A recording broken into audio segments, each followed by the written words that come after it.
In this video, I'm going to easily visually display to you what is going on with the octahedron and the way in which we see the celestial sphere. Remember, I mentioned before that the octahedron acts as a resonant absorptive antenna. If you look at radiation patterns of dipole antennas, it has the same dipole effect, where it is splitting the circle in two, and we see the same type of pattern there with our eyes. Our eyes, wherever we are within the inside of the Earth, whatever latitude we're at. In this case, we're at 45 degrees north. Our eyes are always going to carry it to the center, and it will figuratively split the celestial sphere into two. And so the half that is facing you flips in curvature, and it appears as if that side creates a dome over your head. It's not a real dome, it's a virtual dome. But that is the way that light operates, that energy operates, that electricity operates within the Earth.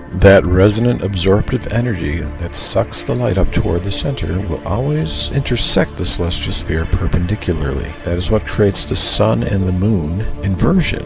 We think the sun is straight across, however it is curled upward and inverted. Light is always bending up toward the center wherever you are within the Earth. Horizontal dipole radio energy will always bend upward from the ground. This is the illusion that the secret of the universe holds. When you look at a nebula, let's use a regular atmospheric cloud for a reference object. Which dimension seems more believable? 50 million light years across? Or about the size of a cloud? Nebula means cloud. The truth is hidden in plain sight. The stars are close. They have to be close. The concept of light year is fiction.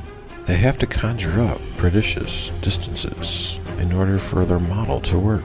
But common sense tells you it cannot work. We see the stars. The stars are close, very close. The stars are small, very small. The stars are behind glass. The glass has a bumpy surface to it, damaged after the flood. Glass causes chromatic aberration.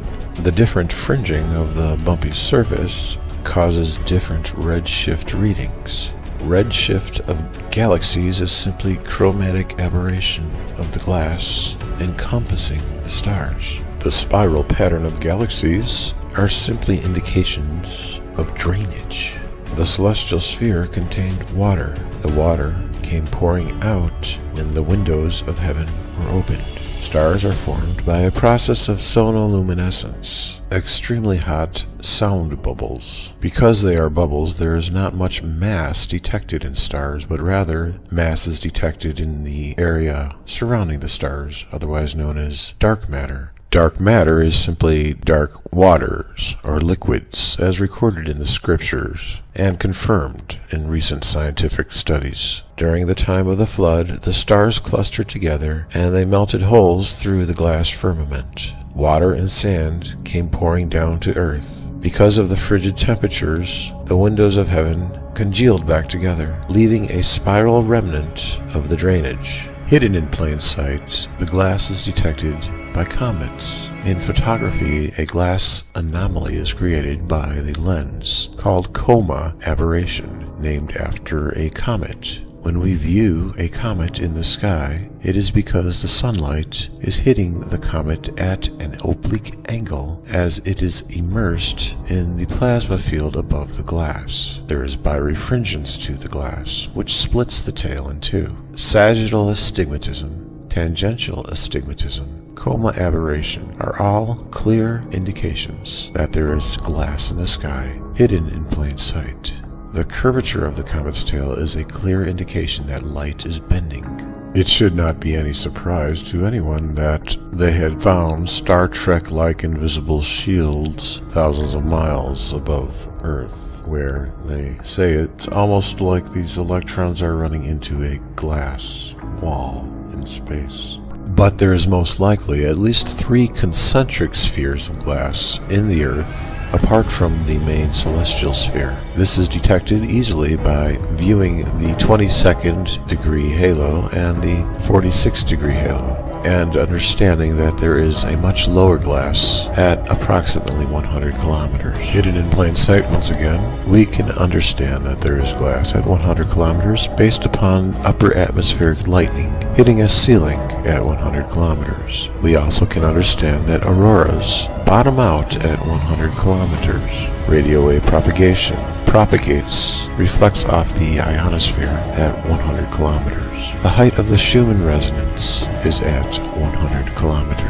Scientists say that sporadic meteoroids are bouncing off the atmosphere, the sporadic E layer of the ionosphere, the neutral density layer of the ionosphere, like bugs hitting a windshield at 100 kilometers. Coincidence? It's plowing up this debris, just like a bug on a windshield effect.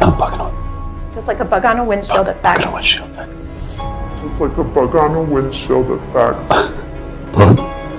But to a child, a simple rainbow will suffice in having them understand that there is glass above. As the sunlight disperses through the glass, it gets projected onto reflective water droplets. The water droplets are not the source of the rainbow, but merely the reflective canvas of the already glass-dispersed light.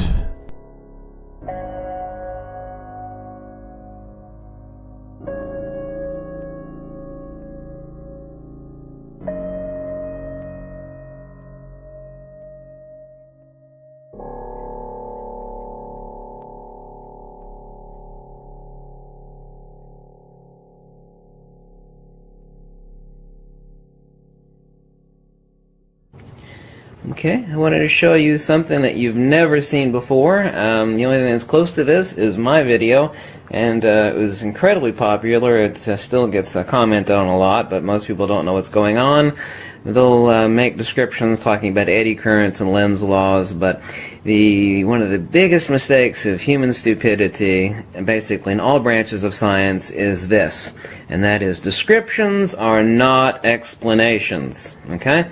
So what we have here is a compass. It's actually a precision compass, rather inexpensive. And of course we have a huge honking neodymium iron boron magnet here. It is just an enormous $1,000 beast.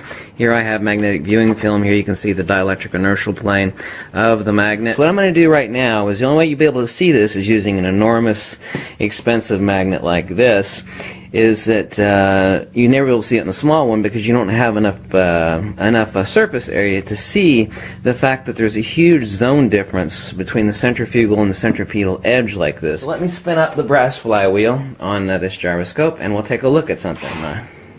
Dremel tool, and I'm going to place it right at the centripetal convergent center of this magnet.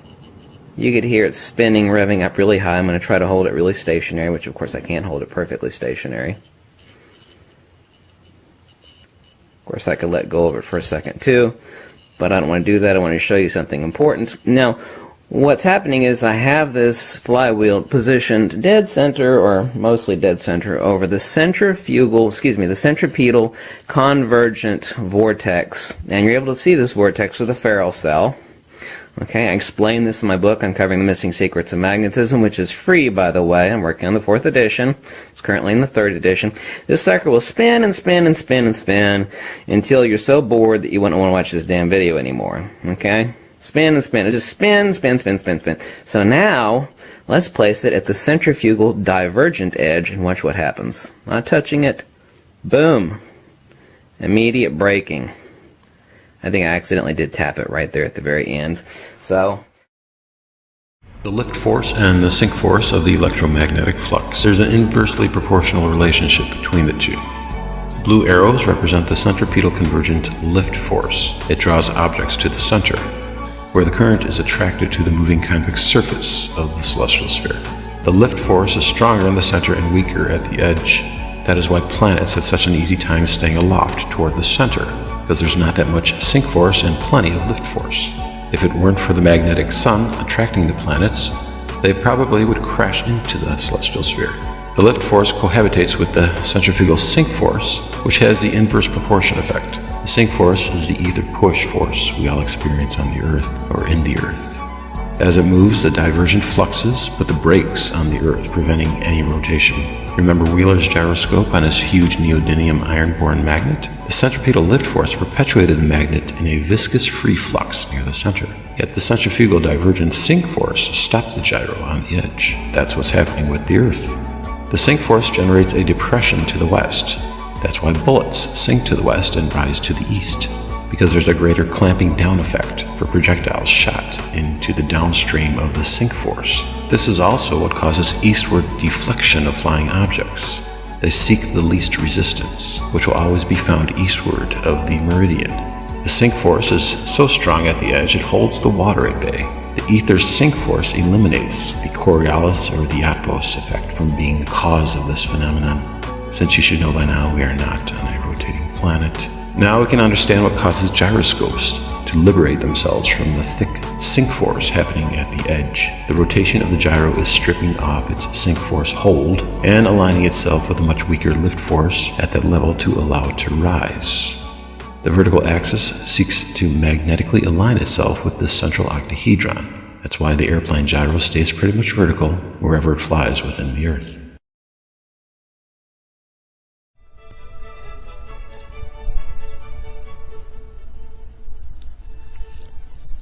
The concave Earth glass sky lunar eclipses. This is how lunar eclipses actually happens. The sunlight, which is in the concave Earth above the glass sky, as well as the moon, are orbiting. The sunlight is emanating its light. It's carrying it around. It's using the glass sky as a catalyst to cause a convergence, a funnel-shaped convergence on the side directly opposite the sun, on the other side of the celestial sphere. Within this funnel-shaped convergence, it creates an area of darkness. So as the moon passes through, it will get eclipsed. The reason why it doesn't always pass through this funnel-shaped area of darkness is because obviously sometimes the moon is orbiting either above the funnel or below the funnel. Back in 1938, Johannes Lang, a German, wrote the book Die Halbe Theory, and he actually was the one who actually came up with this concept, where the sunlight is actually bending around the inside of the Earth. This has been proven, that sunlight actually bends. And it creates this convergence where he actually shows this funnel-shaped void here as well. His version of the celestial sphere is smaller than mine. My version is a little bit different, but it still holds the same concept, where the sun is emanating its light. It's creating the different phases of the moon, and then it causes this funnel-shaped convergence up on top. The concept is kind of replicated with a glass of water and sunlight. You can see how the light is bending around, causing the convergence at the other side of the light source. It's the same concept with the glass sky.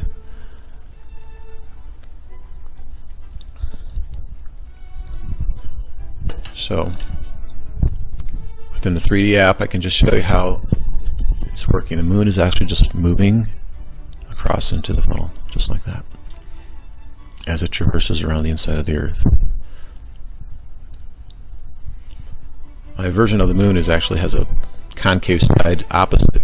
It's not facing us, so I don't see it as spherical. I could be wrong about that, but I think that's one of the reasons why it doesn't rotate. There's no rotation of the moon on any axis. It's just simply rotating around the inside of the Earth. So there you go. The real way in which lunar eclipses are formed. Within the concave Earth, glass sky. Thank you for watching.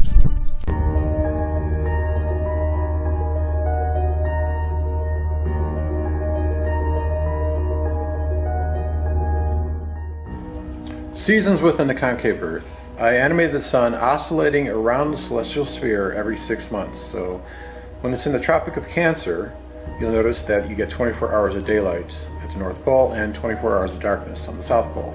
And conversely, when the sun is in the south, you'll see that you will get 24 hours of daylight on the South Pole and 24 hours of darkness on the North Pole. Originally, when I animated the sun, I did it linearly.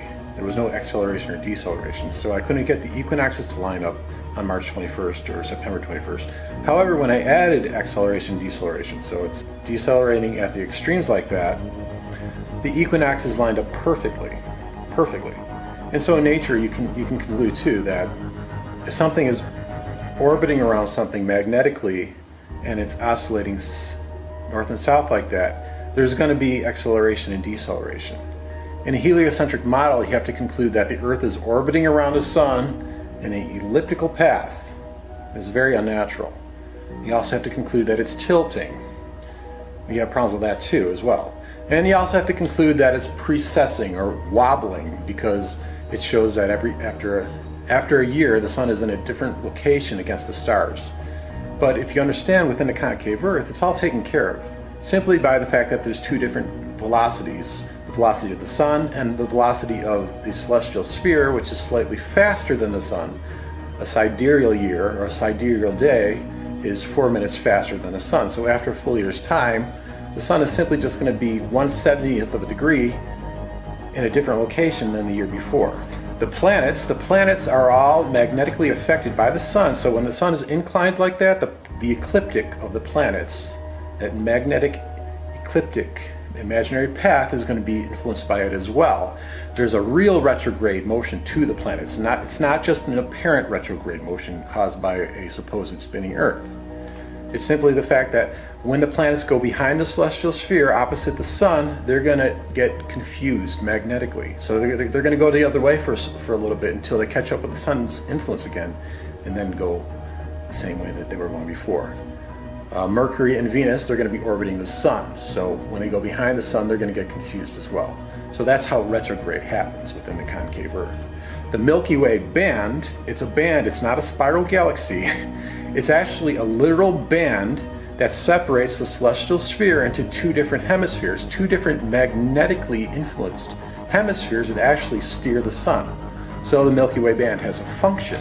So when the sun crosses that galactic plane every 6 months, it's also exhibited by the Ulysses satellite. They show that every 6 months the sun is oscillating back and forth. So when it crosses that plane, it steers the sun in the other direction. Like when it's up north like that, it's going to steer the sun south, and then conversely the same when it goes down south. When the sun goes down south, when it crosses that plane, it's going to steer the sun back up north. So it's all being influenced by that dividing line, that Milky Way dividing line. It has a purpose, it has a function. Everything works within the concave Earth. Sunlight is bending around the inside of the Earth. That's how we get lunar eclipses. There's an opposite funnel-shaped void area opposite the sun.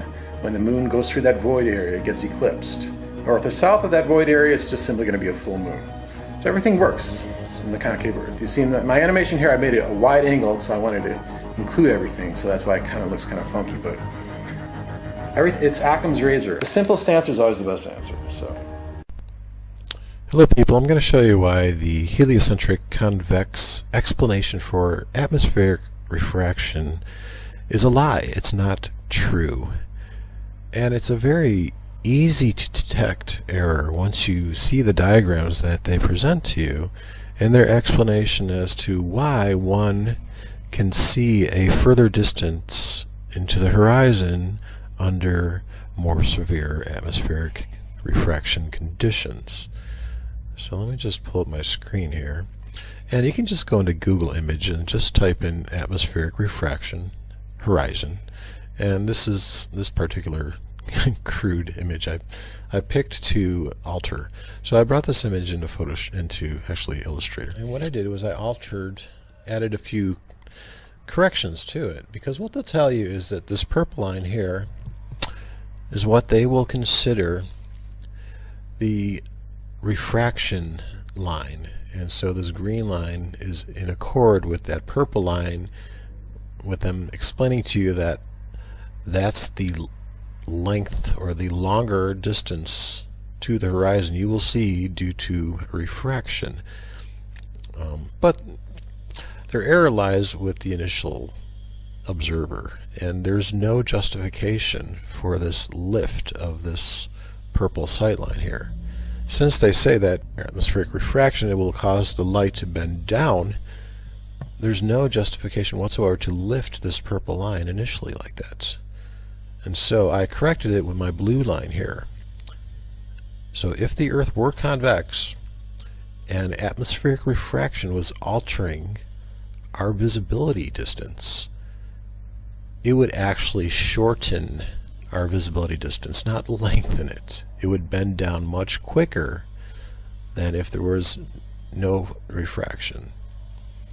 So, very easy to detect.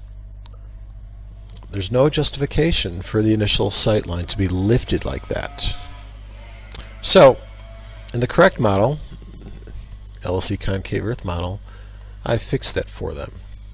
And yes, atmospheric refraction will cause the light to bend down. However, the light is intrinsically bending upward toward the center, where we have the octahedron. This is also evident in ham radio horizontal antennas, where the energy will always be bending upward. This is a horizontal ham radio antenna, and you'll see these different lobes of energy, and it's always rising. Even the lowest lobe, it's rising at 7.5 degrees above the horizon. So energy is never going straight, and it's never going down. And that's the same thing with light. Light is going to be doing the same thing. It's always going to be rising upward like that. So going back to Illustrator here, I'll show you what's really happening when at certain conditions in the atmosphere where there's a denser region, or there's a warm pocket, or there's a temperature inversion level, or there's a humidity difference or a pressure difference. This green line here is the normal sight trajectory line. Here's my lighthouse over here. So under these conditions, let's say that there's a warm pocket of air right here, or a different condition where it's just causing the refraction to happen in this region. And so that's what's happening. That's why it's causing the observer to see a farther horizon out into the sea. So if you see this blue line here, this is under just normal atmospheric conditions where there's no detectable amount of refraction. Let's just say it's a negligible amount of refraction. So our horizon would be extended to right here. But under a refractive condition, our horizon will be lengthened because our normal sight trajectory is rising up slower. So it's being lengthened before it rises up, but it always rises up to the center eventually. So that's what's happening. And so going back to some of these videos that I was talking about before, like this video here, I brought up this video before showing how objects in the foreground were indicating concavity, and how the horizon in the background is actually rising above the images, these oil rigs that are closer to us. This one's at 9 miles, that one's at 4 miles, I believe. However, he also filmed it where there's no refraction happening. See, this is a different day where you don't see that happening. You don't see the extension, and also note too that you don't see the distortion of the cranes on the oil rigs. Go back and I'll show you the distortion of the crane on the oil rig here. You see the distortion there? And so that's a good indication that's exactly what's happening here, where different temperature pockets are extending our visibility as the light is, it's taking longer to rise. It's a better way to put it. It's not that it's bending down, it's just that it's taking longer to rise up. So it's being extended like that. And because it's being extended like that, it's getting distorted along the way. The imagery is getting distorted along the way before it rises up again. So that's really how atmospheric refraction works. It doesn't work on the convex model. And also, I mentioned before in this video, even this shows right here that it would push the image, it would push the sun downward. They say that the sun rises 2 minutes before it actually does. It gives you an apparent sun versus the actual location of the sun. They'll say that the actual location of the sun is lower than it appears, but that's actually the reversal. Because if we had this atmosphere where we'd had this concave ceiling, it would be pushing the sun down like that, not raise it up.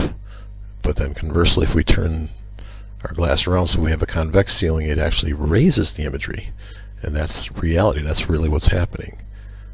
That is why we see the sun 2 minutes before it actually rises, because we have a convex ceiling to the atmosphere and light is bending up. So keep that in mind and understand that there's no justification for them to say that this sight line would have an initial rise to it. There's no reason. It's legal. It's illegal. It's not justified. They can't get away with that. And that's how they have to draw their diagrams like that in order for them to show you that we have an extension of visibility distance. But that's not how it works. If they were honest, they would draw it like this and they would completely debunk their explanation of why atmospheric refraction is extending our distance. So it doesn't work. So this does bust convexism, whether it's heliocentric or geocentric, and it proves concavity with light bending upward. All right. The top blue curved line is representing a concave Earth, and this height right here, the 1 foot, it's exaggerated, but that's just to show the differentiation between the lines. So we have the purple sight line and the blue water line, and we have my two oil rigs here, one at 6.2 and one at 9.4 miles away, and the red dotted line is indicating the base height at the point at which the rigs touch the water, and at the point at which the sight line touches the water line. That becomes our horizon.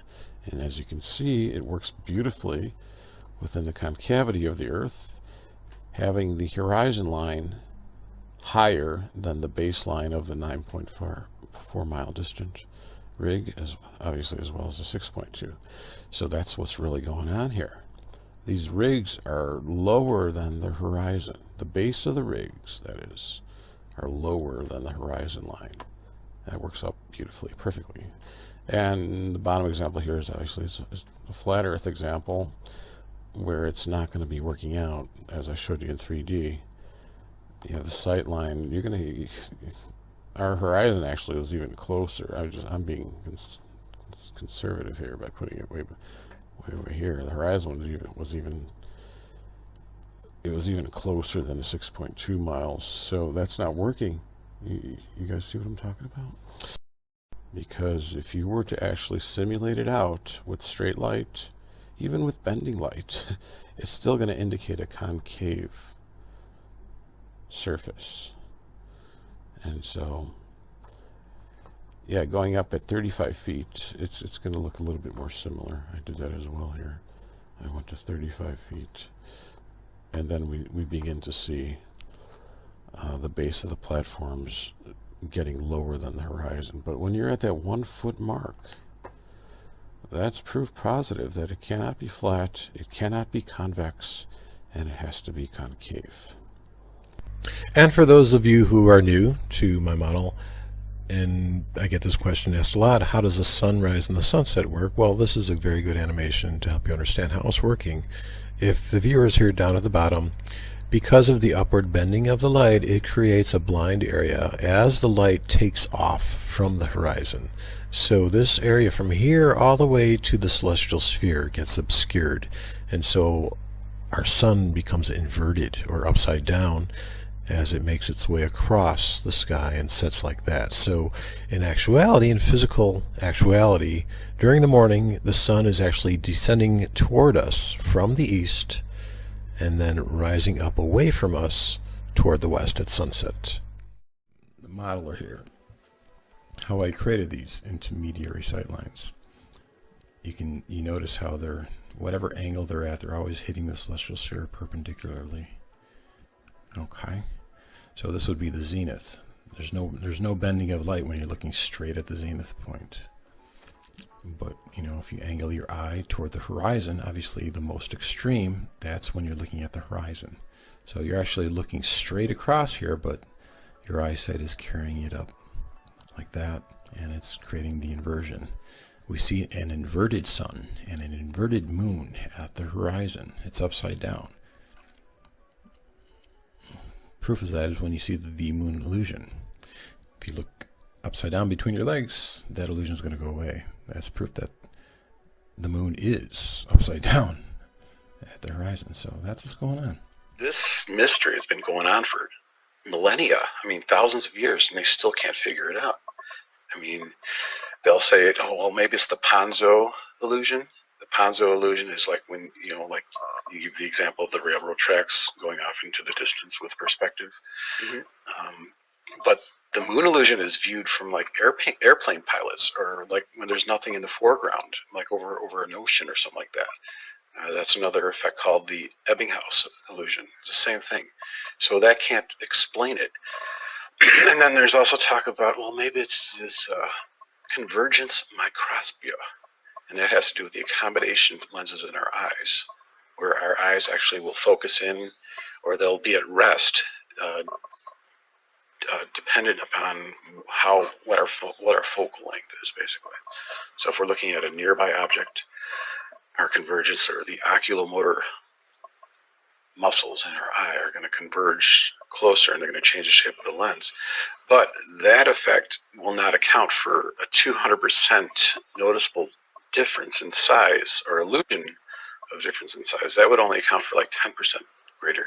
And so this debate is like, it's inexplicable, because simply they're not understanding that we're living inside the kind. And what they do find out is that when they bend around, anybody can just bend around and look upside down through their legs at the moon, and that effect will go away. And so it has to do with, what do you call it when you're with that effect in your inner ear? Come on, you know what I'm talking about. Vertigo. So it's like this vertigo effect that's happening, and that is because the moon is really upside down. If you understand how I describe it in my diagrams, the bending well, I understand light, how your eyeballs flip the image as they converge into your eyeball. I've heard that. Well, yeah, but that's accommodated for. So we already interpret things right side up, even though we actually do see them upside down. But that's already accounted for. But when we view something that's upside down and it doesn't have the right orientation to it, our inner ear doesn't understand, doesn't know how to comprehend that. But there's also another factor as well that's going on with the fact that the moon is inside the Earth, and that is a distance. So along with the vertigo effect, the inversion, it's also a distance. See, heliocentrists will tell you that the moon is, for the most part, it's virtually the same distance away at the horizon as it is when it's in the zenith. Although they will say that when it's at the horizon, it's slightly farther away because of the radius of the Earth, but that's that's like a negligible difference. But no, that's not the case, because within the Earth, and we have this glass sky that's between the moon and us, and the glass is actually creating this lens effect. And so it's going to magnify objects that are viewed at the horizon, like the sun and the moon. So physically, though, the moon and the sun are quite a bit further away at the horizon than they are when they're at the zenith point. It's like twice as far. Literally, it's physically twice as far, but the glass actually zooms it.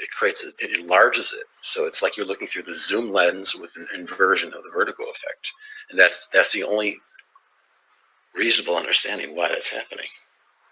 That can't be explained any other way. So that's actually what equalizes the angular size of the sun and the moon and the planets as they go from horizon to zenith. If the glass wasn't there, we'd see a noticeable size difference. But it's there. It's a divine ruse. I mean, it's divinely, intelligently encoded to trip up man. There's no other explanation. Nature plays all these tricks on our eye. Yeah, this is my simulation back in November 2015. I was actually making a video against Mariah Ziller's bullshit explanation, where he was actually talking about this too. He was saying that, well, within a concave Earth model, the sun at the horizon would be much smaller, blah, blah, blah, yada, yada, yada, but without understanding the glass sky actually causing the refraction to equalize the size. Hello? That glass refraction of the sky actually equalizes the sun, the size of the sun, throughout the day. The size of the moon, the size of the planets throughout the day. Okay, the angular diameter of the sun or the moon or the planets will change if the distance from the center changes. So if this is the celestial sphere, I have a series of balls that are closer to the center and a series of balls that are further away from the center. Okay. And what I did was I rendered them in light wave with refraction and without refraction. Okay, this is with refraction. That's without refraction. You see the difference there? Okay, you are under the assumption that there is no glass sky, there is no refraction created, there is no curvature of light. Okay, so yeah.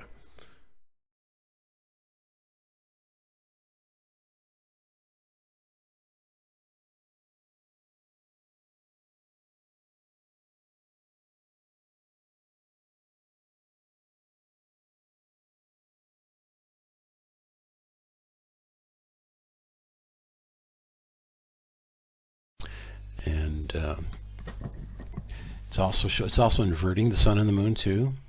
Here, let me stop this and go to my modeler here. And what I did, I just put a little banding to denote the orientation of the sun, which side is up. And all right, so our sun, as you see, this is the actual sun. This is not the refracted sun. And so we see the orientation of that band on the bottom of the sun. If I pan out, we see it's going against the celestial sphere in the center, and of course if I play it, it's going down toward you. The camera is situated below along the equator. So if we go back to our camera view and we see what is happening with the orientation, oops, and we turn on the refraction, and let me find the frame where the sun appears, somewhere around here. There it is. The orientation is up. It's inverted, just as I told you it would be. So there you go. This is like total confirmation. Okay, there's so many reasons why there's a glass artifice, a glass firmament above us. The glass grating that I'm fabricating here in 3D with the camera is mimicking the atmospheric refraction that actually lifts up the foreground, which creates the horizon, the crease. It's not an actual literal edge, but it's a crease created within the concavity of the Earth, as I showed you before. Let me turn back off the refraction so you can see what's really going on here. Okay, the boat is ascending up. It's going up. If there were no refraction at play, you wouldn't get a horizon and you wouldn't get the sky to do an opposition in curvature. But since we have refraction, it flips it all around. It flips the central celestial sphere and it creates a virtual sky dome. Put on the reflection as well. So, and obviously that's how the sun works too. You know, when it rises like that, it's squished, but it also has this acceleration to it. I believe, anyway, that's the way I recall it. But this is working out perfectly. So this is like total. What else can I say? Hi guys, I just wanted to point out radar and how it works on a concave Earth. The only way it works. The lower the frequency of the radar allows the greater range, the greater distance. So you see this wave is a lower frequency, okay? And this is a higher frequency. Higher frequency, greater refraction. Lower frequency, less refraction. That is the reason why, as Wild Heretic points out, you can see a greater distance at 2 megahertz as opposed to 8 megahertz. 2 megahertz, you can see 500 nautical miles, or not see, but detect range. And 8 megahertz, only 150 nautical miles. So, if you understand the amount of refraction that is going on, you can see this number here, 1.000268, is lower than this number here, 1.000286. Okay, so this number is for a longer wavelength. Okay, a lower number for a longer wavelength as opposed to this number, which is slightly higher for a shorter wavelength. So this means that this is refracting more. The shorter wavelength is refracting more than the longer wavelength. Okay, going back to my illustration, that is why with radar we can pick up a greater distance with a lower frequency. The higher frequency is going to refract more. It's going to bend up more like that. That is the reason why we are living in a concave Earth. That's one of the reasons why. See, if you had it going the other way, see, this doesn't make sense. This is on a convex ball Earth. Why would the longer wavelength refract more than the shorter wavelength? It doesn't make sense.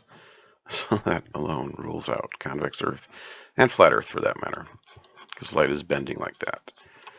So kudos to Wild Heretic for this excellent observation. I'll give you the link to this. Yeah. So what I did was I turned that prism upside down because it's easier for, I think, people to understand. If you're living on the inside, the concavity of the Earth, you have the red on the bottom here. The red is bending less than the violet. 750 nanometers versus 380 nanometers. So the shorter wavelength is going to bend up more away from the Earth as opposed to the longer wavelength. And especially when you get into the longer wavelengths like the microwaves and the radio waves. That's why you can see more with infrared waves, which are, they're longer than the reds here. You can see more with an infrared camera than you can with a normal light camera because it's a longer wavelength. The very instrument that heliocentrists will use to tell you that the Earth is rotating has actually turned to damning evidence that it is not rotating. The Foucault pendulum. Maurice Elias showed that during solar eclipses, the rotation of the pendulum would shift.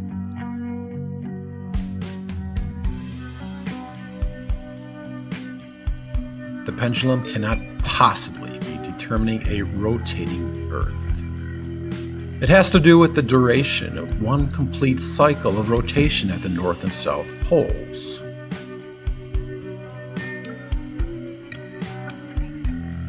It's 23 hours, 56 minutes, and 4 seconds. The sidereal day. This shows without a doubt that the pendulum is being affected by the celestial sphere. And within the correct form of the Earth and universe, we have a literal, tangible celestial sphere above our heads inside the Earth that is rotating at this exact speed. At the South Pole, the pendulum will turn counterclockwise, the opposite of looking up at the stars from that vantage point. So instead, you're looking down at the dial. it will perfectly sync up with the celestial sphere, making one complete cycle every sidereal day. South of the equator, say at 30 degrees south, it will rotate counterclockwise, slower than the sidereal day. The rate will be the sine of the latitude times one sidereal day. At the equator, the pendulum will not rotate whatsoever. This is because behind the celestial sphere there is a magnetically levitating octahedron with 4 base corners that project into the oceans at 90 degrees to each other to form the equatorial equilibrium points. Going north, say at 30 degrees, we have the exact velocity of the southern conjugate at 30 degrees, only it will spin clockwise, as will all pendulums north of the equator. Then at the North Pole, the pendulum will again match its southern conjugate velocity with a perfect synchronization of the 23-hour, 56-minute, 4-second sidereal day.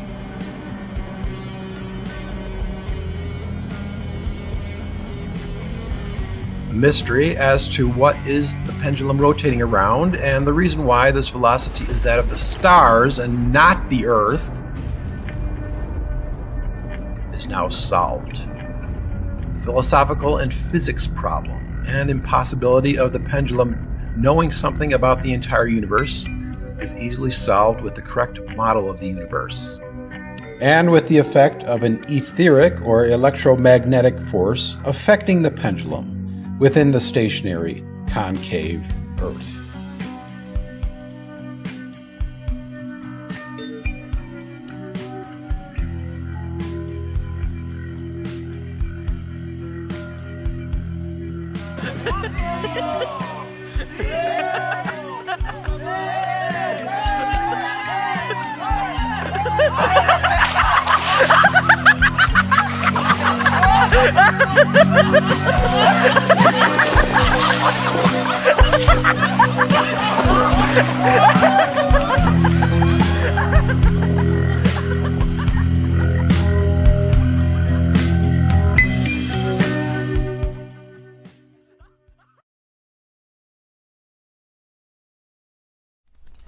Look at all this evidence that there's a glass sky. 22 pieces of evidence. Number 1, rainbows, halos, glories, circumzenith arcs, sundogs, and other atmospheric optics, which are created by sunlight passing through glass and being projected onto water vapor. Number 2, Libyan desert glass. The mystery of where it came from is solved if you realize that there's a glass ceiling in the sky. Far out in a remote part of the Sahara Desert, there's a mystery. Scattered around in the sand are thousands of chunks of strange yellow-green glass. It is really a mysterious glass, and we scientists are still kind of puzzled how these things formed. The ancient Egyptians knew of this extraordinary place, but for thousands of years, it's remained unexplained.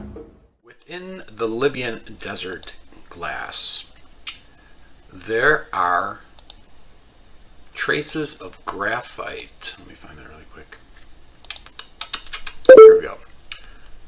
The silica glass also contains carbonaceous inclusions consisting of 5 to 50 nanometer thick polygonalized graphite ribbons. That form closed structures up to 200 nanometers in diameter. So the graphite ribbons. Now, negative refraction, if you go to Wikipedia, you look up negative refraction, it will say negative refraction is a name for an electromagnetic phenomenon where light rays are refracted at an interface in the reverse sense to that normally expected. Such an effect can be obtained using a metamaterial, which has been designed to achieve a negative value for both electric permittivity and magnetic permeability. Now, metamaterial is a man-made material. Metamaterials are artificial materials engineered to have properties that have not yet been found in nature.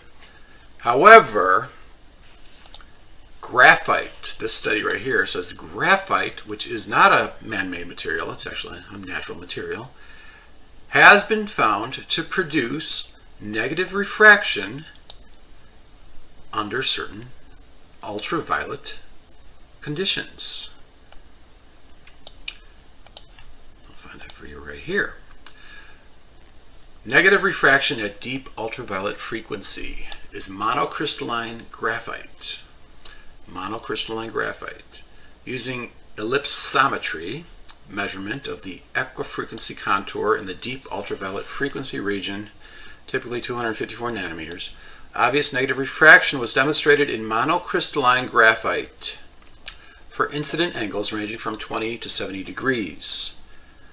This negative refraction is attributed to extremely strong anisotropy in the crystal structure of graphite, which gives the crystal indefinite permeability.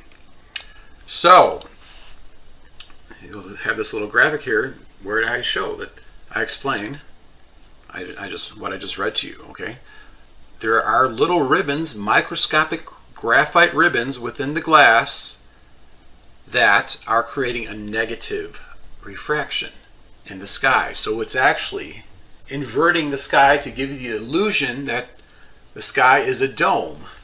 So I can just go into Illustrator here. I'll show you really quick. You know, I got an observer here, and this yellow line is the glass sky. Now, let me get the right layer here for you. Okay. Now normally, okay, these purple arrows, normally, that's a normal refraction. It would shrink objects from Earth's perspective. So if you're down here, if you're looking up into the sky, it's shrinking the heavenly objects. And it's giving the normal indications of normal refraction. However, because of the graphite ribbons within the glass sky, it is actually inverting the sky. So it's diverging outward toward you, and that's also why I believe we get the sun and moon illusion at the horizon. With this negative refraction, it simply just turns the convex dome inside out, and you get actually a greater refraction at the extremities here, okay? The greater the incident angle, the greater the squishing and the greater refraction like that. And so this little blue area would be the apparent dome illusion. The dome illusion that you think is the sky. Negative refraction in glass creates the sky dome illusion. Okay, so light is bending within the Earth. If you're new to this phi ratio trajectory of vision is showing how light actually bends. It gives the illusion that you're living on a ball. And with this negative refraction of the glass sky, it inverts the heavens. Okay? For an instant, a giant red flash appeared. On replay, they can see beautiful shafts of light thrusting upwards towards space. The mysterious sprite in all its glory. Then, the sprites keep coming.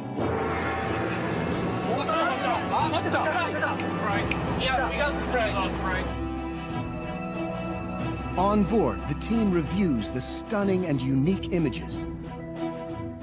This sprite was shaped like a mangrove tree. It's been captured in more detail than any sprite until now. It talks about sprites and elves, not like little people, but at the top, sprites are upper atmospheric lightning. It's like lightning that happens above the clouds. And so these people, they went up in airplanes and they documented these sprites. They took high shutter speed camera, because they don't happen that, I mean, this happens like almost instantaneously. But you'll notice here, this top of this plume of this upper atmospheric lightning, it hits a barrier, it hits a wall. It's hitting the glass sky. And notice they even say it's at 60 miles high. Well, the glass sky is at 100 kilometers, which is roughly 62 miles. So, play a part of this video. It's pretty wild. Sprites of many different forms appear, one after another.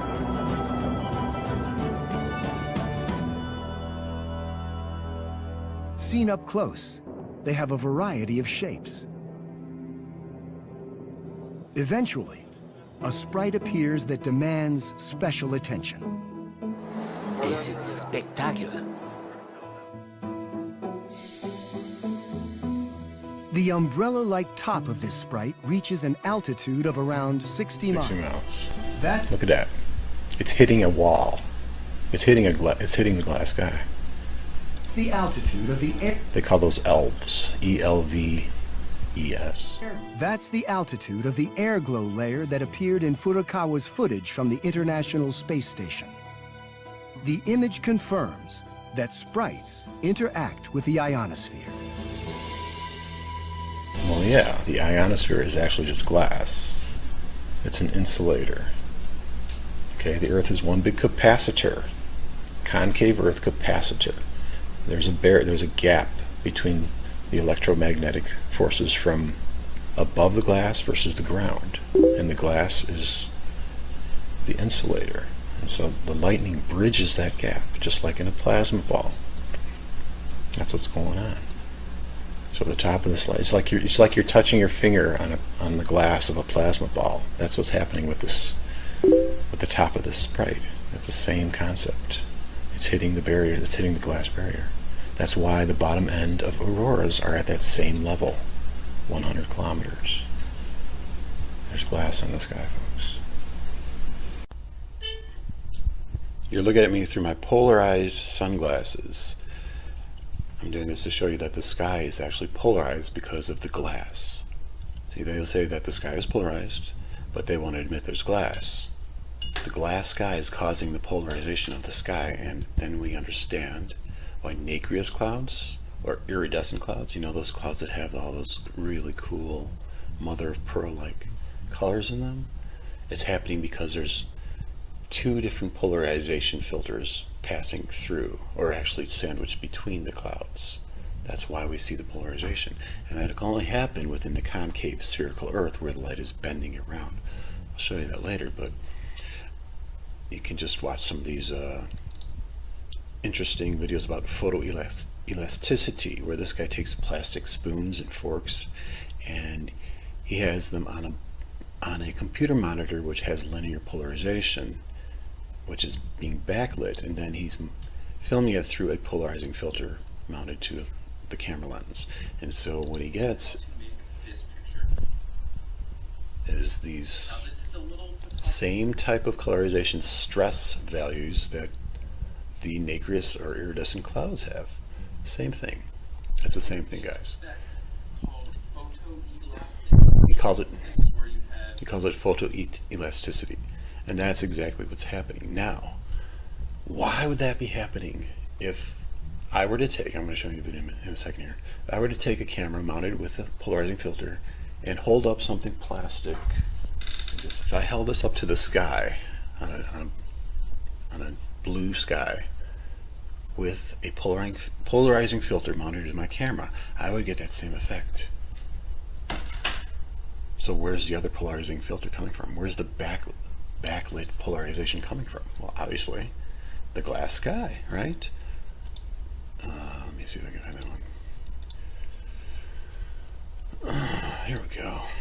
Look at that. This guy's holding up a plastic hanger against the sky with a polarizing filter mounted to his camera lens. Why is the photoelasticity happening? It can only be happening if there's a backlit polarization happening, and that's because there's a glass sky that's creating the polarization. The glass sky, the polarization of the sky has been proven. It's been studied. Okay, even bees orientate themselves because of the polarization of the glass sky. So when the sun is at different angles, especially when it goes down low, when it sets or when it rises, that's when we get these nacreous clouds. Find that one. That's when we get these, even after the sun sets. So I'm going to draw this little diagram for you. I'm going to show you how it really works. So we need, in order for us to see these nacreous clouds, these mother of pearl clouds, these iridescent clouds, we need to have the cloud sandwiched between two polarizers, okay? And so since we're not, when normally we're not viewing these clouds through a polarizing filter, when we see them in the sky, there's got to be another source of the polarization. And that's because the sunlight is bending. This is the concave Earth, remember guys. And so at 90 degrees, like say, the sunset would be about here. But once it starts going past, I'm saying it's going this way, but just reverse everything. If this were the west and this was the east, and it's setting as it goes this way, so it's more than 90 degrees, the sunlight bends around, and once it passes through the glass sky, this would be the glass sky, the light gets polarized. So the redness is showing the polarization of light, and then it curves around back, and then it hits through the bottom of the cloud and then rises back up again. So that's why we get photoelasticity, or the mother of pearl, or the rainbow effect of the nacreous clouds, because we have the polarized light coming from the bottom and it's being projected against the top of the sky, which is already, as you know, glass. So we have polarizer from below and polarizer from above. The same thing as this guy is doing here with his camera. Same effect. Okay, guys? They call it Rayleigh scattering, whatever you want to call it, but the main reason why light is being polarized in the sky is because there is glass. There's a polarizing glass in the sky. Raman studied the glass sky, understood that the glass sky has the Libyan desert glass. See, the Libyan desert glass in Egypt are pieces of the glass sky that fell down long ago. Tektites are pieces of the glass sky too. There's so much proof that there's a glass sky within the concave Earth. So when he studied this glass sky, he found out that there's linear polarization happening within the Libya desert glass samples. And so that's right there, guys. Thanks for watching.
Okay, a lot of people have been asking me about this ice halo that's captured above the Red River in New Mexico. It's very simple, guys. Simply the glass in the sky, because of the cold weather, the ice crystals are more numerous, more abundant, and they're creating the caustics. Go to Google, type in glass, caustic, sunlight, and you will get the same exactamundo effect. Because there's glass in the sky in the concave Earth, that's why it's happening. So, you know, we got the U.S. National Weather. They all will not admit the simplicity of the glass sky causing the caustics in the atmosphere. Okay. Got this Dabu 7. Oh, look at a pretty picture. Glass. The sundog. What is the sundog? What causes the sundog? Well, in this video, I will attempt to explain to you why there is actually a sundog in the sky. Let's first go to Wikipedia, and let's see what Wiki says about the sundog. Sundogs or sundogs, mock suns or phantom suns, scientific name parhelia, are an atmospheric phenomenon that consists of a pair of bright spots on either side of the sun, often co-occurring with a luminous ring, known as a 22-degree halo. Just interesting that they would call it a phenomenon. In other words, a mystery I don't know really how it forms. Sundogs are a member of a large family of halos created by light interacting with ice crystals. In the atmosphere, sundogs typically appear as two subtly colored patches of light to the left and right of the sun, approximately 22 degrees distant, and at the same elevation above the horizon as the sun. They can be seen anywhere in the world during any season, but they are not always obvious or bright. Sundogs are best seen and are most conspicuous when the sun is close to the horizon. Okay, guys. Sundogs are commonly caused by the refraction of light from plate-shaped hexagonal ice crystals. So they're saying the cause of the sundogs are from plate-shaped hexagonal ice crystals. Well, if that were truly the case, if there was no other material causing the sundogs, just ice crystals and the sun, you wouldn't have this perfectly round circular ring around it for one thing. And the ice crystals are dumb.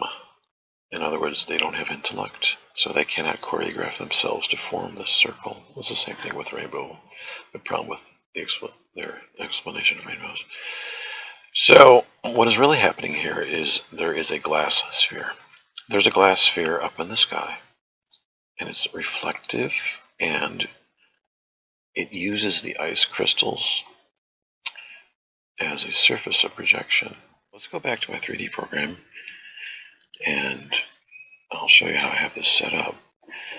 We have a light source in the center, and we have two sundogs. Alright, you rotate that light a little bit.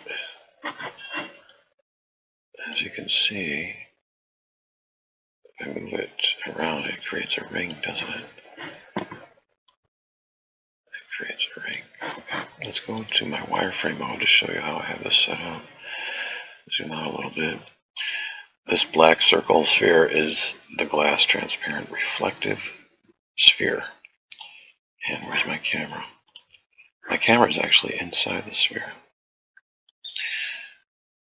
And the light is outside the sphere.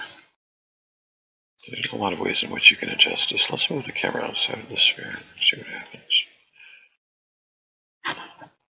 Go back to VPR. And, okay, I have a lens flare attached to this light source. Let's turn that lens flare off just so we can have some more clarity here. Okay. Alright, so we still have the same effect with the camera outside the sphere. So, rotate that light a little bit, same effect. There's our sundogs. There's our light source and our sundogs. Isn't that interesting, guys? Just another piece of evidence that there's glass in the sky. There's a glass ball in the sky within the concave Earth.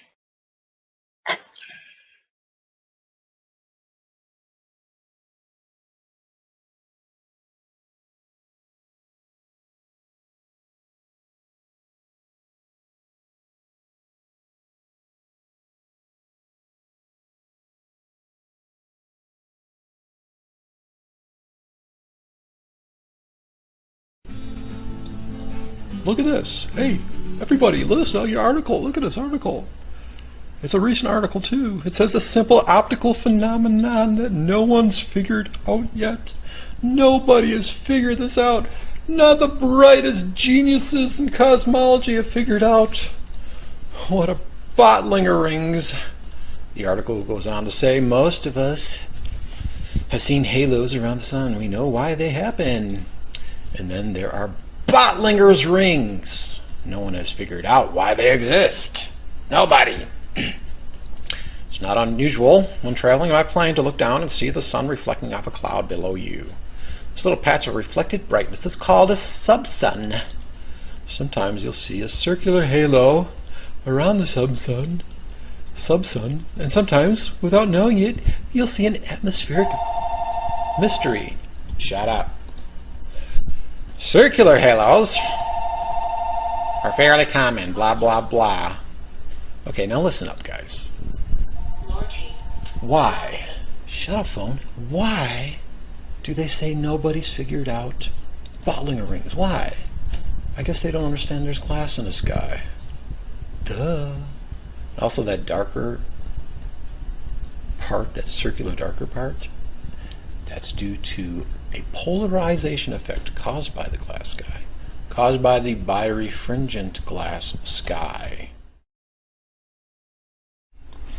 But I was talking about the dark area within the circle. Because sometimes if you look up in the sky, you see this halo, this 20-degree halo. The area that's within the halo, the sky area, gets darker. The reason why it gets darker is because that's how polarizing filters work in glass lenses. And we know that the sky has a slight polarization to it because it has birefringence that was found in the Libyan desert glass in Egypt. It has a weak birefringence to it. So at certain angles, the way the sun is turned upon the glass sky at certain times, it's going to darken the sky slightly. So that's why that area within the halo is dark. It's a polarizing effect. They'll never tell you that. Now, Bottlinger rings. Bottlinger rings. Let's look at some of these Bottlinger rings. Oh, look at that. You know what Bottlinger rings are? That there's glass in the sky. It's very simple.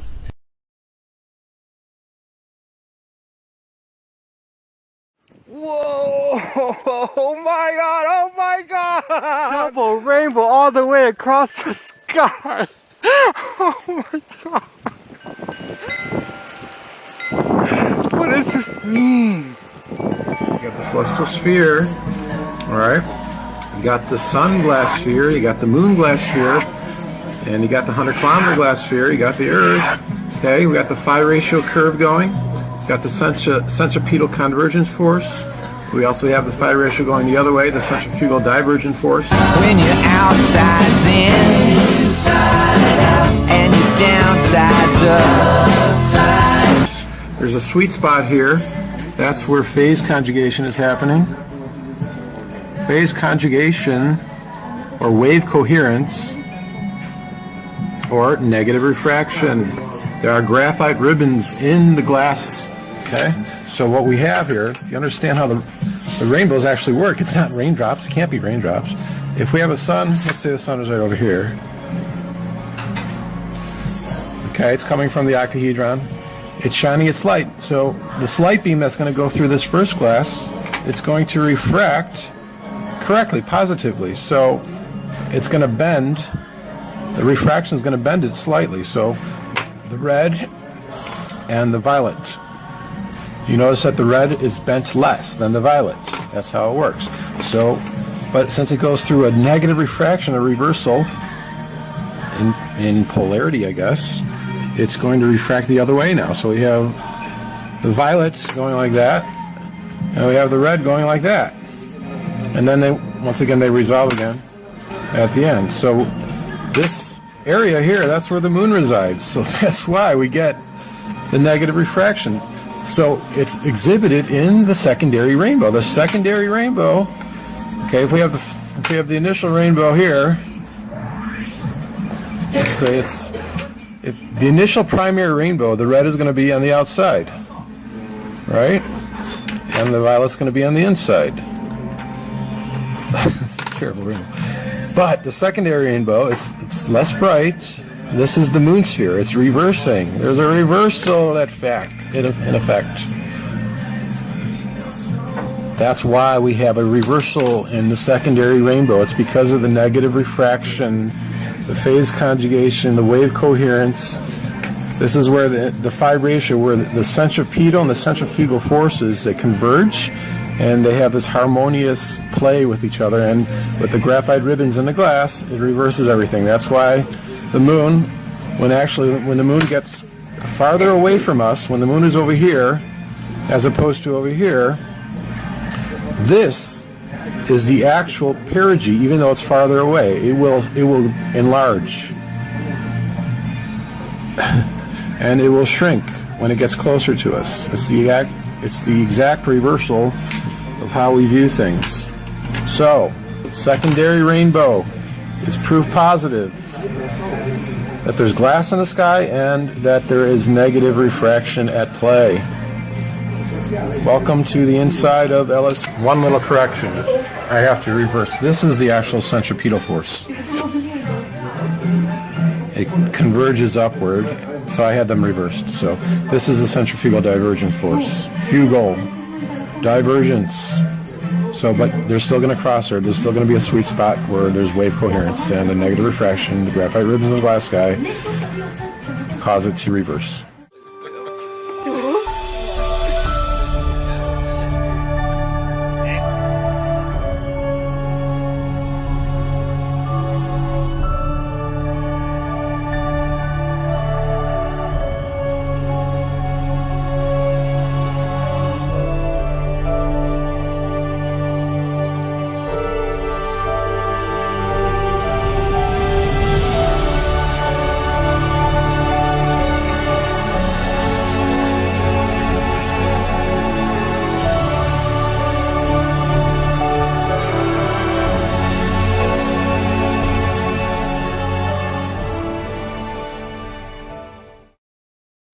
I want to talk more about quadruple rainbows. There's actually two sets of double rainbows. The glass sky has been found to have birefringence in it by taking samples of the Libyan desert glass, which are remnants of a shattered glass sky that happened long ago in Egypt, the Libyan desert in Egypt.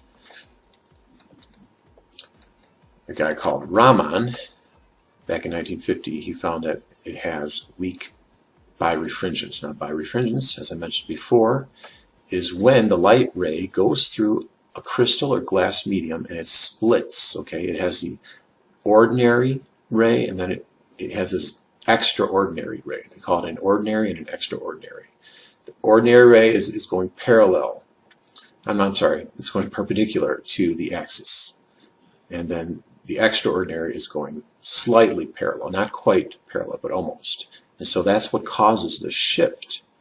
You'll notice here in the quadruple rainbow, there are four bows, okay? You have the ordinary bow and the other secondary part of the ordinary bow, and then you have the extraordinary bow and the secondary part of the extraordinary bow. And what I believe is that the ordinary bow, the glass sky, because it has a top and a bottom surface to it, it actually casts at certain angles. It casts two bows. Normally, you only see the main rainbow.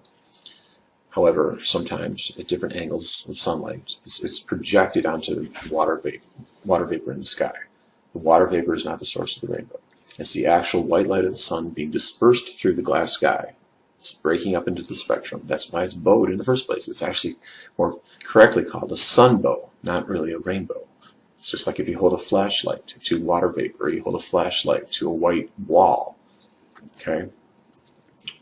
The wall is not creating the rainbow. It's actually the light, the dispersed light of the lens of the flashlight. So the lens in the sky is dispersing the light. It's casting it onto the reflective water vapor. So that's why we have rainbows. The rainbows were created after the flood. Genesis 9:13 says, when you see the rainbow, it's a promise that the earth won't be flooded again, because the rainbow is a result of the glass sky which compressed the atmosphere and pushed the waters down. It's all scientific.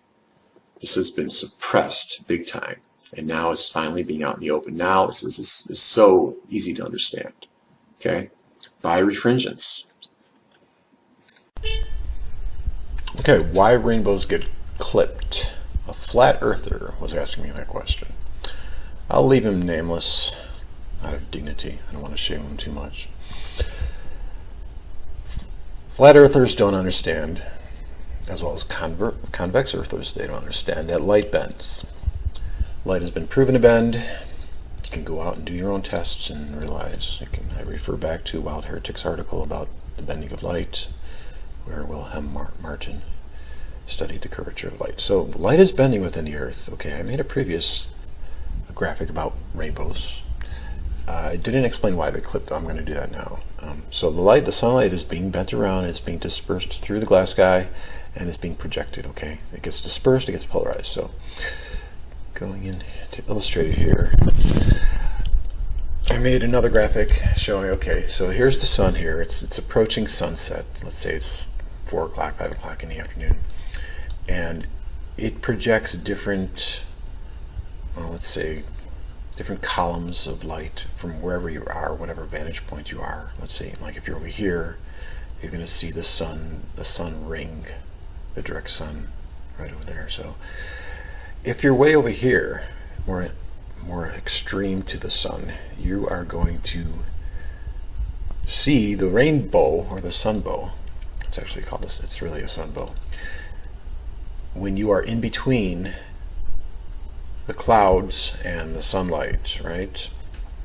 So the reason why you're only seeing a partial bow is because the sunlight comes around. It cannot bend enough at ground level, so it gets clipped like that. However, if you rise up higher, let's say in an airplane at that same vertical height, you will see the full sunbow. And I can go back here and I can show you. See, once the light gets past the glass, it's going to be dispersed and it's going to be polarized. So if you're in your airplane, you've seen this before, pictures of this.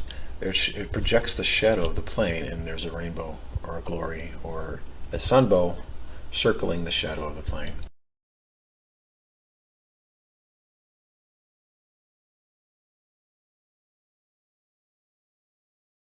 That's because the plane is between the sunlight and the cloud, and obviously it's bathed within the dispersed light. So that's the reason why rainbows get clipped like that. Okay. Are you a heliocentric gravitational bullshit spinner moron?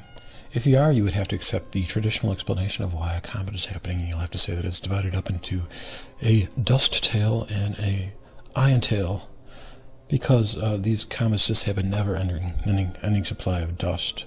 It just keeps leaking dust wherever it goes, because they're billions of miles away. And they're just splitting up like that because, well, they just like to split up like that. And even though they're completely oblivious to what we observe with natural phenomenon, with lensing aberration and lensing distortion, which has glass as the imaging catalyst, which actually creates the distortion. That's right, ladies and gentlemen.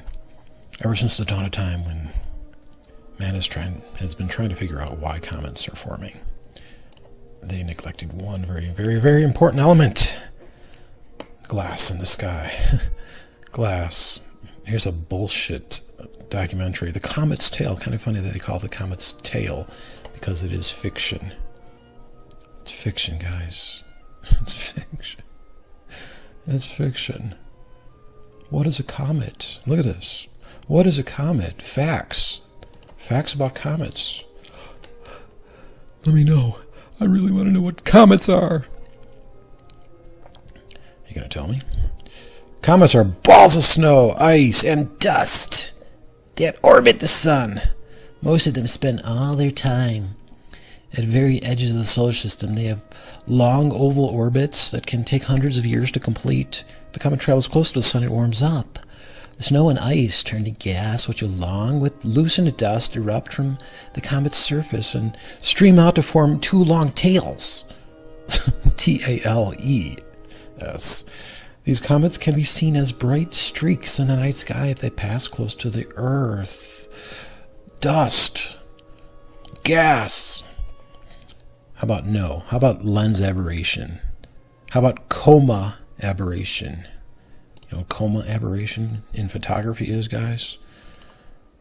Coma aberration. Let's take a look at coma aberration. This guy is actually shining a light source through a glass lens, and the angle of the incident light source, it's an off-axis angle. It's going to be an oblique angle, so it's going to create an aberration on the screen here. Let's watch. And it's away from the optical image. Let's see him tilt it. Oh, look, he's going to tilt it now. What's happening? Look at that.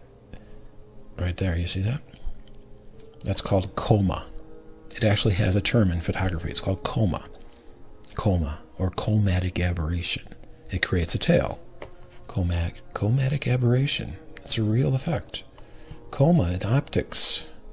The chromatic aberration, refers to aberration inherent to certain optical designs due to imperfection in the lens or other components that results in off-axis point sources, such as stars appearing distorted, appearing to have tail, coma, like comet.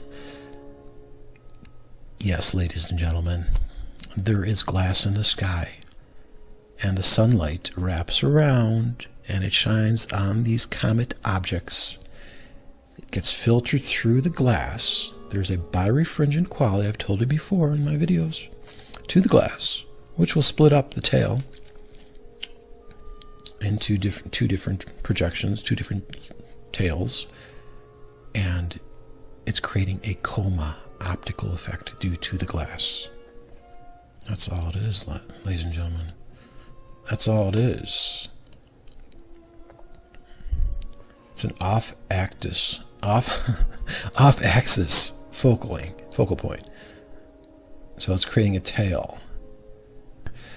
Look at this, Catalina comet. They didn't want to talk too much about the Catalina comet last year because normally their comets, the tail is opposite the sun, but this particular comet, had the tails going in almost the exact opposite direction.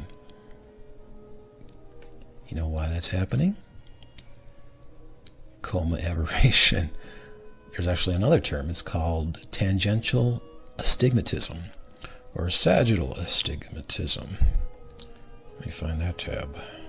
First off, it talks about chromatic aberration. I mentioned that before, why the stars have a red shifting to them or a blue shifting. It's a fringe effect because the stars are behind glass, behind a damaged glass before. As I told you before about that due to the flood. Okay, so we have a damaged glass sky up that's encompassing the celestials, the stars within the celestial sphere.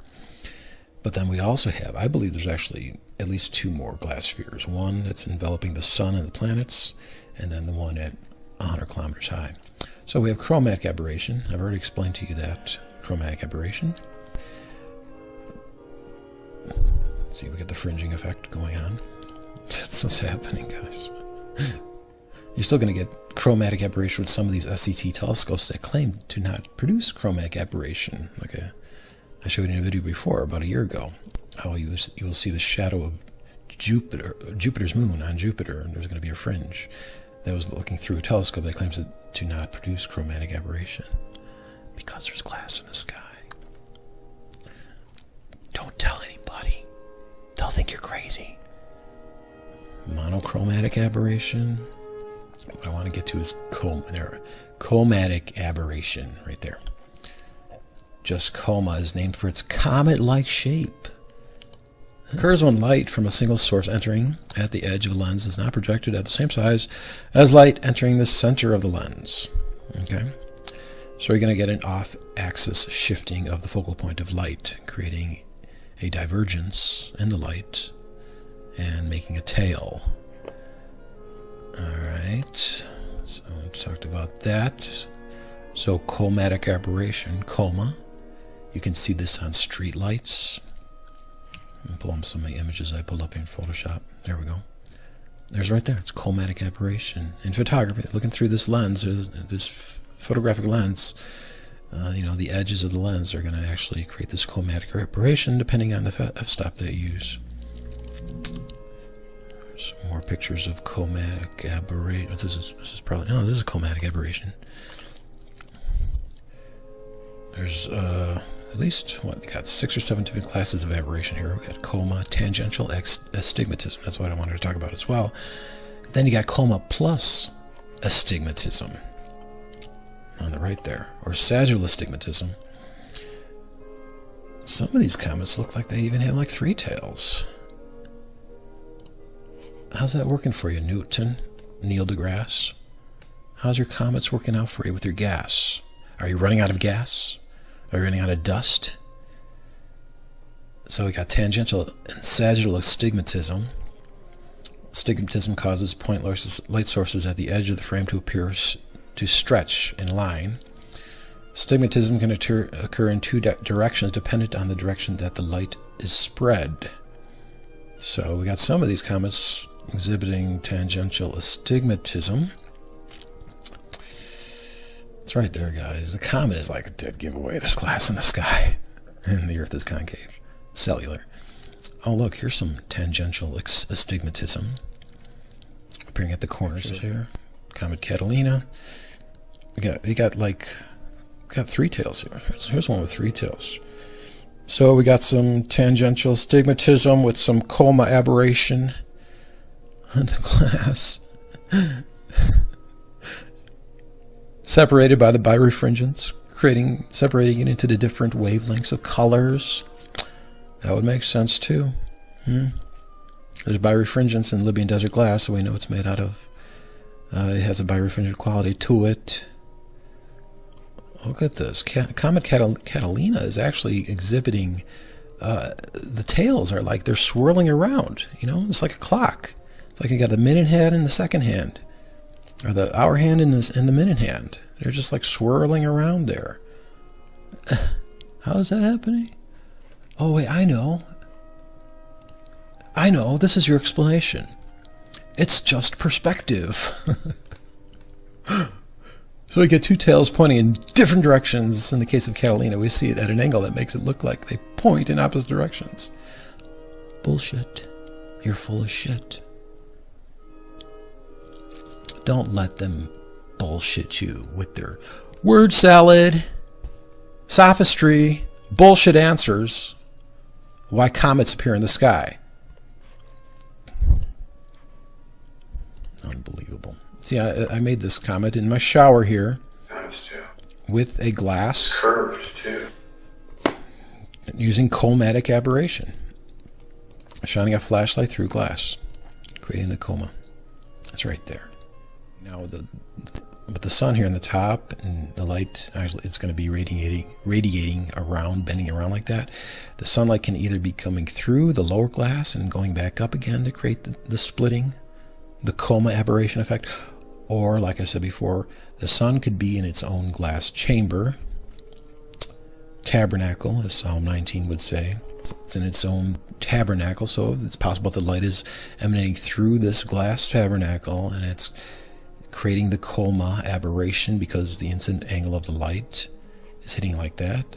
They also talk about coma aberration being apparent in mirrored reflecting telescopes with a parabolic mirror as opposed to a spherical mirror. A parabolic mirror is not going to be completely circular. It's going to be more like a parabola, and so that coincides with how I told you before how the glass sky is flexing throughout the day. It's not a perfect sphere because of the pressure and the lack thereof, and it's creating the tides that way.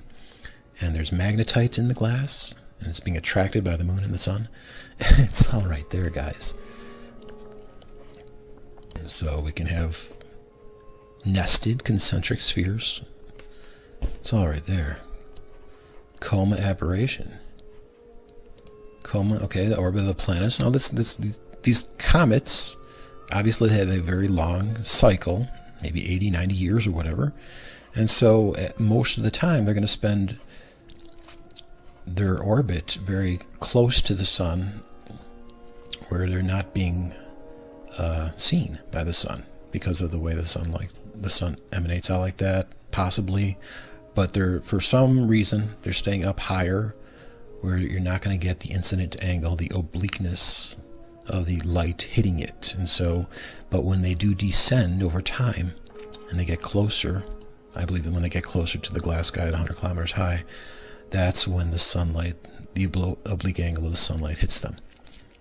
And that's when it creates the coma aberration.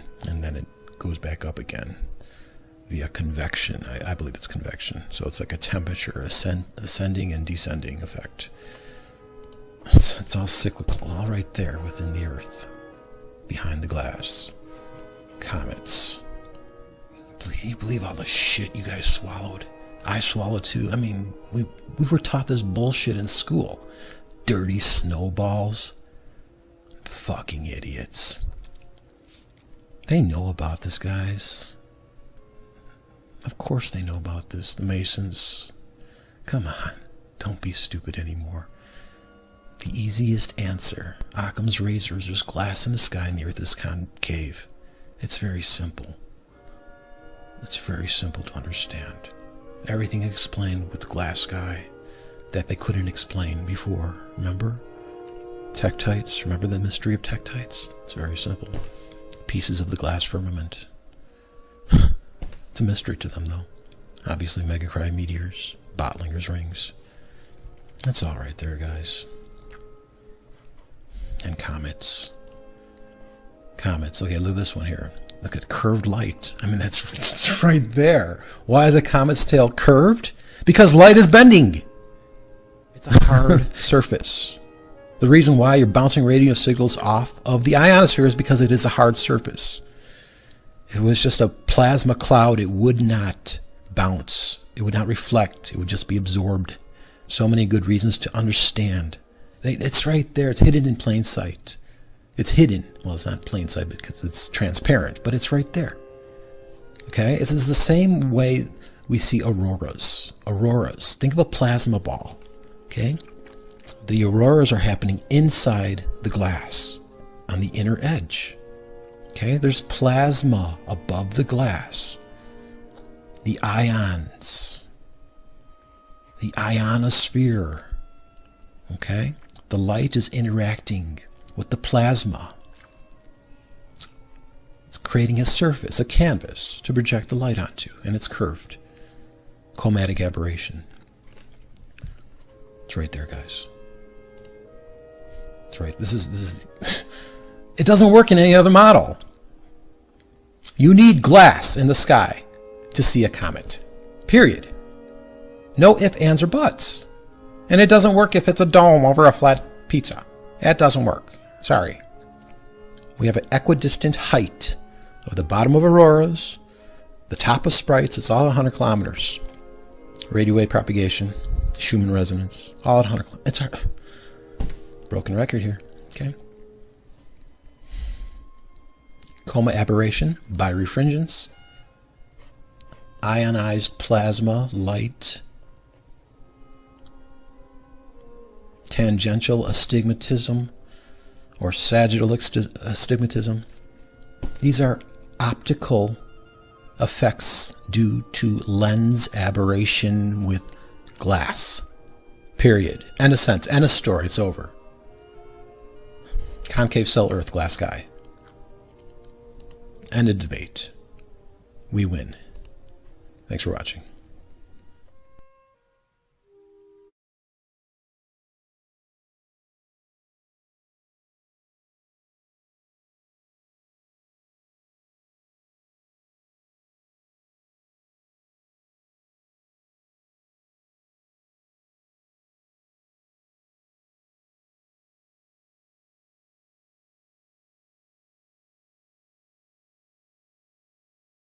Did John Lennon really use meaningless lyrics to confuse people who were reading too much into his songs? Or is it possible he was gifted with the insight of seeing the universe? Across the universe, your inside is out and your outside is in. The higher you go, the deeper you fly. No longer spinning on the merry-go-round. No longer on the ball, but in the ball. Looking through a glass onion. Interesting lyric there. Let's imagine we are John for a moment here, and we're standing on a cast iron shore, looking up into the sun through a glass onion. Now, a cast iron skillet is both convex and concave depending on which side you're talking about. However, if you're standing on a cast iron shore filled with water, it can only mean you're standing on the concave side. Now, John sees the sun as if the light was being splayed out as it hit a glass sphere enveloping the sun. That's why Eddington and Einstein foolishly thought gravitational lensing displaced stars, having a series of reinforced laminated glass spheres. That's why we see the supernumerary rainbows, increasing the refraction, and the electromagnetism is bending the light to create the menorah effect as it wraps around and then converges out in front of the sun, creating an onion shape, looking through a glass onion.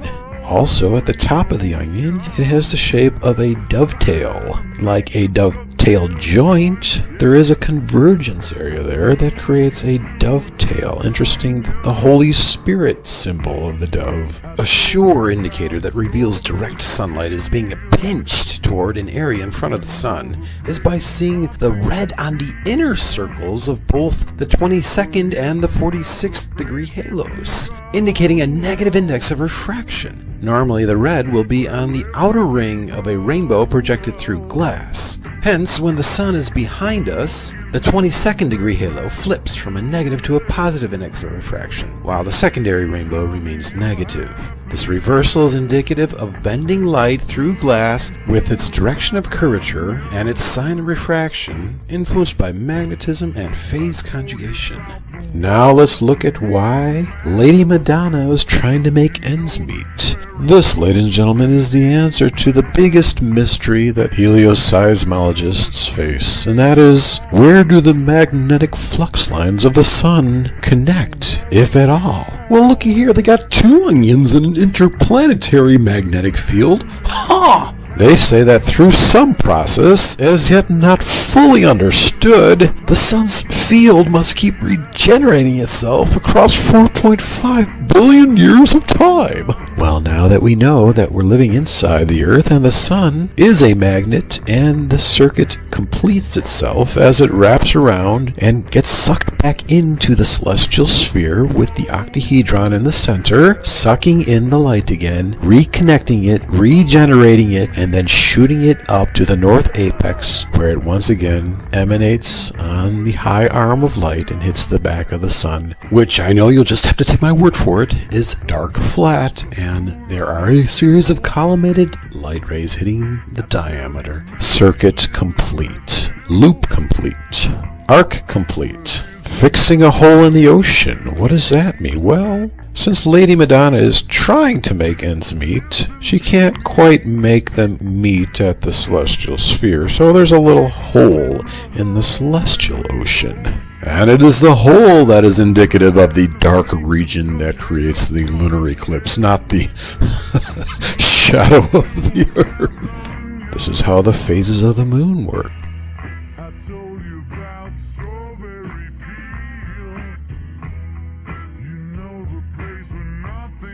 This also creates an interesting beetle pattern of light. Libyan desert glass sacred scarab, anyone? The fool on the hill apparently resides there. Well, that's the part that fools you. The fool is not there. Even though John says he's living there still, that was intentional to confuse you. The fool is down here. The Joker. The fool. I'm the fool. What about bent back tulips? Seeing how the other half lives. What other half? What are you talking about, John? Oh, you mean heaven, seeing how that lives, how the light from the sun hits the celestial sphere, especially when it's behind the sun, almost as if tulip petals are being bent backwards. It's all there, ladies and gentlemen. The mystery is solved. Now you know the paths of light to the house thereof, where the fool is not there. The fool is here. Above in Brooklyn, chunks of ice falling from the sky on an 80-degree day. The big question, where did it come from? Well, this car was going 0 miles an hour when it got into an accident. A chunk of ice fell from out of the blue and crashed through its windshield while it was parked at a central Pennsylvania car dealership. Okay, what we're looking at here, you can see, hopefully, I'm going to run the light along the beam here. There is what looks to be a 2x12 that is absolutely smashed from the top. You can see up there's a lighter portion on the skip sheathing where the beam has come away, where the rafter has come away from the ceiling. This had to be an incredible impact. You can see the brake line. Brian, this is like what was on the floor. This is the piece that came. Yeah. I have to believe something that, which we have to assume it's lost some mass in the heat, but yeah, something had to be going. There's another piece in the sand. It had to be going at an incredible rate of speed. Yeah.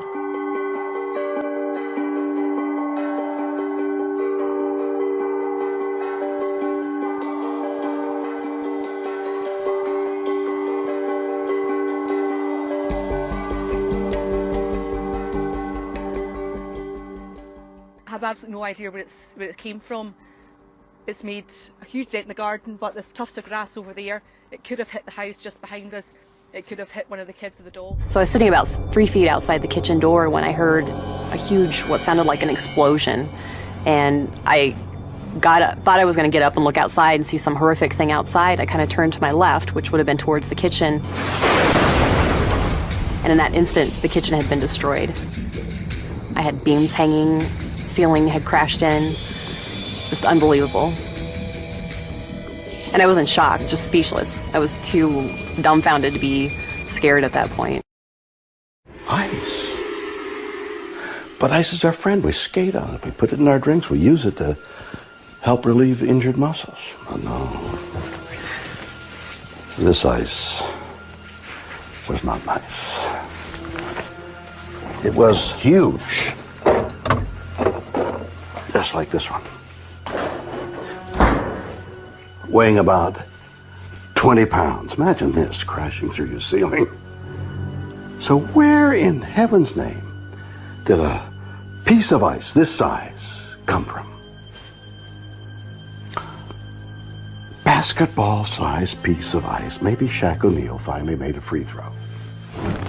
It fell out of the sky. That's what a Cape Coral couple says this pile of ice, chunks, came from, scattered all over this neighborhood. The couple says the impact, in fact, was so hard it left an indentation in the ground. 4 in Your Corner's Adam Pinsker trying to get to the bottom of this chilling mystery.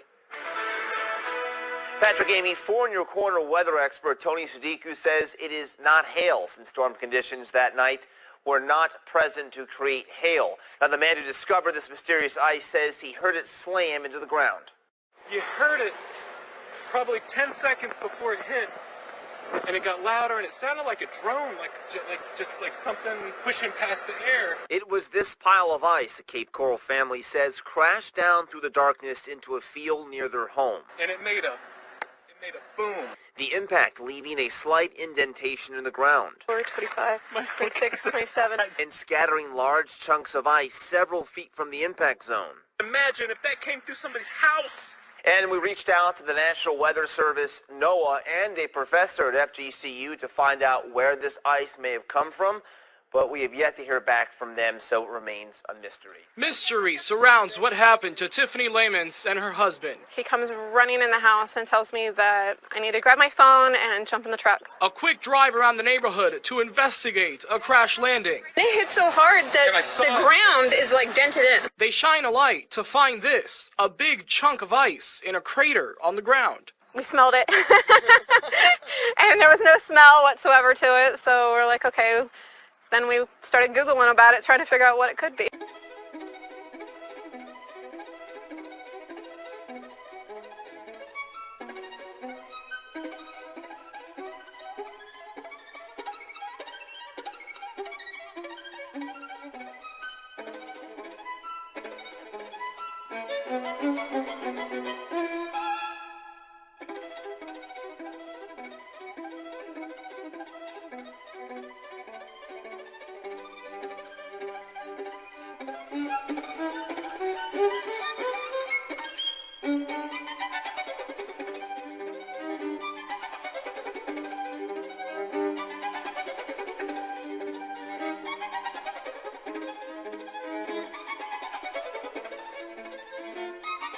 Meet meteorologist David Jones. He has a theory that we are dealing with a whole new kind of weather phenomena that puts us all in potential danger. They're not cosmic, they're not from space. The theory is that these great chunks of ice form very high in the upper atmosphere, above the level where most of normal day-to-day weather occurs. Okay, this is where we need a good old-fashioned 6th grade science lesson.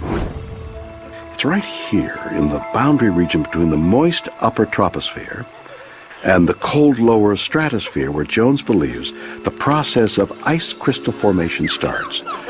Wind shear, caused by the mixing of warm and cold air, creates powerful turbulence that is strong enough to keep ice bombs aloft as they grow. And the growth of those ice crystals is supported by the turbulence. And the turbulence in this very moist air allows the crystals to grow, somewhat like hailstones do, until they're so heavy that the strong winds can't support them and they fall to the ground.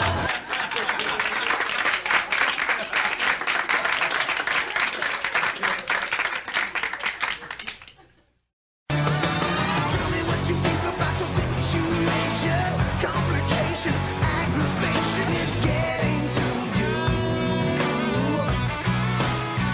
Yeah! If cheeky little tells you that the sky is falling, even if it wasn't, would you still come crawling back again? I bet you would, my friend. Again and again and again. All right, I'm going to refer back to this article written by James Donahue a few years back called Massive Blocks of Ice from Nowhere. And what he does, just briefly, in a little synopsis here, he explains where there has been reported mysterious, huge blocks of ice that fell mysteriously from a clear blue sky in most instances. And, of course, today, the traditional, conventional scientific mind or research or world cannot simply understand the easy answer to the mysterious origin where these come from. They come from the top of the glass sky, like I've been telling you for the past, 12 years, 13 years now, where there's a mantle of ice, a sheet of ice that's adhered to the glass sky at 100 kilometers high. It's very, very important for people to understand this. Nobody else within the alternative Earth theory movement is even mentioning the megacry meteors, the large blocks of ice that fell from the sky. Just go ahead and do a little simple YouTube search. Type in megacry meteors. Type in flat Earth. See how many responses. See how many different videos talk about that. But in this article, I'll just read it for a little bit here. Somewhere along my journalistic career, I got interested in Great Lakes shipwreck lore and spent time combing through old news clippings in industry libraries between Buffalo and Duluth. My research, I started collecting stories about strange and unexplained happenings that I thought of one day condensing into a book. One of the stories was about an event that happened to several vessels just off the coast of Chicago one summer afternoon in the late 19th century. They were all slammed by a storm of giant blocks of ice that fell out of a cloudless sky.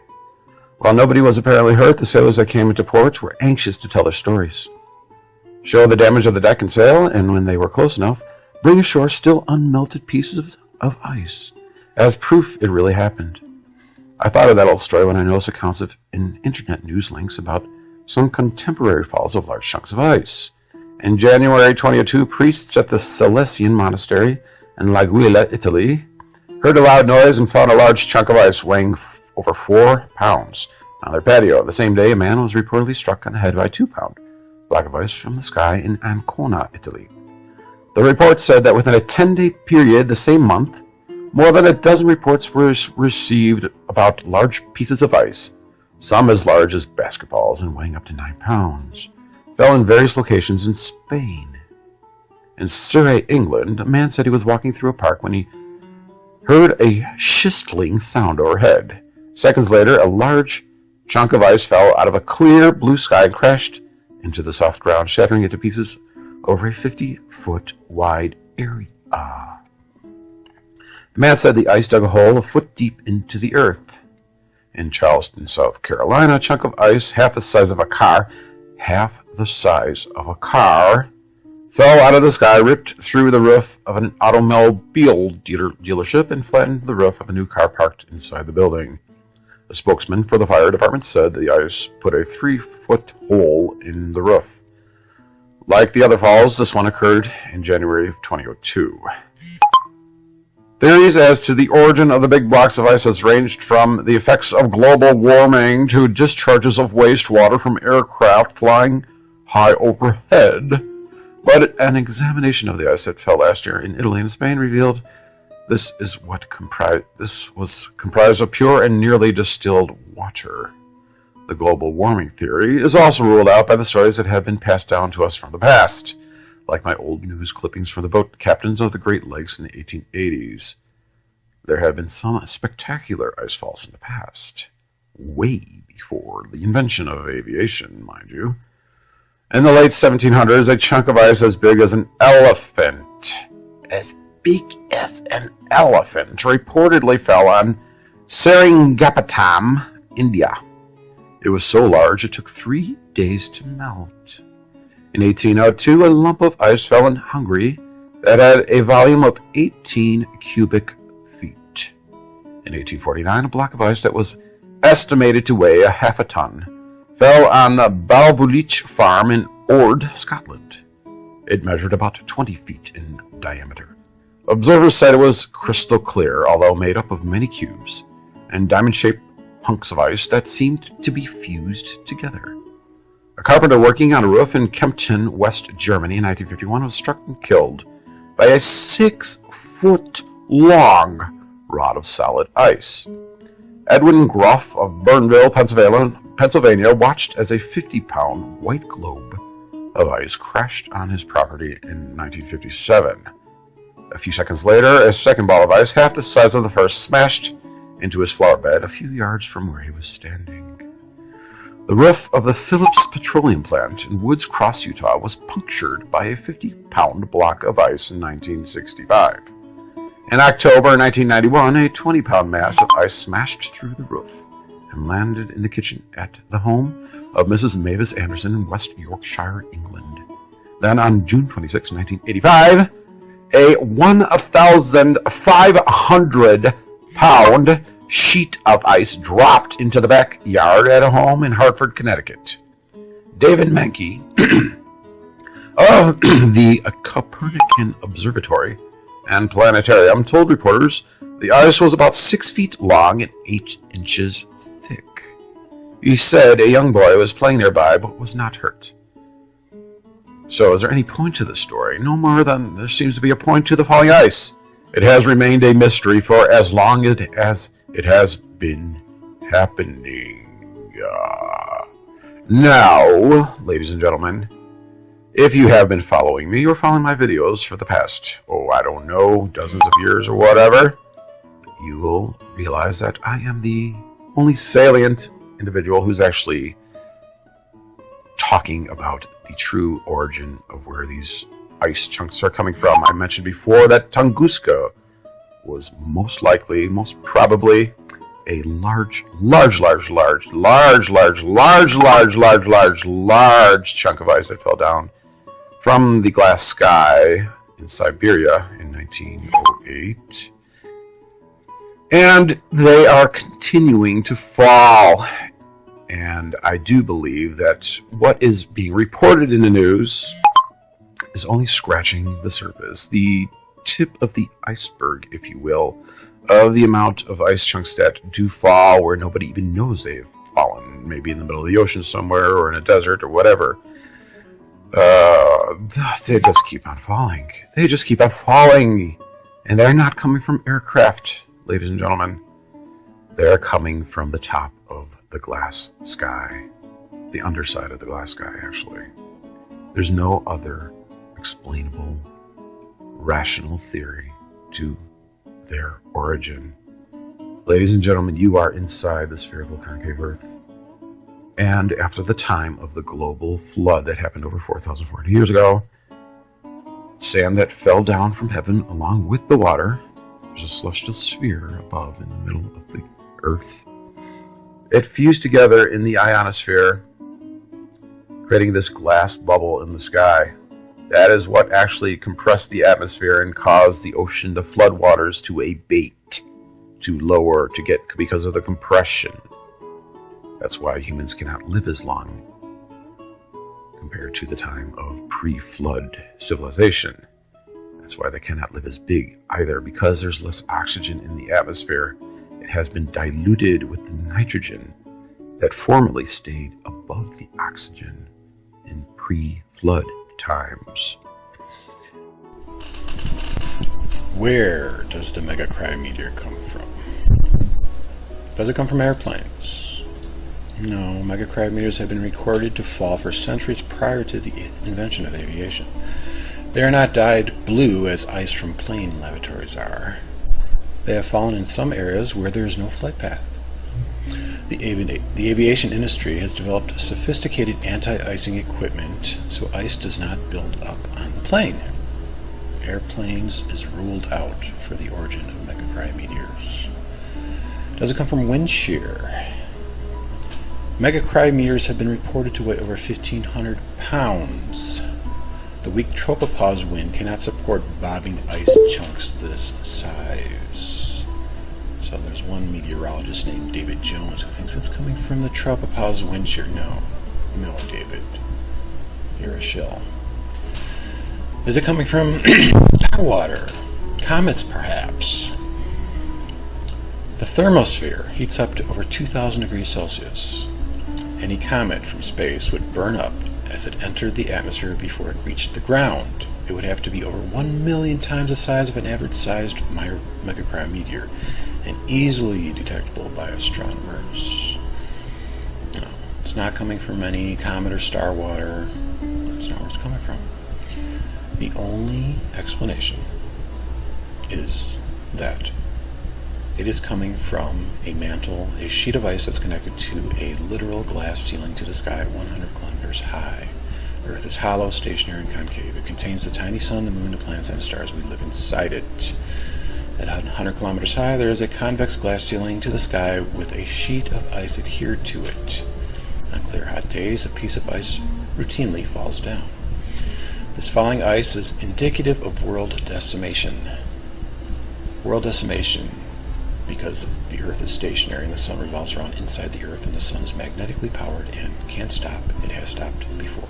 When it stopped before, large chunks of ice fall to the ground. When it stops again, will be the final day and the final hour, and decimation will happen. Learn what to do. Understand the powers that be are ordained of God, and they have dug out deep underground military bases for people to take refuge in. Follow me, understand what's going on, people. The kingdom of God is at hand. Thank you. But you know what? I think it's just too little too late, because I'm not getting the views, and it's going to catch virtually everybody by surprise when the sun stops and the ice falls. So I tried. Okay, this guy's in England, Oakley Green, just outside of London. Lucky to be alive. This is on the 16th of February. It's only a little Tupperware bowl filled with ice chunks. There's his roof. Yada, yada, yada. What do they say? Oh, well, it could be a plane. The Civil Aviation Authority, blah, blah, blah, blah, blah, blah. CAA is unable to investigate the potential origin of the icefall, blah, blah, blah. Sure, they are unable to investigate the potential origin of an icefall. It's not coming from the plane. Okay, keep in mind, even though it might be in a flight path, keep in mind it's a more likely scenario that the vibrations of the rumble of the jet engines are simply ascending up to the 100-kilometer level and jarring loose a chunk of ice that is attached to the glass sky. I mean, come on, people. That's why they spray the skies to prevent the heat from rising. But yeah, the rumbling of the jet engines is probably going to cause it. Now, I just got this Google alert here from Calgary. Calgary, Canada. Chunk of ice falls from a plane and crashes through the roof. Let's listen to the lady of the house. Scary. Yeah. Go back a little bit Well, here. we're sitting in the living room watching the hockey game, and all of a sudden we heard this big bang and all this stuff There falling. was ice all over the There was ground. ice and all kinds of debris, that came. Let the sky fall. That's insane. And how long have you lived in this house? 42 years. Obviously nothing like this has happened before. But it's only in the last few years that the flight path has come over the house. And there's quite a few planes that do fly over it. Constantly. Yeah, okay, well, there you go. Scary. Yeah, no kidding. Well, it came in as an explosion. Okay, well, there you go. A constant flow of airlines going over a specific path all the time. Yeah, that's going to cause a lot of rumbling and jar loose. Yeah, come on, think about it, people. That's probably why they alternate their flight routes, because of jarring a chunk of ice attached to the glass sky 100 kilometers high. That's why they do it. That's why they change them around, because they know it's up there. It's not coming from the airplane, people. Okay? So, yeah, now what are they going to do? I bet you bottom dollar, if you look into this, they are going to change their flight path. It's no longer going to go over this lady's house anymore. I bet you bottom dollar on it. So, there you go. That's why it's happening. We had 2 sightings this month. There's a hole in the ceiling, right there, right there. And we're living in oblivion, people. I mean, I've done my part. Okay, look at this. I got a whole playlist here. 67 videos. 67 videos calling out all these different sites. There's one in India, but you know, I don't get the views. 963? Come on. Here's one in, oh, love the song. Chicken Little tells you that the sky is falling. Right?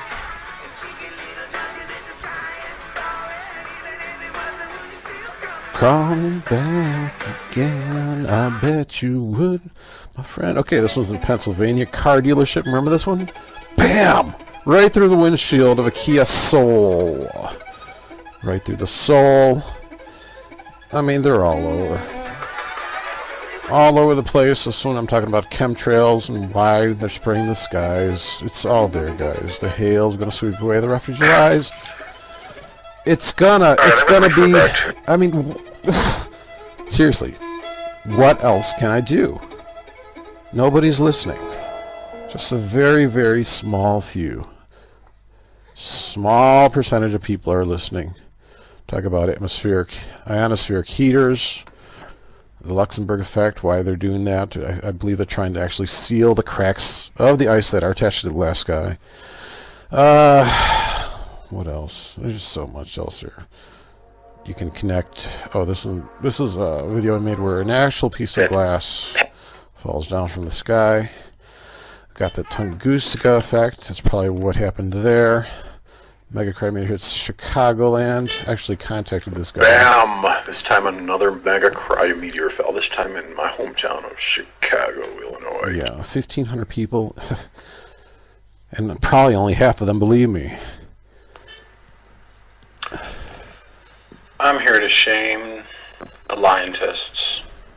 The lientists like Jesus Martinez Frias, like I'm calling out these scientists who actually study megacrimeteors. David Jones, like A. Delgado, like F. Rull. These are the professionals in the study of megacrimeteors. Calling them out in their hypocrisy. You know, they're trying to tell you that's formulating in the troposphere. No, they're not formulating in the troposphere. They're crystallizing there. Okay, at the mesopause level, at almost 100 kilometers, that's where the ice is amorphous. It's clear and transparent.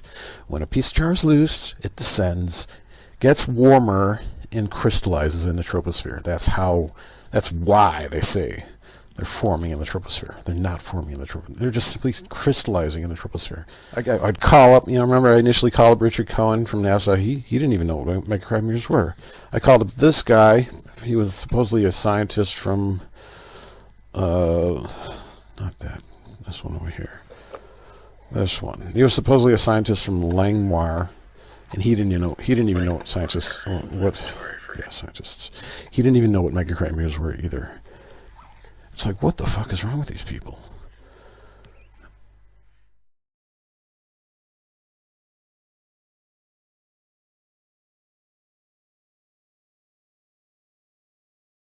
You want answers? I think I'm entitled. You want answers? I want the truth! You can't handle the truth! Chemtrail people, let me issue a little clarity onto your complaining situation. I was watching this video. This is a video that says that a secret chemtrail pilot speaks. Okay, this is a psychological operation. You know what that is? They are leaking out these bullshit stories to you, tinfoil, conspiracy, chemtrail, theorist heads. Here's my response. Okay, what they did is this guy's reading a letter saying it's credible, saying it's from a credible source, and it's somebody who's a pilot who's spraying chemtrails, and as Jack Nicholson would say, you cannot handle the truth. The majority of the populace does not even understand that there is a glass sky above our heads, let alone that we live inside the concave earth, let alone that there's a mantle of ice connected to that glass, let alone that huge catastrophic events like Tunguska in the past was a result of a large patch of this ice from the top of the glass sky, falling down and destroying a good, 100-mile radius or something like that. And because of the advent of modern technology, factories, car emissions, whatever, we have a lot of heat rising up to the sky. A lot of frickin' heat. Anthropogenic heat. So you can't accept that. You can't understand that. You can't handle the truth. So what they do, the military, is they leak out bullshit psyop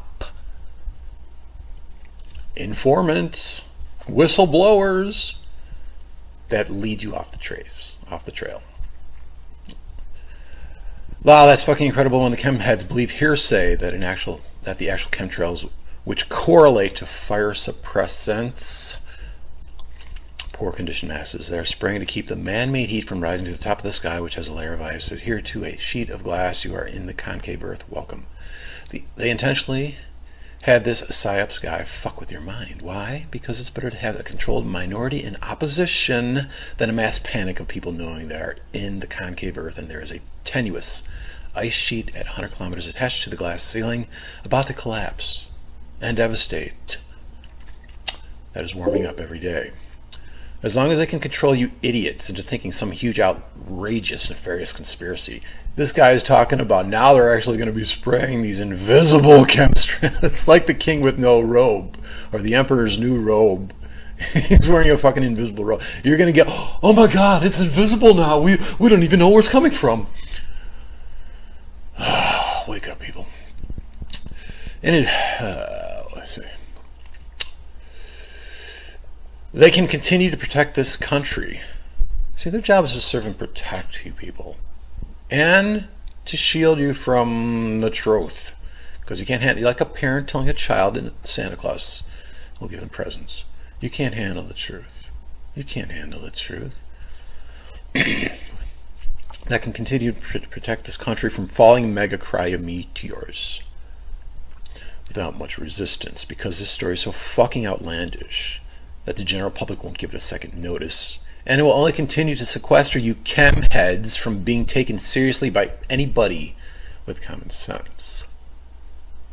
Government's top priority is to protect their own countries, not poison them without any good reason of the potential greater harm if they do nothing about it.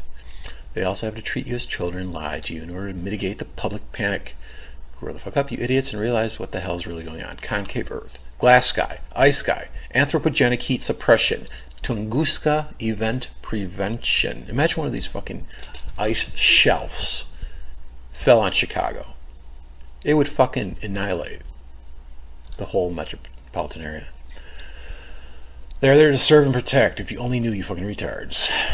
Poor conditioned masses. I repeat, all the chemicals found in chemtrails are found in apparatus to suppress fire. U.S. patent. Where's that patent? Tenuous.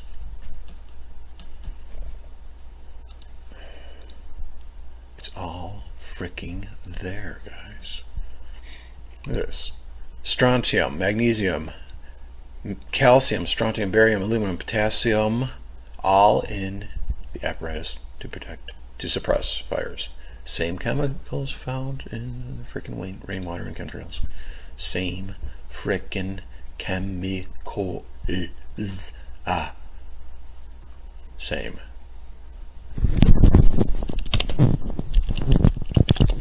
Strontium, aluminum, magnesium. Magnesium is there for the endothermic reaction.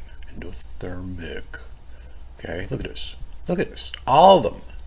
Magnesium, calcium, hydroxide, strontium hydroxide, barium, aluminum, and potassium, all found in chemtrails. So they're using it to suppress the rising heat, not to reflect it away, not to poison you intentionally without any good reason of the potential dangers, without doing nothing if they do not spray. Come on, people. Come on. Really? Wise up. Come on. Really? Come on, people. And they even got their little fucking memes. You don't fucking understand. Of course there's chemicals. Of course they're spraying the skies with chemicals. But since you have a fucking confirmation bias reason of understanding and a hell-bent understanding, oh yeah, our own government, they want to kill off our people. They want to poison our people. No, they want to protect. They're there to serve and protect. And also to protect you from the truth, because you can't handle the truth, it would cause a massive hysteria, massive panic. Understand what megacrime means. Come on. It's very simple. You put 2 and 2 together. Okay? If there's a glass sky above us, if there's mysterious chunks of ice falling down from the sky, you gotta realize it's come from somewhere. It's not coming out of thin air. It's not formulating in the troposphere like these fake scientists are telling you. There's a transparent sheet of ice at the top of the glass sky, and because of the rising heat, these ice chunks have been falling down.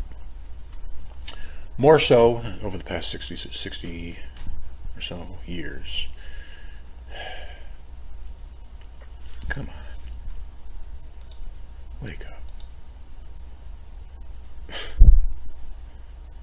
Well, that's my job. That's my role, is to be the messenger, to bring clarity to the situation, to help you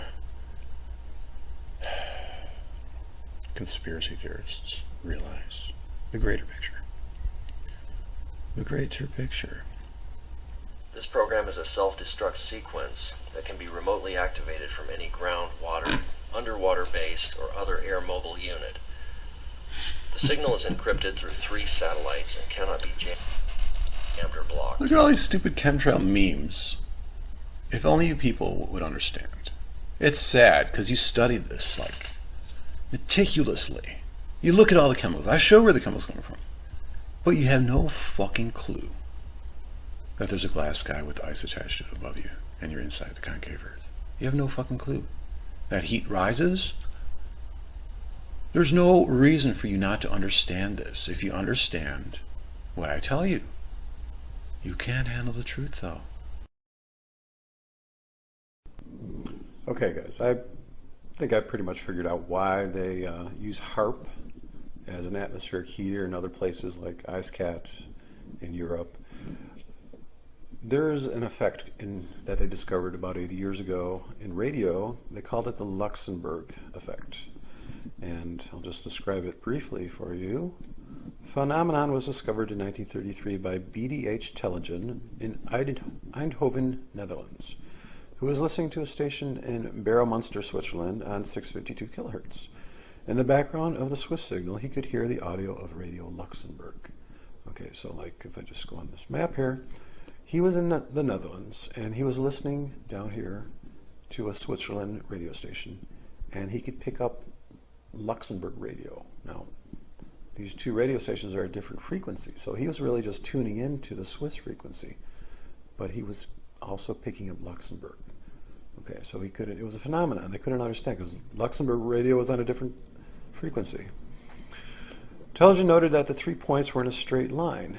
When the signal from the Swiss station made its way to the Netherlands, it passed directly over Luxembourg. He correctly theorized that the carrier of the Swiss station signal was being modulated in the ionosphere as it passed through the strong signal of Radio Luxembourg in the ionosphere.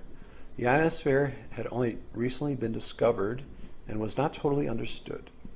It was previously supported that the ionosphere was a linear medium through which radio waves passively reflected.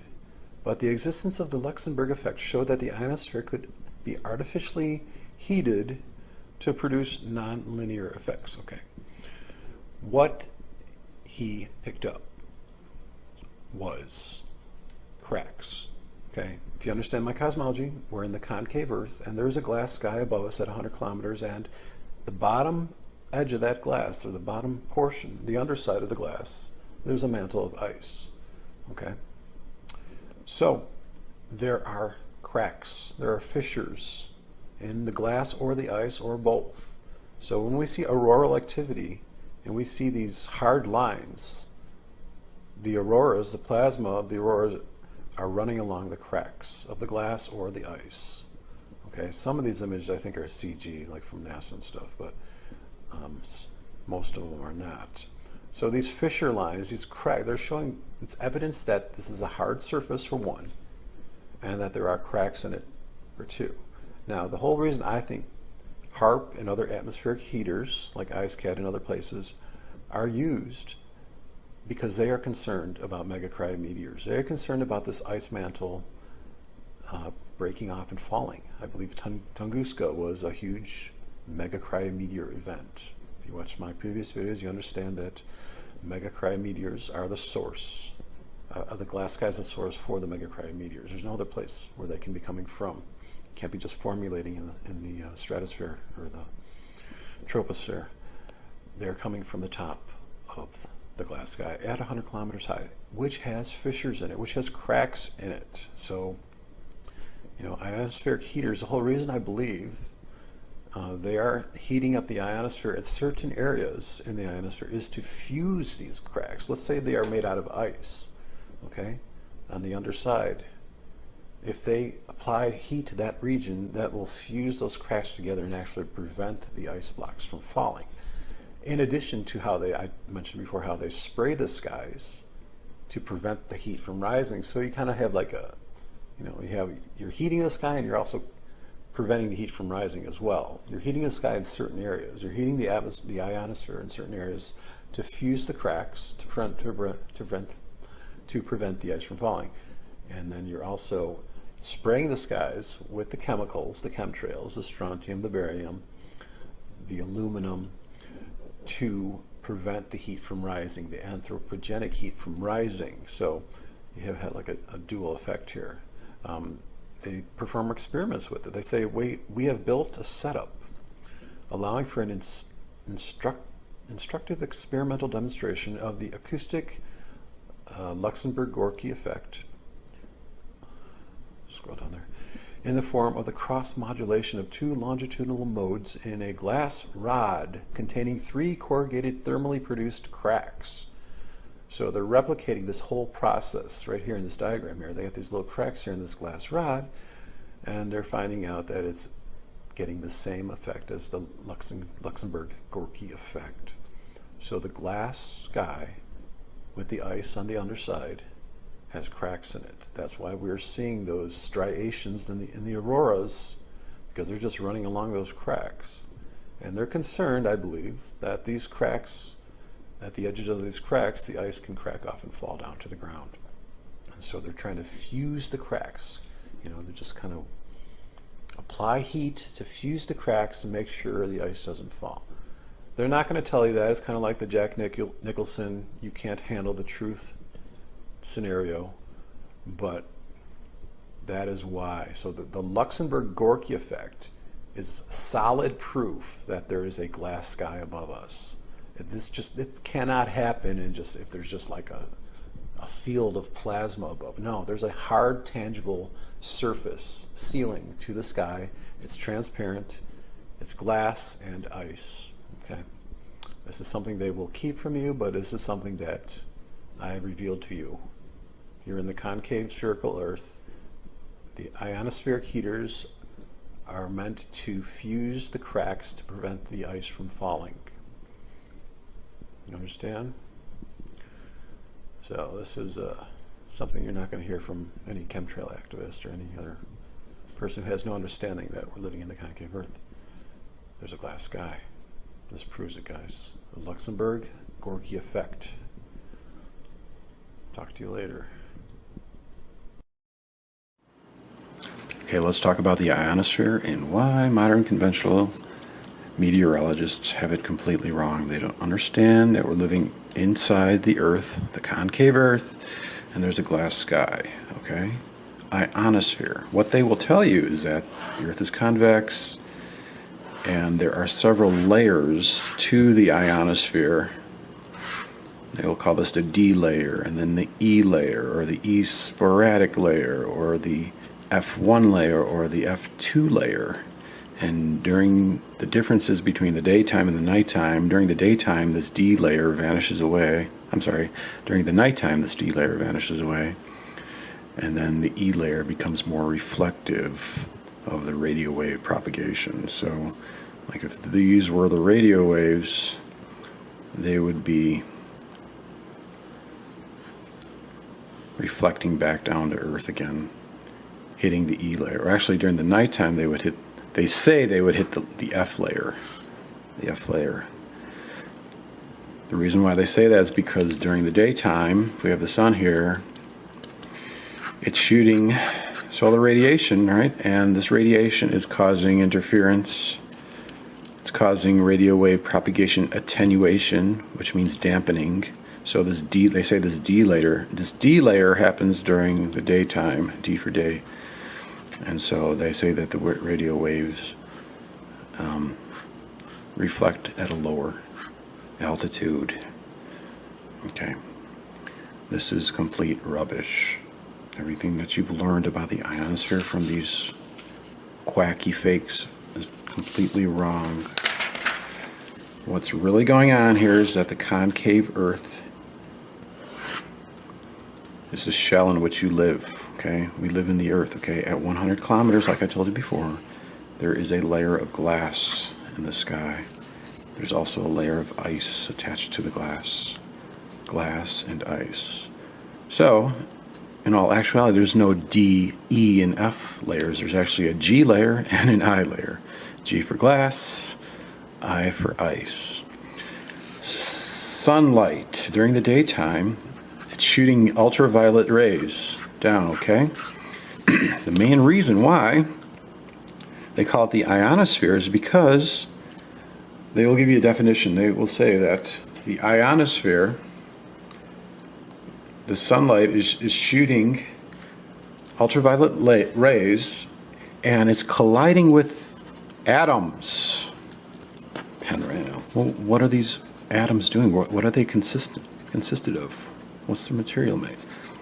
What are they made out of? These atoms in the atmosphere. You can't just say atoms. Okay, well, what they're saying is that the ultraviolet rays, when they collide with these atoms, they are losing valence electrons. Valence means that the molecules have pairs, like a valence pair of electrons. So if you lose one of those electrons, you no longer have a pair, and the material becomes imbalanced and it becomes ionized. That's what determines ionization, when you lose an electron from an atom. It becomes unstable, ionized. Just so happens that when ultraviolet light collides, well, not just atoms, but collides with glass, it loses valence electrons and it becomes ionized. Okay? That's why we have a glass sky. That's why we call it an ionosphere, because the ultraviolet light is colliding with the glass atoms, creating ionized molecules. Okay? And also I told you before that during the daytime, this ice is crystalline. It means it has a lattice structure. It's not transparent, it's opaque. So it's absorbing the radio waves. Also the sunlight, the solar radiation is coming down and it's absorbing the radio waves too. So it's causing this interference during the daytime. So the radio wave propagation is much lower. That's why they say there's this mysterious imaginary D layer that's lower. That's not the case. So during the nighttime, however, when there's no solar radiation hitting the glass and the ice, this ice transforms into transparent ice, amorphous ice. Amorphous ice. It's transparent.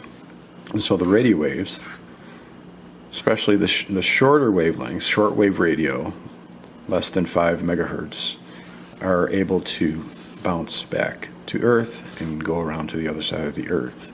The higher frequencies, above 15 or 30, they're still going to pass through the glass and the ice.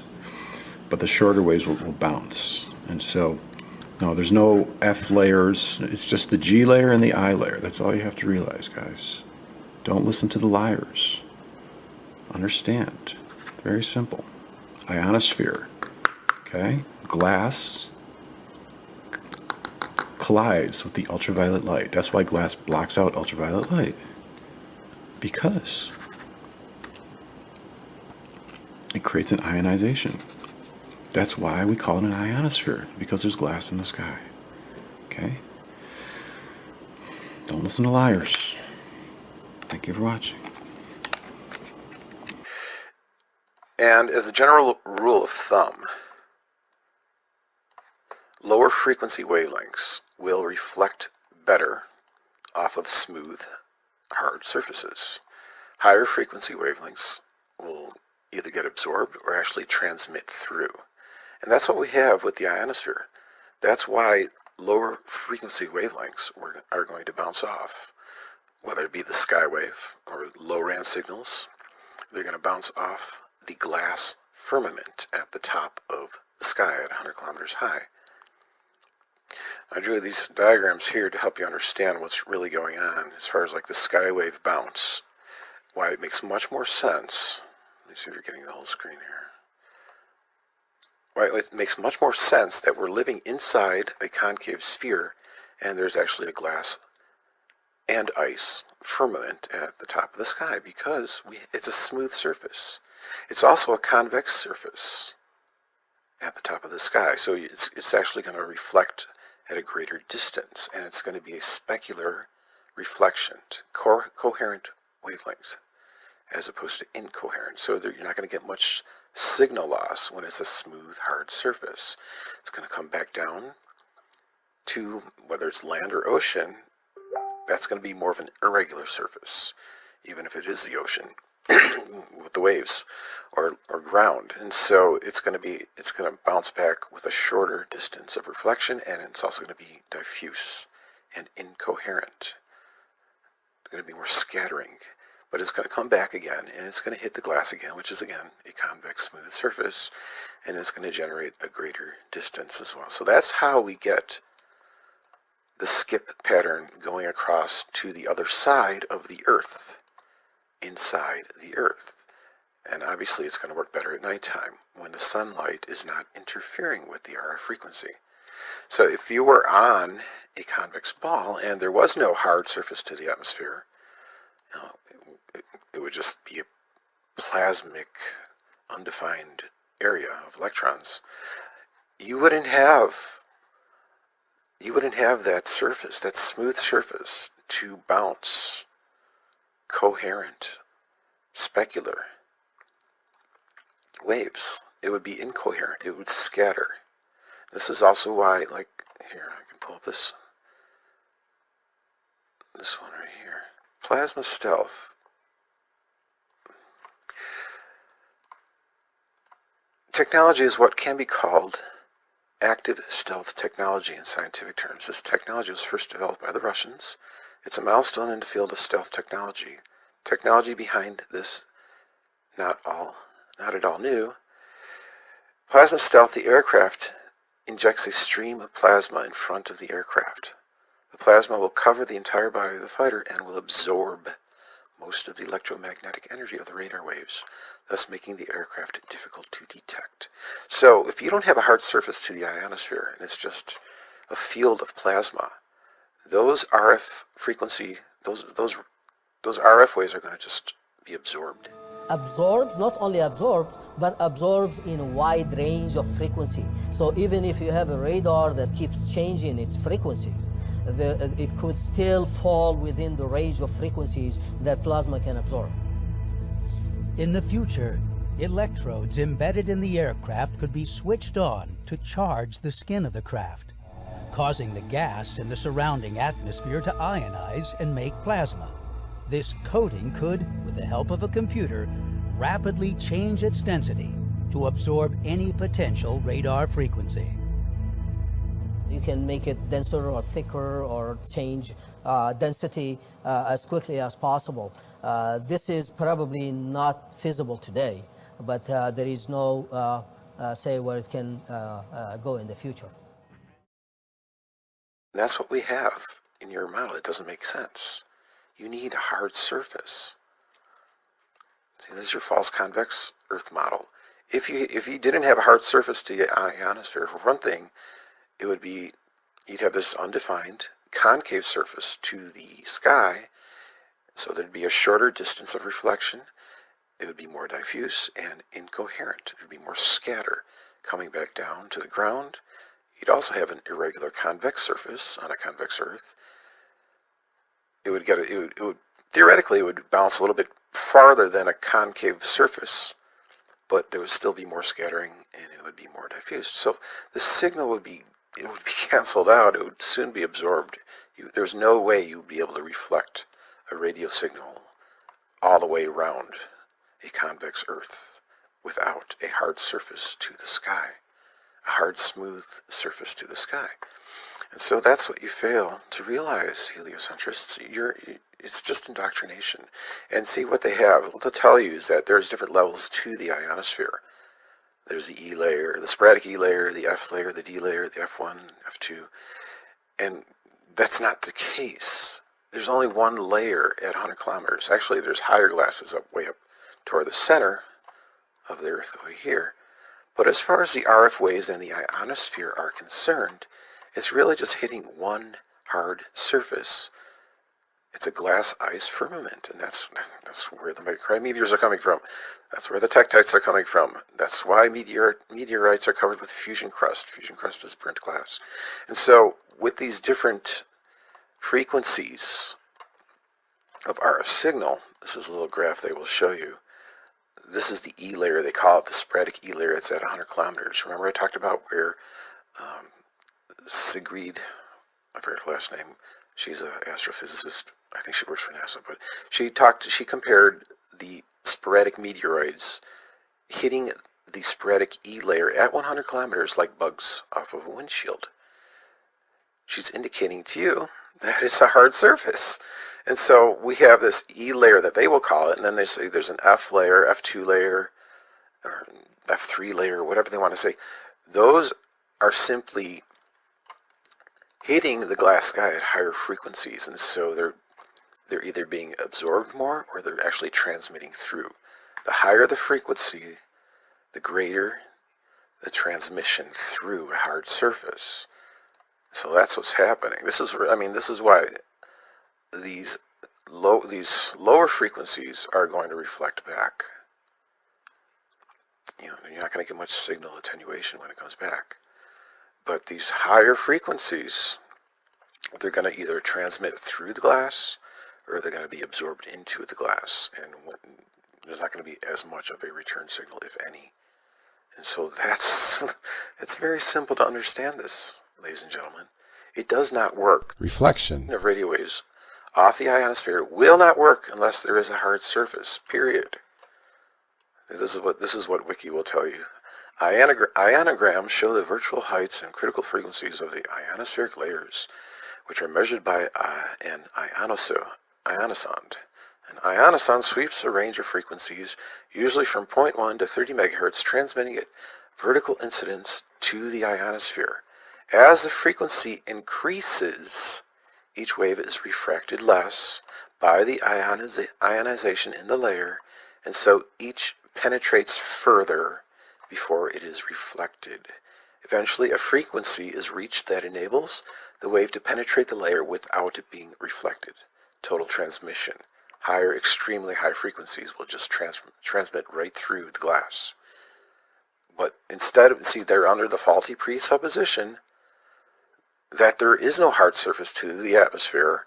Therefore, they have to give you different layers of it. And that's dependent upon the frequency. See, the lower frequency is going to reflect, but this is a false convex Earth model. So that's what they're failing to tell you. It's just a faulty presupposition. Here's another graph. The level of absorbance is greater when the wavelength is shorter.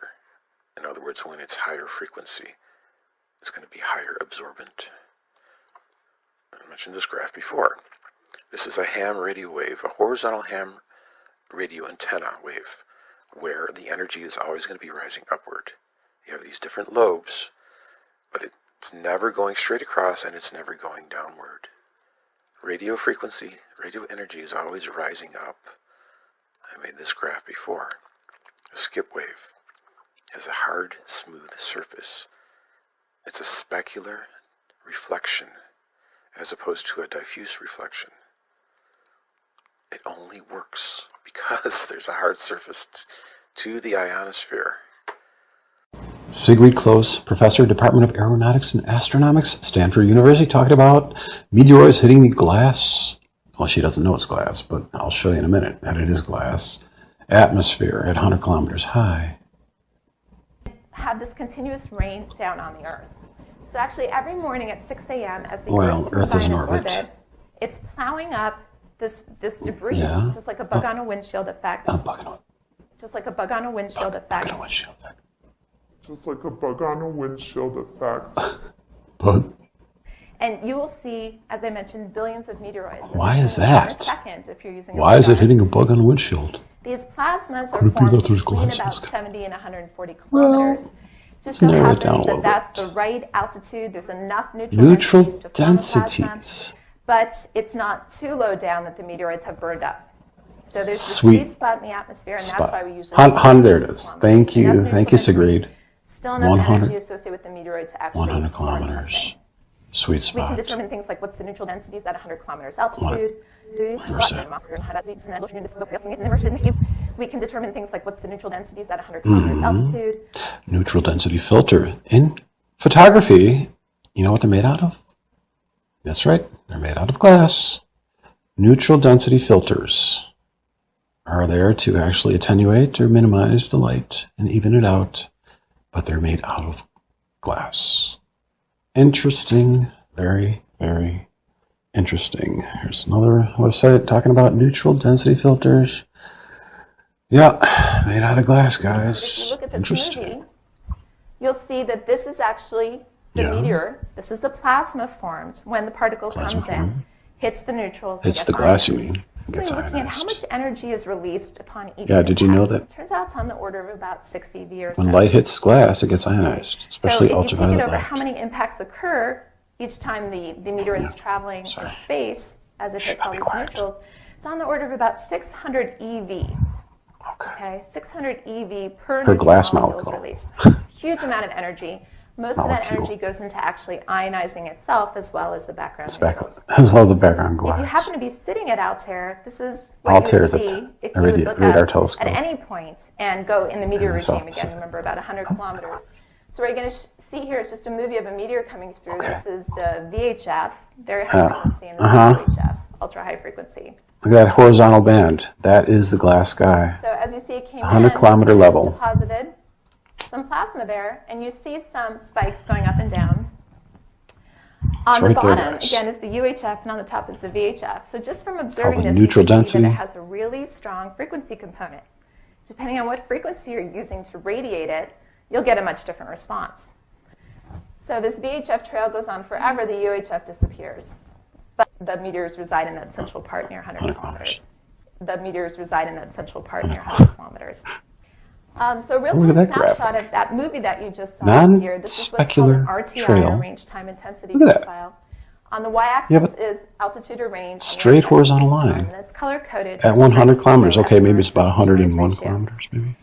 And as you can see here, this 101.1 kilometers. is the head echo. That's the How the heck can we get a straight line like that, guys? What's so great about head Unless echoes it's a is hard that they move surface. with the velocity Like of the meteoroid. glass, so right like a there bug you on a have windshield. one observable on the meteoroid. Like a bug on a And windshield. as you could probably see just Like a from bug this on a image, windshield. the signal strength is really Like a bug on a windshield. So you need something like an aerosolid. Some of these dusty trails, so this whole area of dusty plasmas, can go on for many minutes, sometimes even hours.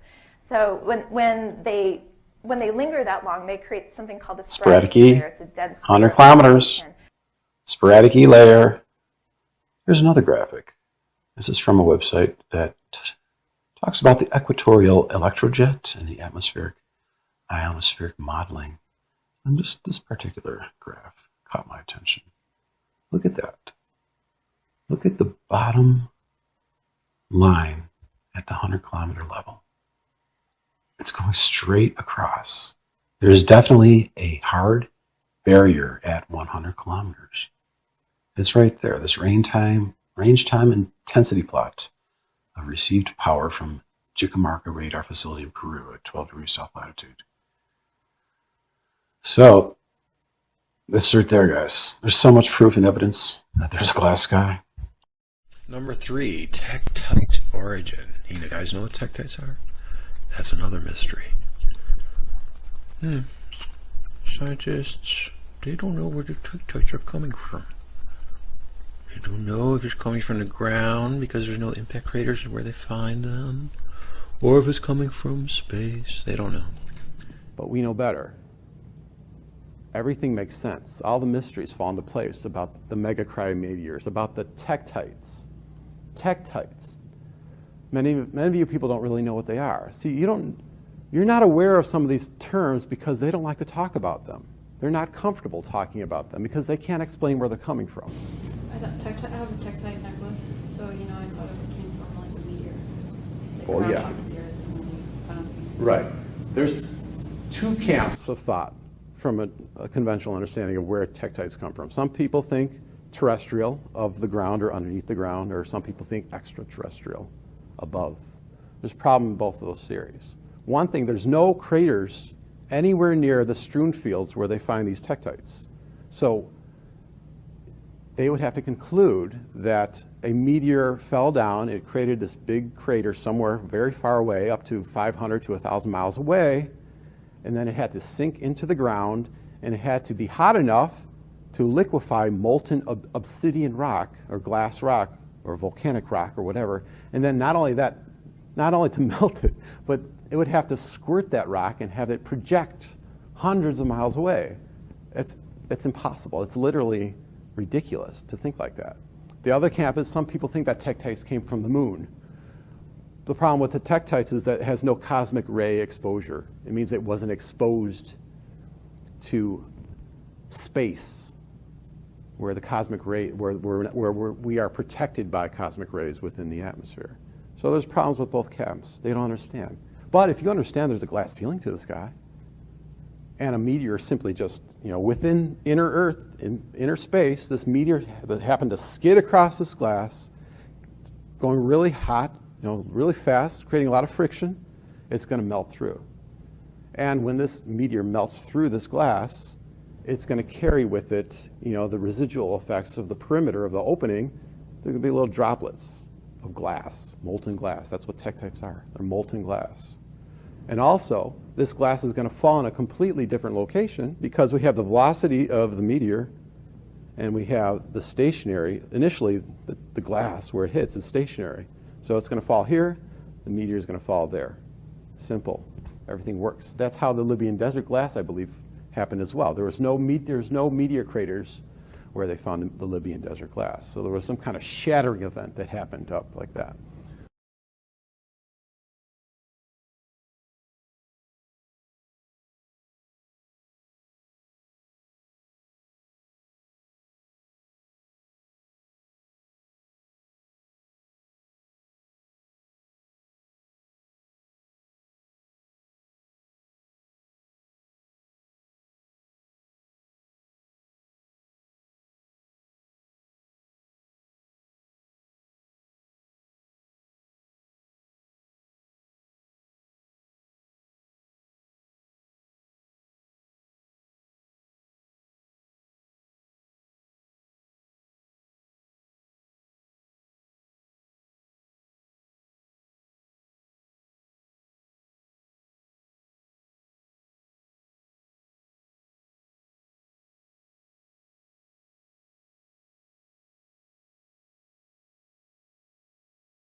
Number 4, megacriometeor origin.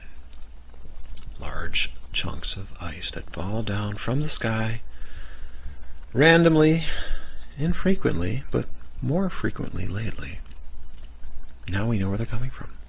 There's actually a whole ice sheet connected to the glass sky. Number 5, birefringence. Birefringence is created through different glasses different types of material like calcite where it actually projects a double image, a double refracting image. So sometimes you'll see double suns in the sky. Sometimes you'll see a quadruple rainbow where it's like an offset, like there's another rainbow that's displaced a little bit from the original rainbow.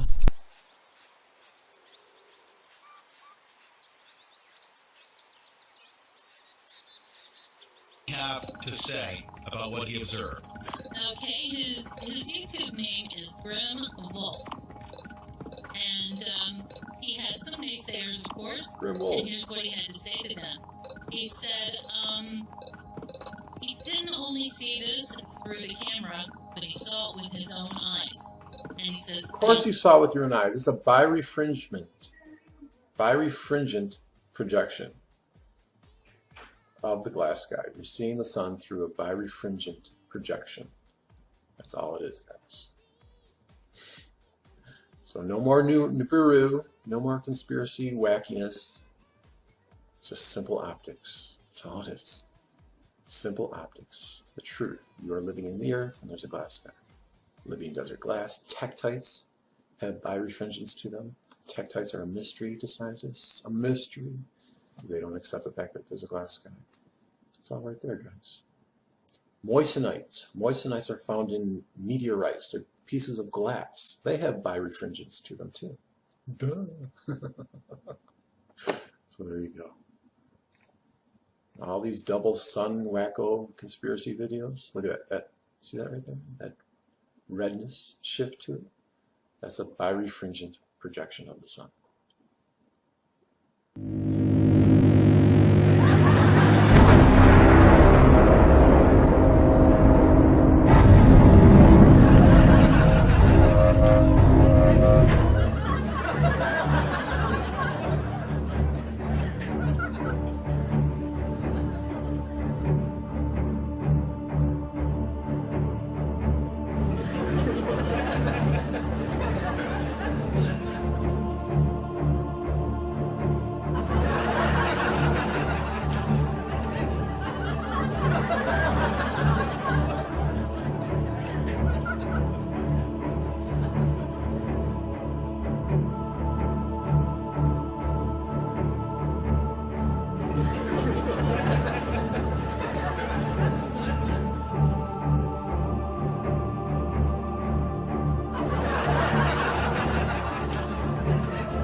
Or you'll see a comet's tail splitting like that. That's all because you're viewing these phenomena through a birefringent glass sky that at certain rotation angles of the sun, because it's polarized in a certain direction, sometimes casts a double image. It's a very weak birefringence. They found it in the Libyan desert glass. They found weak birefringence.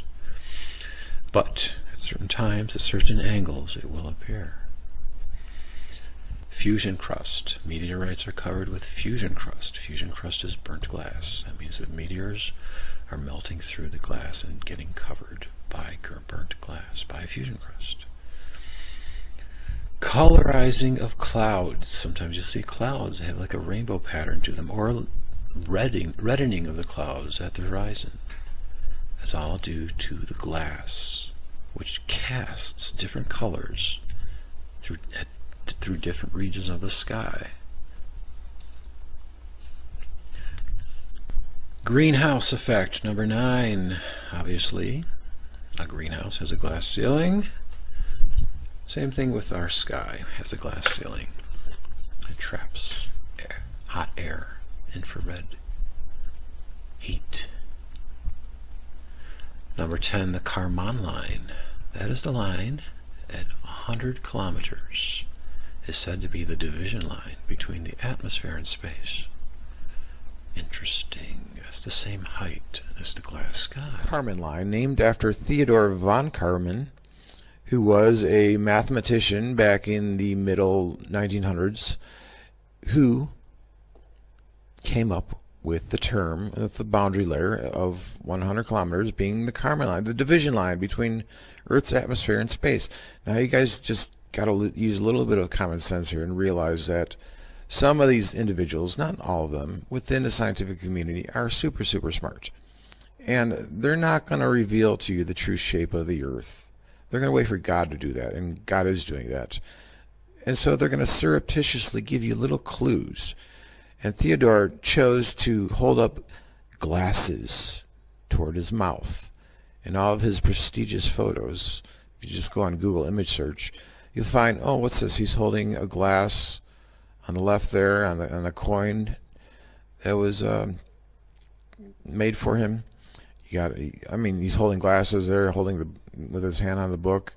The Getty image one, he's putting the rim of the glass, or the handle of the glass, is in his mouth. He's holding the glass on the right there. He's holding the glass on the bottom there. And so he knew. Kármán knew, and not only Kármán knew, I'm sure a lot of his associates knew as well, that the Earth, this was after World War II, when they really discovered the facts about the atmosphere and that there is glass in the sky. Number 11, ultraviolet radiation block, UV block. Did you know our atmosphere blocks out a lot of ultraviolet light? And did you also know that glass blocks out ultraviolet light? Did you know that? Number 12, lightning. If you ever watched an Eric Dollard seminar, you'll realize that lightning is created by dielectric forces moving laterally near glass. Lightning doesn't form from the top down or the bottom up. It actually forms from the sides. Into the concept of counter space. We've entered the counter space logic right now. We have two spatial conditions. Okay, now if I take and put a piece of glass in between these wires, like I did the iron bar for the magnetism, the glass will absorb up more dielectric lines of force, and the energy storage will be greater. Now, if I keep turning up the voltage to the point where the glass starts to saturate and can't handle anymore, what happens is, instead of pushing the lines of force out, what the glass will do is start to draw even more lines of force in, until the point in which it blasts. That's when you get sparks across power lines, lightning discharges, that type of situation. That's what's going on. Now let's take a lightning discharge as another flux example. Okay, we got the clouds, we got the Earth. Okay, now because we know about these lines of force, we know that there's this volume of space, of ground and thundercloud, that is filled with a quantity of electrostatic lines of force, okay, which are basically trying to pull the cloud and the Earth together. Okay, now what happens is the cloud evaporates, the water, which is holding 50 times at least the amount of lines of force that air can hold, is releasing this electricity, and it has nowhere to go. So what happens is these lines of force start to become tighter and tighter. And what it'll do is it'll start a saturation in some spot of air, just like in this piece of glass. When I kept turning the voltage up, it'll start to spark inside, and then it'll blast. And so the atoms start to break apart at the point of saturation, and you get a breakdown zone. And what happens is when that saturates in a counterspatial, yes, there's something you want? Step maybe away from that board for the camera. Oh, okay. Thank you. Yeah. Once the saturation process starts, all the lines of force will come running into that and discharge the complete 1 cubic volume of electrostatic lines of force in one fire column. Saturation is complete and total. There's nothing jumping from the cloud to ground or any of these types. Those are all myths. If you build your lightning protection system on that, you're more than sure to get blasted. What did you say it was doing? It's a saturation. It's moving in sideways. It's like if I have a bottle full of water, and the water represents the electrostatic field, okay, and then all of a sudden the water or something starts to break down, like in the middle, and the more water rushes in to make what was gone. It's like the whole jar of water collapses upon itself into nothing. And the energy density is so high at that point that the fire appears. And that's why there's the blast. So lightning is not moving vertically, it's a saturation collapse coming in horizontally, and it produces this what's called impulse current. It's all the static meant into one line. Yeah, it's a saturation into counter space. The dielectric forces in direct perpendicular positioning of the electromagnetic forces. March 19th, 1963. Eastern Airlines Flight EA 539 from New York to Washington. 5 minutes past midnight, the plane encounters a storm. There's a loud bang and a bright flash. Seconds later, a glowing ball emerges from the pilot's cabin. The blue-white ball hovers above the aisle and floats slowly toward the rear of the plane. It reaches the back of the plane and vanishes. Remarkably, the plane continues unharmed. But this wasn't fantasy. This was fact, and it wasn't the first account of its kind. In World War II, pilots reported strange balls of light that seemed to follow their planes. U.S. pilots named them Foo Fighters. For thousands of years, people have claimed to encounter fiery spheres as ghosts, messages from the gods, or UFOs. But there was something different about the Eastern Airlines account. The eyewitness wasn't an adrenaline-fueled fighter pilot or a medieval mystic. He was a scientist, a professor at a prestigious British university. Suddenly, scientists sat up and took notice. One scientist who's been inspired by his own close encounter is nuclear physicist Dr. Graham Hubler. I have seen ball lightning myself, so I know that it exists. The most newest piece of evidence is something of a phenomenon that scientists couldn't figure out why it was forming, and that is called ball lightning. And there was a scientist out of Australia who just came out with an article. It says Australian scientists have unveiled a new theory which explains the mysterious phenomenon known as ball lightning. Sightings of balls of lightning have been made for centuries around the world, usually the size of a grapefruit and lasting up to 20 seconds. But no explanation of how it occurs has been universally accepted by science. Even more mysterious are sightings of balls of lightning forming on glass and appearing in homes and in airplanes. CSIRO scientist John Locke has been studying ball lightning since the 60s. He's never seen it, but has spoken to eyewitnesses, and in a new scientific paper he gives the first mathematical solution explaining the birth of ball lightning and how it can pass through glass. Previous theories have cited microwave radiation from thunderclouds, oxidizing aerosols, nuclear energy, dark matter, antimatter, and even black holes as possible causes. Locke disputes these theories. So do I. He proposes ball lightning is caused when leftover ions, electric energy, which are very dense and swept to the ground following a lightning strike, and how they pass through the glass. He says this is a result of a stream of ions accumulating on the outside of a glass window, and the resulting electric field on the other side excites air molecules to form a ball discharge. Okay, now this doesn't only happen on the other side of windows. This happens up in the middle of the sky, basically, and you know there's no glass within the vicinity of where some of this ball lightning is forming. So obviously there's glass somewhere. Where's the glass? Well, the glass is up in the ionosphere, 62 miles high.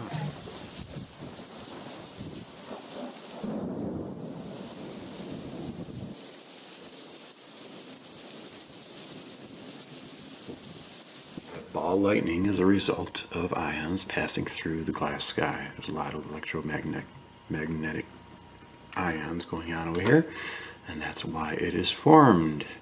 Glass in the sky. So chalk up another piece of evidence.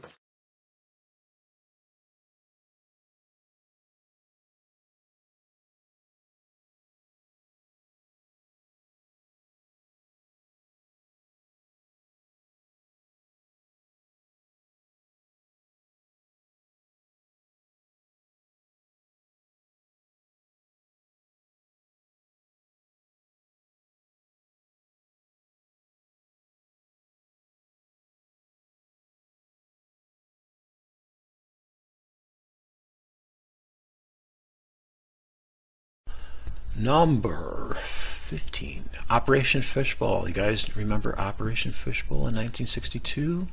Maybe you weren't alive back then. Starfish Prime.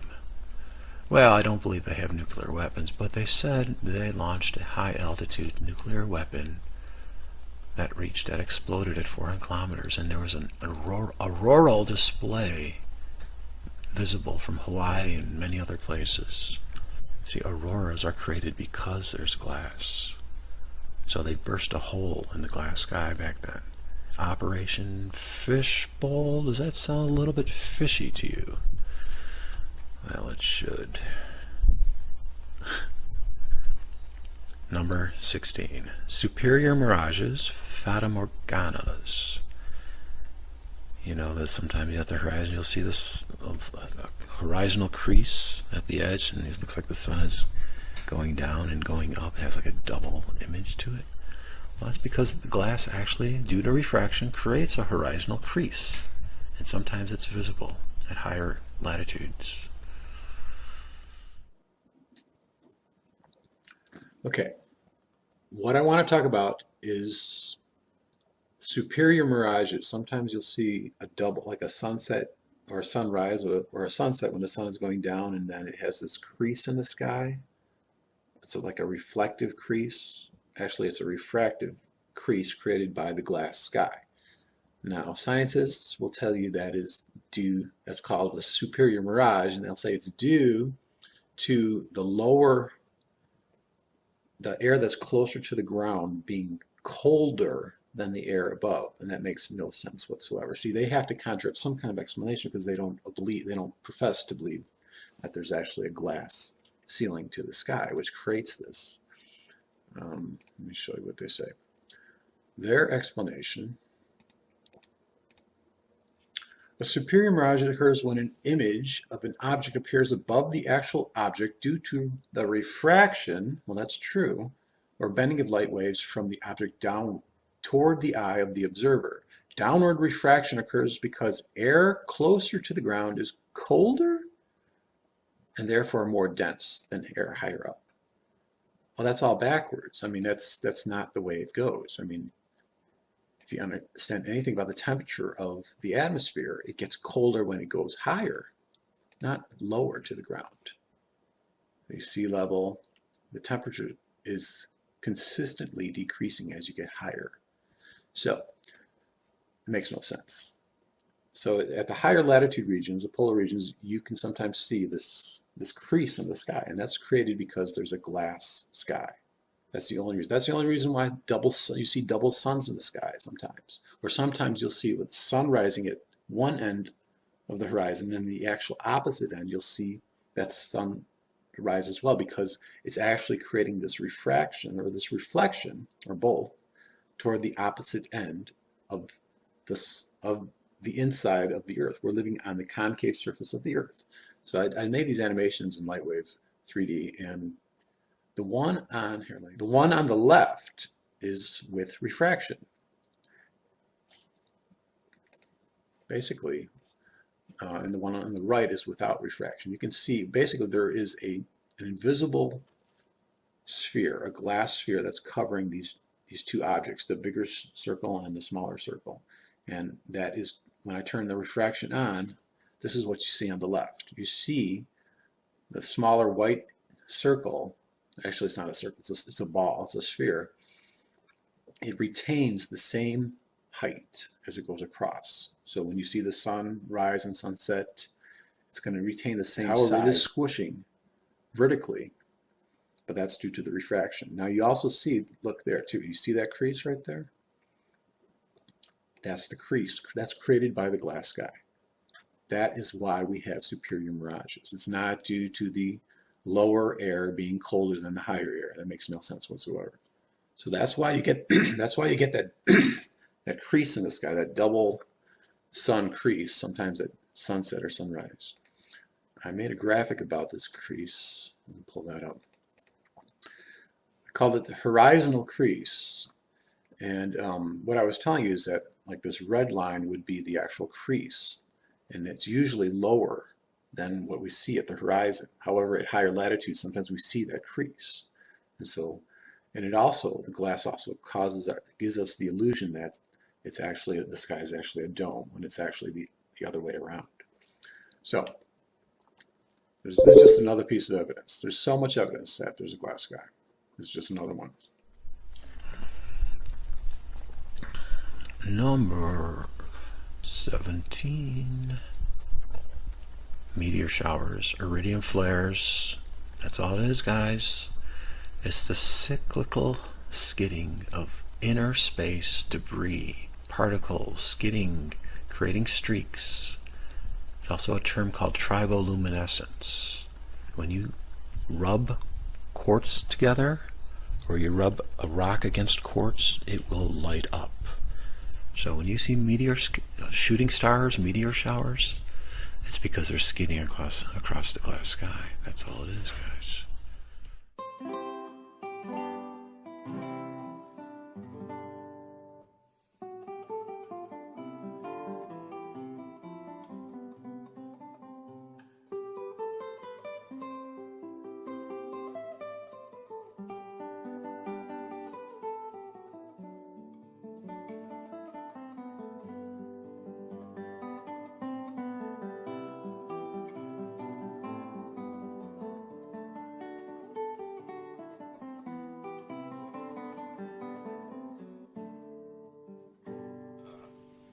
Take out light.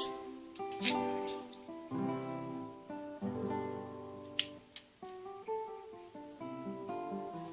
Then I start to rub one of the quartz cobbles toward the other. And you can see light. This is not sparks, it's triboluminescence.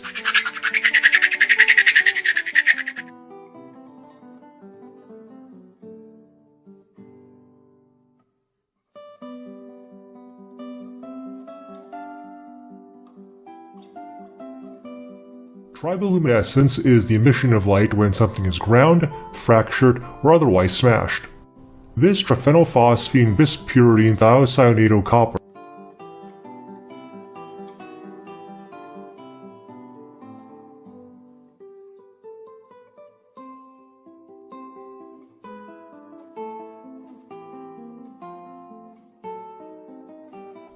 Number 18. Redshift. You've probably heard that you've been told that the universe is expanding because they see the redshift of the stars. Well, nothing can be further from the truth. What they don't understand is that there's actually two layers of glass, one at the 100-kilometer level and the other at the celestial sphere level. So you're viewing the stars through two layers of glass, and it's creating chromatic aberration. It's creating the colors. It's creating the shifting. That's all it is. It does not indicate movement away from you. They say it's like the Doppler effect. There's nothing further from the truth. All stellar spectroscopy is debunked due to scientists ignoring chromatic aberration of stars caused by glass. Number 19, aberration of light, stellar aberration. Sometimes astronomers will see slight movement in this, like a displacement in the sky, in the stars, and that's only because the glass sky, it creates a slight apparent displacement of stars due to the refraction. 21, Crookes dark space. There's a man named Crook in the 1800s who found negative charged ions create dark space around glass tubes. It's the same thing with our glass sky. Where is the way where light dwells? And as for darkness, where is the place thereof? Job 38:19. Job 38:19. Glass sky. There's actually an area surrounding the glass sky at 100 kilometers that is immersed in darkness. There's a term called Crookes darkness, or Crookes dark space, with cold cathode tubes, where it actually creates this area of darkness. around the inside of a cathode tube.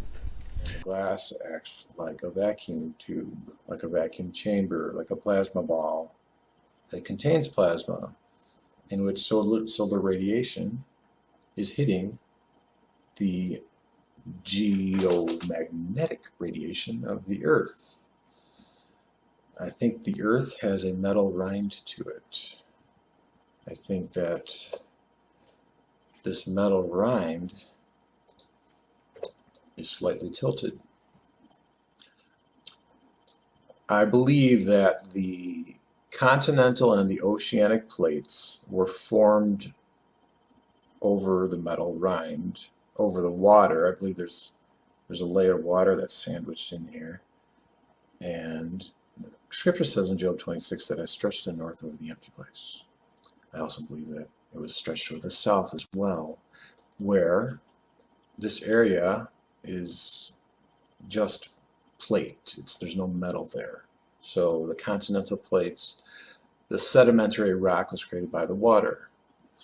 And so it's stretched over. I don't believe there's really any, I mean, there might be some little pinholes here and there in the north and the south, but I believe it's been covered over like that with water. Now if you, if I grab the little lip here, the metal lip, you can see the auroral zone.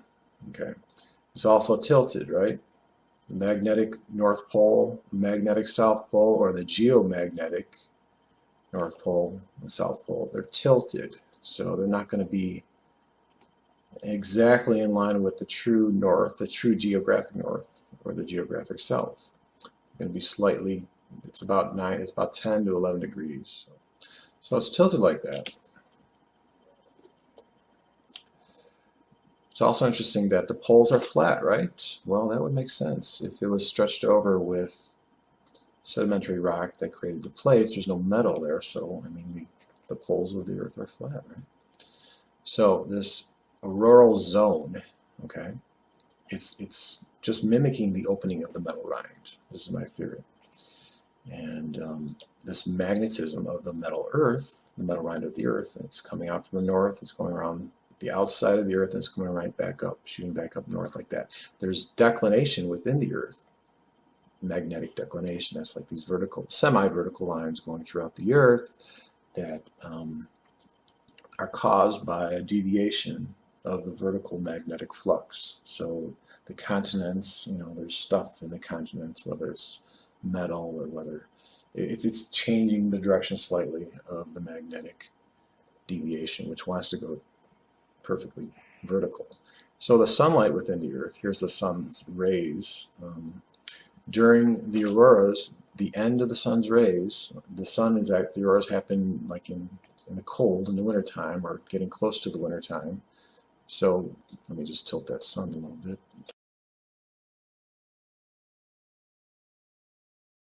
The end of the rays are going to interfere with the auroral zone, the magnetic activity coming up from the lips, from the metal lips of the rind of the Earth. Okay, it's not the magnetosphere, the glass sky. It's causing the vacuum, creating the plasma, creating the nitrogen and the oxygen. There's still a little bit, and it's not a complete vacuum, so there's still some nitrogen and oxygen above the glass, which is creating the striations, this interference, the solar wind, the end of the curved rays of the sun, interacting with the magnetic flux of the lips of the metallic rind of the Earth. That's how I believe. So this metal, it's shifting, it's moving, it's the water that's sandwiched between, or the oil that's sandwiched between, is shifting. So you have the inside of the Earth, heaven, it's staying perfectly vertical. Okay, it's not shifting whatsoever, but this outer metal rind is, over the years, okay, the magnetic North Pole is moving every once in a while. So that's what I believe is happening. That's how I believe the auroras are happening. Auroras happen in this state, within a vacuum, with glass. Glass acts as the insulation, the insulator. So it blocks all this, all these rays, the solar radiation, and it creates the striations like that. I don't want to tell you differently. Talk to you later.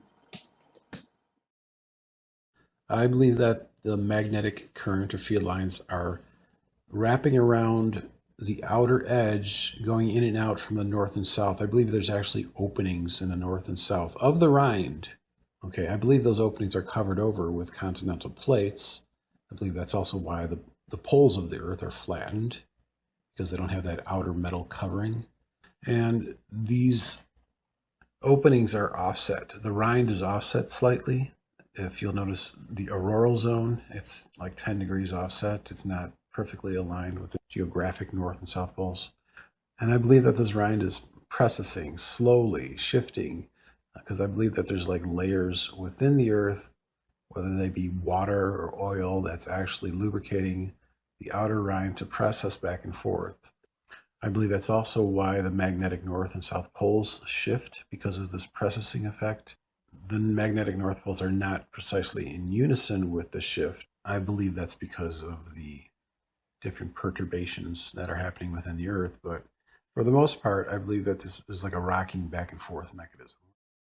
Seismic waves within the inverted hollow Earth. Now there's a version by a man named Jan, whatever his name is, Lamprecht, where he gives his own version of the hollow Earth, how the seismic waves move. Actually, initially they proposed this model. Okay, you're looking at the Earth, you're standing on the Earth, which is convex, which they have it. It's not really convex. But anyway, there's a shadow zone at 105 degrees and 140 degrees that virtually no seismic activity occurs there. However, there is still a little bit of activity that occurs there. Like if you look in this diagram of the solid convex Earth, they have 105 to 140 degrees where there's no seismic activity. You got the black lines and the red lines. The black lines are the P waves, the red lines are the S waves. The S waves are secondary, black lines are primary. Secondary waves don't travel through liquids or gases. They only travel through solids. There's a version of, okay, you got the P waves and the S waves.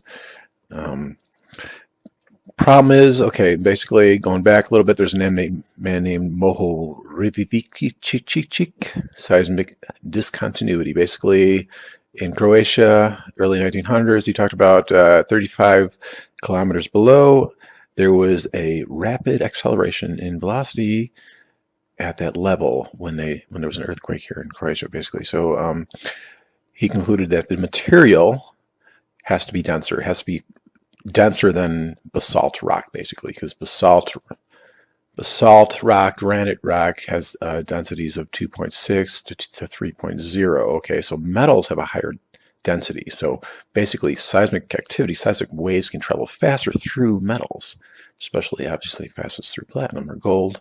So going back here, I wanted to talk about a little bit about this discontinuity. They call it the moho, or the mantle. Now he's saying there's actually a line that separates the crust from the mantle, but I'm saying the moho, if you want to call it that, is the actual mantle.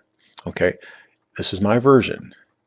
The inverted hollow Earth. Okay, right here, I'm going to zoom in over there. Right there is the epicenter. Let's say the epicenter of an earthquake happens right there. Okay, this is the continental, the granite plate. This is the basalt, the oceanic plate. I'm saying beneath that is the moho, the mantle. That's made out of metal. And then there's another layer of water. This is just speculation, but I believe that this is kind of what I've concluded, basically. And then there's also metal rind. And there's possibly even more layers of metal beneath that.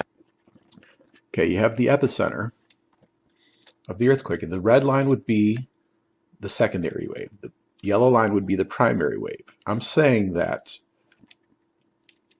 if there's an occurrence here, it's going to generate, in both directions actually, I just have it going in one direction, but it's going to generate this seismic wave. The S waves and the P waves are going to be going through this solid metal very fast, very quickly. Okay, this is at the 105 degree shadow zone cutoff.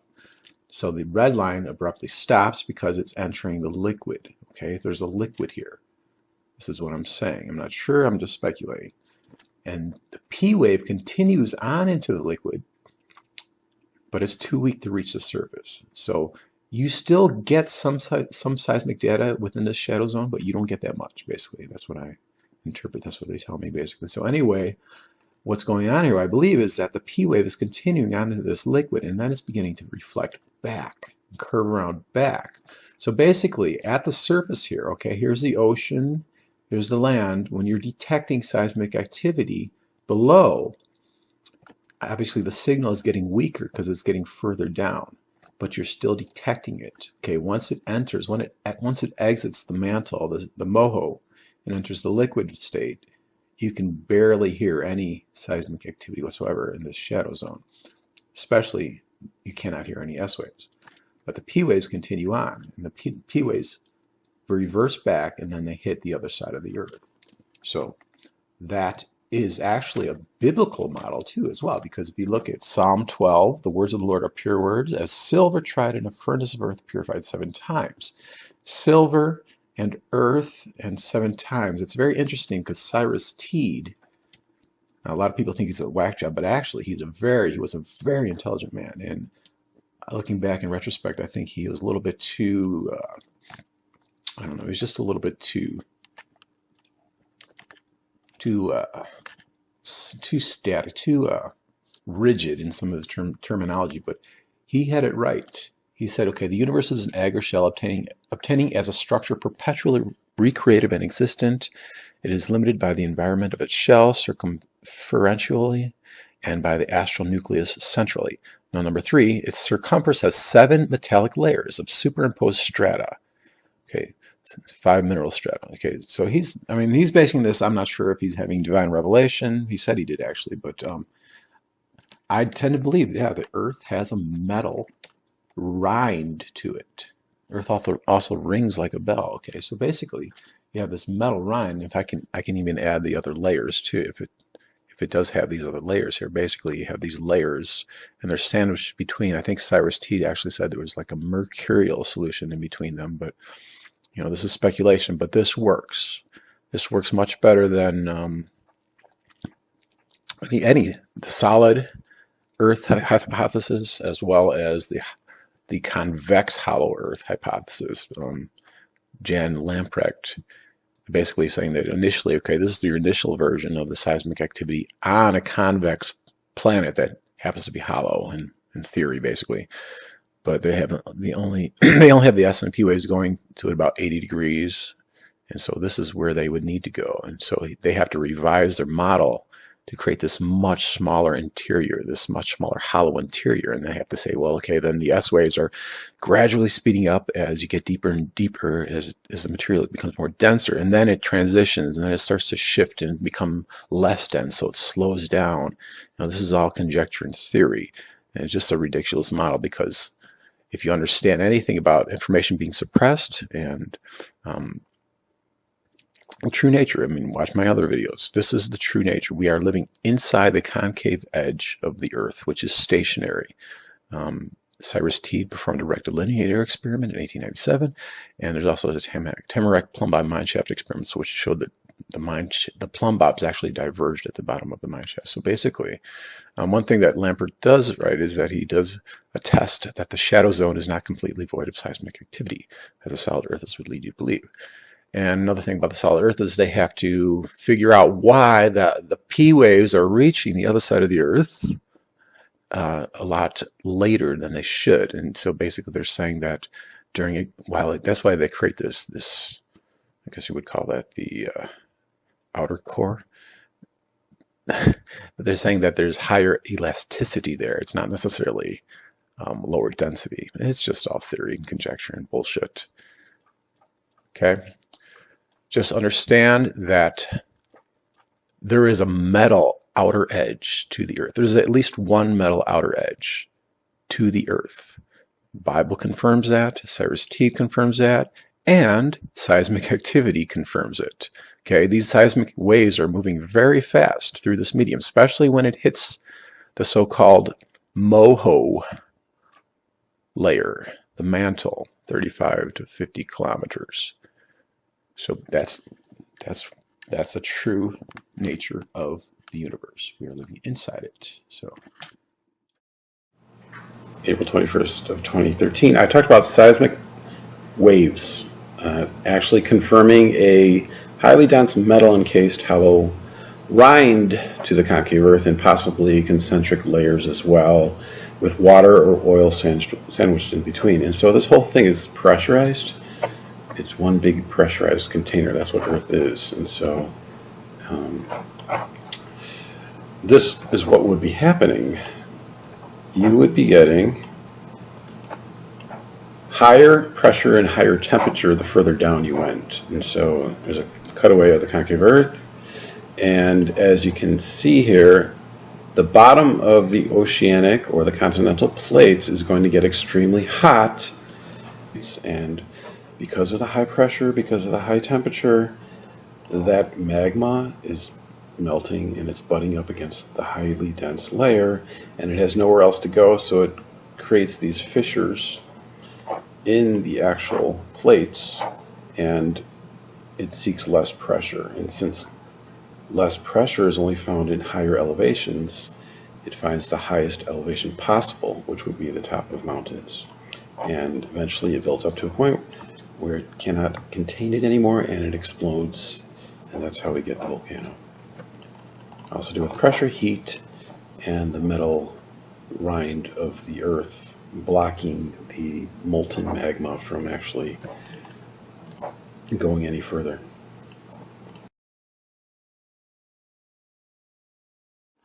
The glass sky is actually going higher and lower throughout the day. I even mentioned this before, that there have been found traces of metal in the glass sky, magnetite or iron. So the glass sky is slightly magnetic.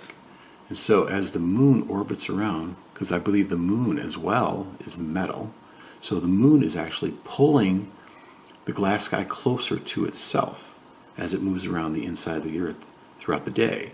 Not only that, on the moon side of the sky, of the glass sky, but on the opposite side, I believe there's a stress reaction that's happening as well. So we have this pinching. So this glass sky looking top down is more like an oval. So there's your only ellipse within the concave Earth.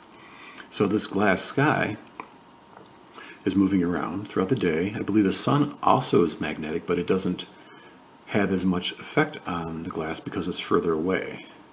And so the sun will affect the tides as well, but predominantly it's the moon. And so this just throws, see, gravity is a fictitious force, people. Listen to Tesla, okay? Tesla scorned the advocates of gravity. He scorned Einstein and all that theoretical bullshit of relativity.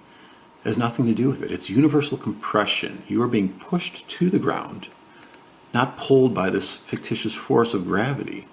Gravity has this concept of gravity has no role in everyday matters. They haven't been to outer space. They can't test whether or not there's a force called gravity.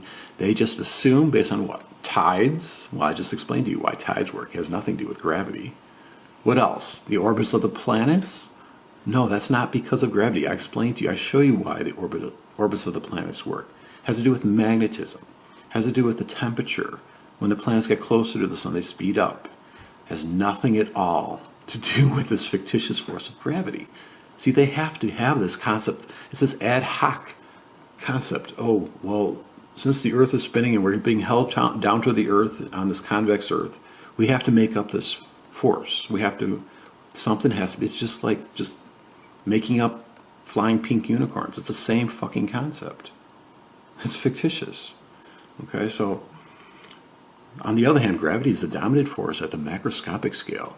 This is the cause of the formation, shape, and trajectory of astronomical bodies, including those of asteroids, comets, and planets. See, it's all bullshit, guys. It's all bullshit when they'll try to shame you with their ad populum bullshit. It's really funny. It's ironic too. I mean, just imagine if we were the majority. Just imagine this minority group of people, these fucking crackpots, thinking that the Earth is spinning and we're being held down to this magical force called gravity. They'd be laughed to fucking shame. So look at it. There's been metal to be found in the glass sky. Magnetite, iron. It's slightly magnetic. So it's being pulled up. The moon is attracting the glass sky toward it. And so just remember, there was a literal flood, and after the flood, the glass sky formed, and the glass sky performed the function of pushing or keeping the water down. So when Noah saw the rainbow in the sky, it was a promise that the earth would not be flooded again. Why? Because the rainbow is indicative of a glass sky, and the glass sky pushes. It's an ether push. It's not this pull. Universal compression. Listen to Tesla, okay? Pushes you down. So the glass sky, when it's closer to the ground, the water level is lower. It's very simple. When it's higher to the ground, the water level heightens. It's right there. Okay. You've heard that there's an equatorial bulge to this Earth that we're, quote, living on, and that it's spinning, and that's why it's causing an equatorial bulge, and even though it doesn't make sense, because if it was spinning like that, you'd have this force in the middle, this gravitational force pulling you to the edge, and why would it be spinning? Why would it be bulging out on the side? It doesn't make sense, okay? It's duplicitous to even say, well, we're being held to the ground by the center of this mass that we call Earth, and yet there's an equatorial bulge, and yet water is sticking to it. Let me just show you what I just animated. You're gonna like bing bing light bulbs go off here. All right, let me pull this up here. What you got to realize, okay? You're in a container, okay? Or let's say you have a container, a hollow container, and you put a heat source in there. And that heat source is orbiting around the equatorial region of that container. Let's say it's a spherical container. Okay, so let's say it's metal. I talked about the Earth having metal rinds to it. Even if it's not metal, heat is still going to expand objects, especially containers. Thermal expansion, okay? So if the sun is orbiting around this container at 23 north to 23 south, it stays in the tropic zones, okay? That tropic zone is going to get more heat, and it's going to expand. Hallelujah. I'll show you right now. Okay, here's my animation here. I got the little moon and a little sun here. There's orbiting around the tropic regions. The moon is going from -28 to +28, which would constitute a lunar standstill, a major lunar standstill. And don't pay attention to the actual rotation velocities, or this is just for visualization, but you notice here how the equator bulges out like that because of thermal expansion, ladies and gentlemen. Thermal expansion due to the sun's heat. Obviously, it's warmer at the equator. This is also proof that the Earth is hollow. It has a thin shell. What else does it prove? Well, you know, remember when Neil deGrasse said the Earth was pear-shaped? Remember that? This proves that too. I'll show you if you watched a previous video of mine. Pour that one out. Right over here. The equation of time, the analemma within LSC concave Earth. You notice from the side view, I have this time-lapsed animation where in the southern hemisphere the sun is closer to the Earth. Now it's not, the southern hemisphere is not necessarily warmer because there's more water in the southern hemisphere, but if the sun is closer, it's going to create more thermal expansion. And they say that it's a little bit chubbier in the south, right, Neil deGrasse? is this not like making sense to everybody? Okay, so, and it's closer in the north. So we have the analemma working out perfectly. I've showed you before the equation of time, how that all works perfectly. There is a literal change in velocity from acceleration to deceleration of the sun as the back of the sun, the rays hit the back of the sun as they pass through that Milky Way band area, in which it slows it down. And so the equation of time is resolved perfectly, and it does not work on a spinning Earth where they have to say that the equatorial orientation or axial tilt, as well as the elliptic orbit of this Earth around the sun creates the apparent slowing down and speeding up the sun. It doesn't. Okay, it's right here. It's resolved. It's perfectly resolved. Understanding. What else we got here?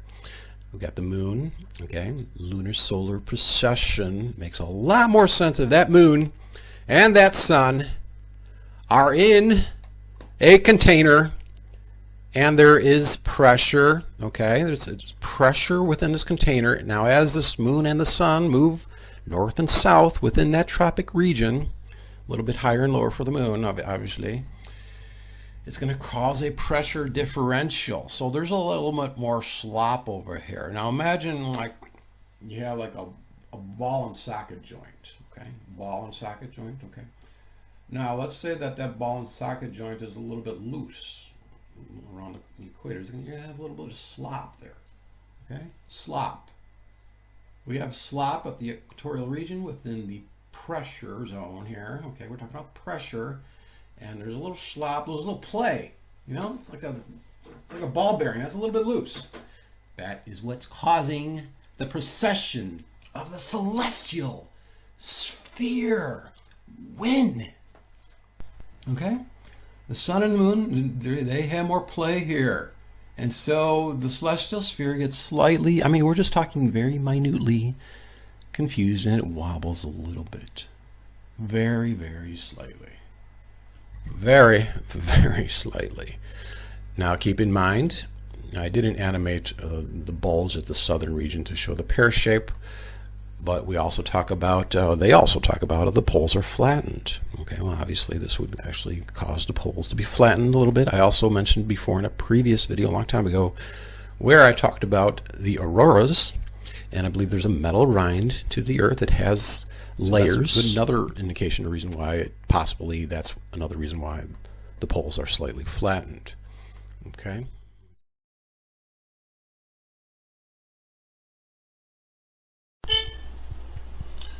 So the most asked question by children would be, why is the sky blue?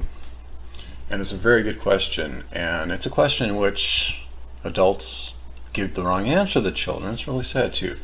Now I admit that I had to think about that a little bit too. There's three factors that really made me consider why the sky was blue. One is because I thought that the glass sky is yellow in nature. If we look at pieces of Libyan desert glass, we see them as yellow, and I thought there was some kind of color inversion going on there. Maybe it has to do with, originally I was thinking of it must be like phosphorus or something in the atmosphere that it switched to color. I'm not a scientist, so I'm just kind of think, why would that change? Why would there be, there might be some kind of inversion, and or maybe it's some kind of polarizing effect, because we know that the sky is polarized and the glass does polarize the sky. However, there's some other options too. Obviously the main reason people tell you, the main explanation is Rayleigh scattering, which they say the blue light is a shorter wavelength than the red light, and the blue gets scattered more than the red. But then the question arises, well, why isn't the sky violet then? Because violet has the shortest wavelength. And they will tell you that because our eyes don't pick up violet as well as blue. And that's, like this guy asks over here. Because it's so short. If that's the case, why isn't the sky violet? Okay, here's the thing. The sky... This guy's a shill. It's kind of pathetic too. Him and Vsauce. It's like they own the internet scientific community, and it's all bullshit. So he will go into, our eyes don't pick up violet as well as blue. Then I did some more research. And then I got to thinking about the electricity that's involved within the concave Earth, within this universe. It's an electric universe, okay? And the sun is the electrode, and the glass sky. See, this is the biggest problem with conventional science, is they will omit any reference to a glass sky, even though there's overwhelming evidence. And so glass, as you know, is an insulator. It's a dielectric. It's a dielectric insulator. And so I was doing some research on plasma cleaning. Let's go over here. And they have this this plasma cleaner. And what it does is it creates the glass is the dielectric barrier discharge. It creates a plasmic discharge. And so there's oxygen within this tube, within this glass tube, and it emits a blue light. Over here. Show you over here. Plasma cleaning involves removal of impurities and contaminants of an energetic through the use of an energetic plasma or dielectric barrier discharge. Okay, so this glass is the dielectric, it's the barrier, and it's discharging the plasma, which happens to be filled with oxygen. Argon, oxygen, so these are all the same elements that we have in our atmosphere. We have oxygen, nitrogen, argon. It says in plasma, gas atoms are excited to higher energy states and also ionized. As the atoms and molecules relax to the normal, lower energy states, they release a photon of light. This results in the characteristic glow or light associated with plasma. Different gases give different colors. For example, oxygen plasma emits a light blue color.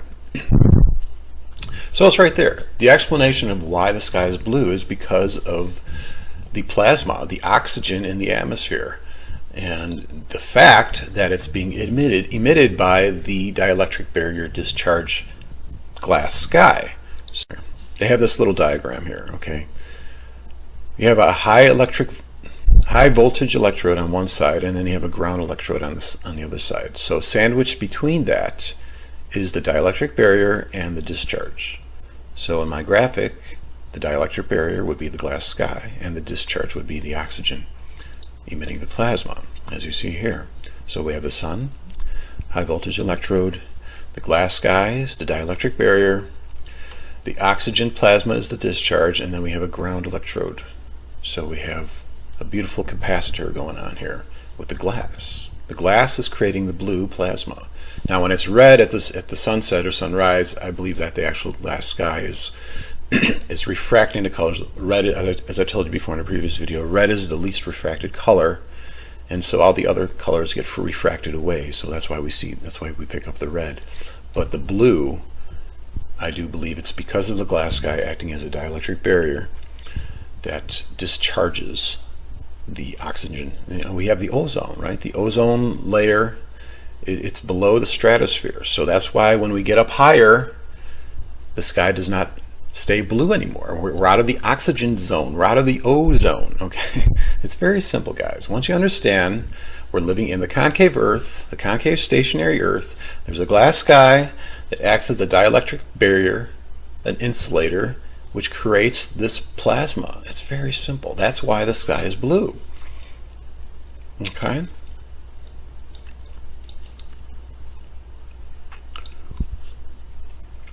See, what I did is, this is a piece of Libyan desert glass, and I was thinking, well, okay, if I hide that layer, this is the same blue color from the plasma cleaner I have here.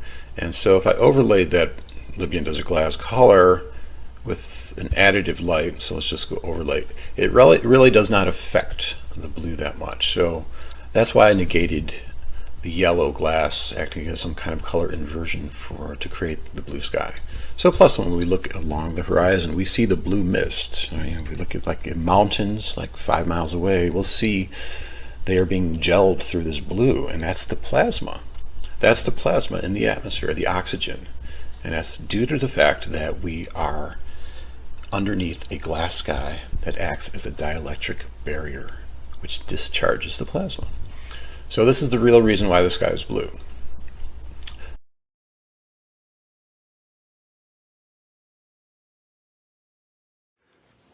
Earth's center of gravity, up or down? Earth's center of gravity, why was it that at the turn of the century, the Geodetic Survey Department of both the French and United States governments made certain tests which upset the Copernican theory, then decided that they should be kept secret? What about what actually were these tests, and should they be repeated today under the most severe test conditions? I would think so. I think they really should be repeated today. Don't you think that? Sometime prior to 1901, the French government, wishing to determine more accurately the actual size of the Earth so that they could revise and refine the calculations regarding the distance to the Sun, hit on a way to measure the difference in distance apart at the top of two lines perpendicular to the surface of the Earth and the bottom of these same two lines. So they're just measuring the top versus the bottom of two lines, okay? They wanted a pair of lines long enough to give them an appreciable measurement. Obviously, they could not direct two parallel poles a mile high, but they did feel they could suspend two plumb bobs a mile deep into a mine shaft, and thus be able to measure the distance apart at the top and the distance apart at the bottom, which would be slightly less. Really? Are you sure about that? At the bottom. They wanted to know exactly how much less. The result of these tests were very strange. So strange that the French geodetic scientists contacted the scientists of the American Geodetic Survey and conveyed their results to them, with the request that similar tests be conducted in this country. Officially, nothing was done for some years, but in 1901, one of the geodetic surveyors happened to be working in the vicinity of Tamarack Mines near Calumet, Michigan. He contacted the chief engineer at Tamarack and informed him of the information transmitted by the French government. Two mine shafts were selected, and plumb lines exactly 4,250 feet long were suspended in each mine.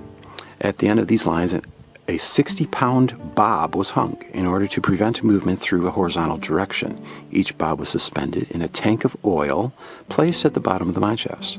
In this way, it was reasoned magnetic forces could not affect them. The lines used to suspend the bobs were number 24 piano wires. For 24 hours, the lines were allowed to hang so that there would be no possibility of movement from putting them in place, still remaining in the lines. The measurements were begun. It was then that it was discovered that the French geodetic engineers had not made a mistake. Careful rechecking proved that the lines, contrary to expectations, were farther apart at the bottom than they were at the top. There can only be one implication to such a strange result. The center of gravity is not, as previously believed, at the center of the Earth. Well, it is at the center of the Earth if you invert your Earth. But in fact, it must be above the surface of the Earth, somewhere in space. If these two lines, formed by the suspended plumb lines, were to be extended upward, they would meet somewhere in the void away from the Earth. At that point, by all the rules of gravitational attraction, should be the center of gravity to this planet. It's not a planet. Greatly puzzled, and not a little disturbed, the Tamarack engineers sent for Professor McNair of the Michigan College of Mines. With McNair there to check his results, the experiment was repeated, the measurements gone over again, and both men were convinced no error had been made. Professor McNair suggested that the plumb bobs be changed to a non-magnetic metal to overcome any possibility of magnetic attraction or repulsion due to a magnetic ore body nearby. But this was done. The same figures were arrived at. If magnetic influences had been at work, they would have varied with different metals, but they did not. Now, suggested McNair, it would be a good idea to prevent air currents from traveling up and down the mine shafts, which might be affecting the plumb lines. Thus, both mine shafts were sealed at the top. Once more, the figures remained the same. After trying many methods to vary the figures and failing, Professor McNair gave up in complete bewilderment. Professor McNair, when questioned, stated for publication that he had proved that magnetic attraction from the Earth or the sides of the shaft did not cause a strange divergence. Then he went back to the Michigan College of Mines and wiped the whole thing from his mind. Apparently this is true, for he made no effort to contact his colleagues or scientists to call attention to the fact that what they were teaching about gravitation and plumb lines did not actually hold true when put to a conclusive field test. Maybe he was silenced? Is that a possibility? However, we can forgive Professor McNair for his reluctance to pursue the matter further because its implications are tremendous. Indeed, They are totally shattering to our concept of the universe, and in fact, if they can be made to hold true, make a shambles of all our physical sciences. Obviously, Professor McNair was unwilling to so upset his daily routine, or maybe he was paid off or bribed or silenced, nor were the United States and French governments. For as the French put it, the value of the franc will remain unchanged, and bridges and buildings can still be built. So why make an issue of it? Professor Halleck of Columbia University was of a different mind. He heard of the experiment through a professor at the Michigan College.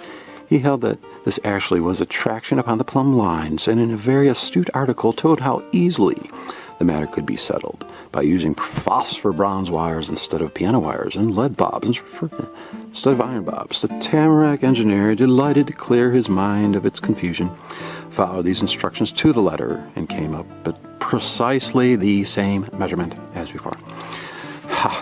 When Professor Halleck was informed of this result, he retired into a dignified and stony silence. Defeated. Not so the Tamarack engineer. He had decided that something was causing this phenomena, and he was going to find out what it was. Plumb bobs suspended in a single mine gave too delicate a difference in measurement, and after all, were not accurate enough to give any reliable figures on the amount of deviation. For instance, per mile, and whether or not the deviation had any relation to the size of the Earth. After all, it had originally been the purpose of the French Geodetic Survey to refine the actual size of the Earth as then known, late 1800s, to a more accurate figure. They had something in mind concerning artillery and as well as astronomy. So this guy, Professor Halleck, determined to create 2 mine shafts.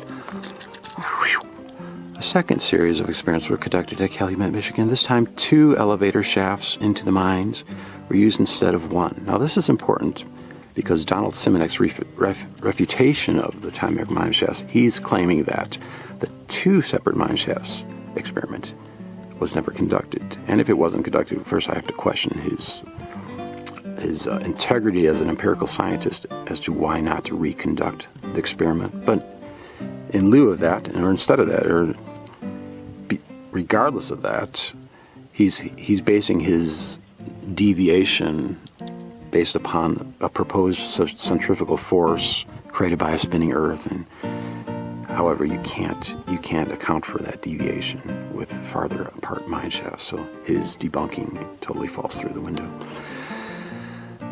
These 2 were 4,250 feet apart and were also 4,250 feet deep. They were connected at the bottom by a perfectly straight transverse tunnel. Now, plumb bobs were hung in each shaft and measurements were made. This time it was found that the plumb lines were 8.22 inches farther apart at the bottom of the pit than at the top. It did not take the Tamarack engineer long to discover that this figure exactly represents the divergence that would be necessary to complete a 360-degree spherical circumference. In other words, a shell of force around the Earth. There was only one difficulty as expressed by the plumb lines. It would be the circumference of the inside of a sphere and not the outside. Further, the center of gravity as expressed by the angles formed by the plumb lines would be approximately 4,000 miles out into space. Obviously, this could not be true because if the Chinese were to make calculations based on a similar pair of mine shafts in their country, on the opposite side of the globe, the center of gravity would be found to be 4,000 miles in the other direction. The center of gravity, according to the plumb lines, was a sphere circumference, some 16,000 miles in diameter. See, this is still under the faulty presupposition that the Earth is convex. Any place 4,000 miles up was the center of gravity. That's ridiculous. There's only one point of gravity. The center of gravity is still the center of the Earth. However, it's inside the Earth. 4,000 miles. Inside. We are in the Earth. Okay, can we blame the Tamarack engineer for going down in his mine and maintaining a grim silence from that moment on?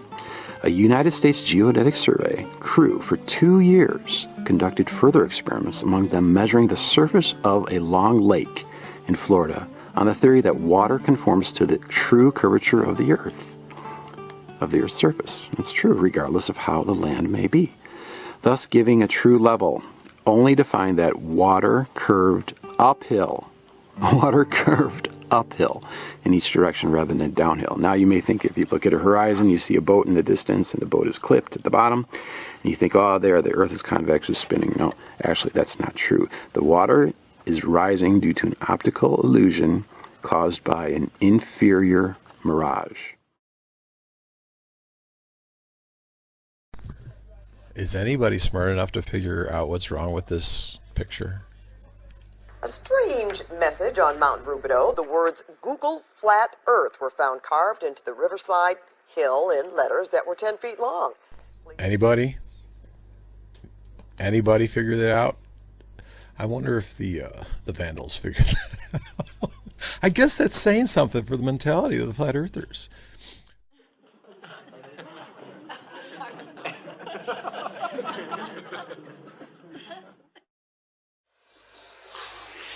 You guys remember the Concorde? Good old Concorde. Supersonic Mach 2 speed jet. Twice the speed of sound. Well, if you've noticed the Concorde, you've seen it, and possibly you've even ridden in it, there's a significant, conspicuous tilt to the nose of the airplane. It's tilted up. Actually, it's constantly tilted up. And what determines whether it ascends or descends has to do with the actual tilt angle of the airplane. I was reading up here in Google Books here. It was talking about the Concorde. And according to this, it says the angle of attack indicator showing 3% of a tilt angle, a pitch angle. That means nose upward. When it's in a positive number, it means the nose is up. On final approach, it reads 14%. So, like, when it's landing, it's even tilting up more severely. So with a pitch attitude of 11%, the descent angle is 3%. So obviously when the plane is descending, it's at 3%. When it's finally landing, it tilts up even more. But if you need to lower the altitude of an airplane, you have to adjust the nose, the pitch angle of the nose. It's very simple. And then this is the dead giveaway here, this one right here. It says that the minimum pitch when supersonic is 5.5 degrees. When it's cruising at supersonic speed, okay, it's not ascending or descending, it's maintaining a constant altitude. They still have to incline the nose of the airplane 5.5 degrees. That's drastic. If you remember the previous video where a United Airlines pilot sat next to me, he admitted that in the Boeings, they pitch it up 2.5 degrees. However, with the Concorde, you're going twice that speed, if not more, probably even a little bit more than a regular Jumbo 747. You have to incline it 5.5 degrees to maintain altitude. This is a no-brainer, ladies and gentlemen. It's a no-brainer.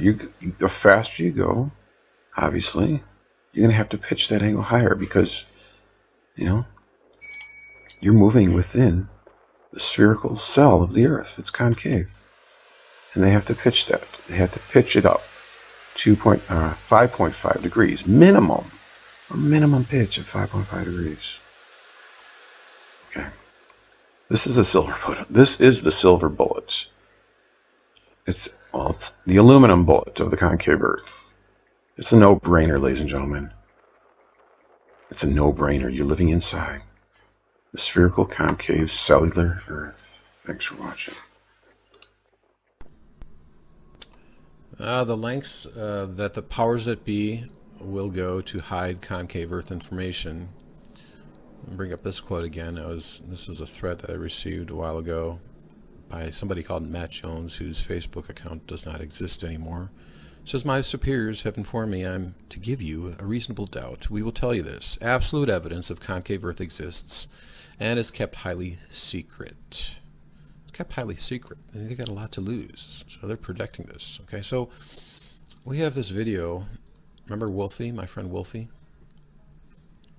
who uploaded a video yesterday, says, do aircraft pitch down to follow the curvature of the Earth? And so what he does is he attempts to disprove flat Earth with aviation, which is fine with me. Anybody can disprove flat Earth if you just use your common sense. But in this video, he has this telemetry display on his computer, and then he gives the analogy of a clock, how the hour hand on the clock is moving at such a slow pace you're not going to be able to see it turn. And so he's saying, well, yeah, they do pitch down, but you're not going to be able to see it. You're not going to be able to detect it. Okay. And so he shows you here on his computer, well, yeah, we're going to be tilting down like that, but it's not going to be detectable. And okay, that's in direct violation of what I was told by an airplane pilot, a United airplane pilot that was sitting next to me during a flight. All right, well, before I get to that, let's just go to the comments section here. Spaceman, remember Spaceman? He says, do most planes flying at or below VNO fly at 3 to 5 degrees nose up? That's a good question, Spaceman. That's what Wolfie says too. That is a good question, Spaceman. There are 3 different angles we need to consider. Number 1, angle of attack, the wing. 2, deck angle, angle of the aircraft body. 3, angle of incidence, how the wing is attached to the body. The angle of attack on the wing is about 3 to 5 degrees in normal level flight. That is needed to produce lift. But that is not the deck angle, as the wings are attached to the body at 3 to 5 degrees upward angle already. This is called angle of incidence. The logic behind this is so that deck angle is level, while the wing's angle of attack is about 3 to 5 degrees. All right, so he's saying that the deck angle is level. Remember that.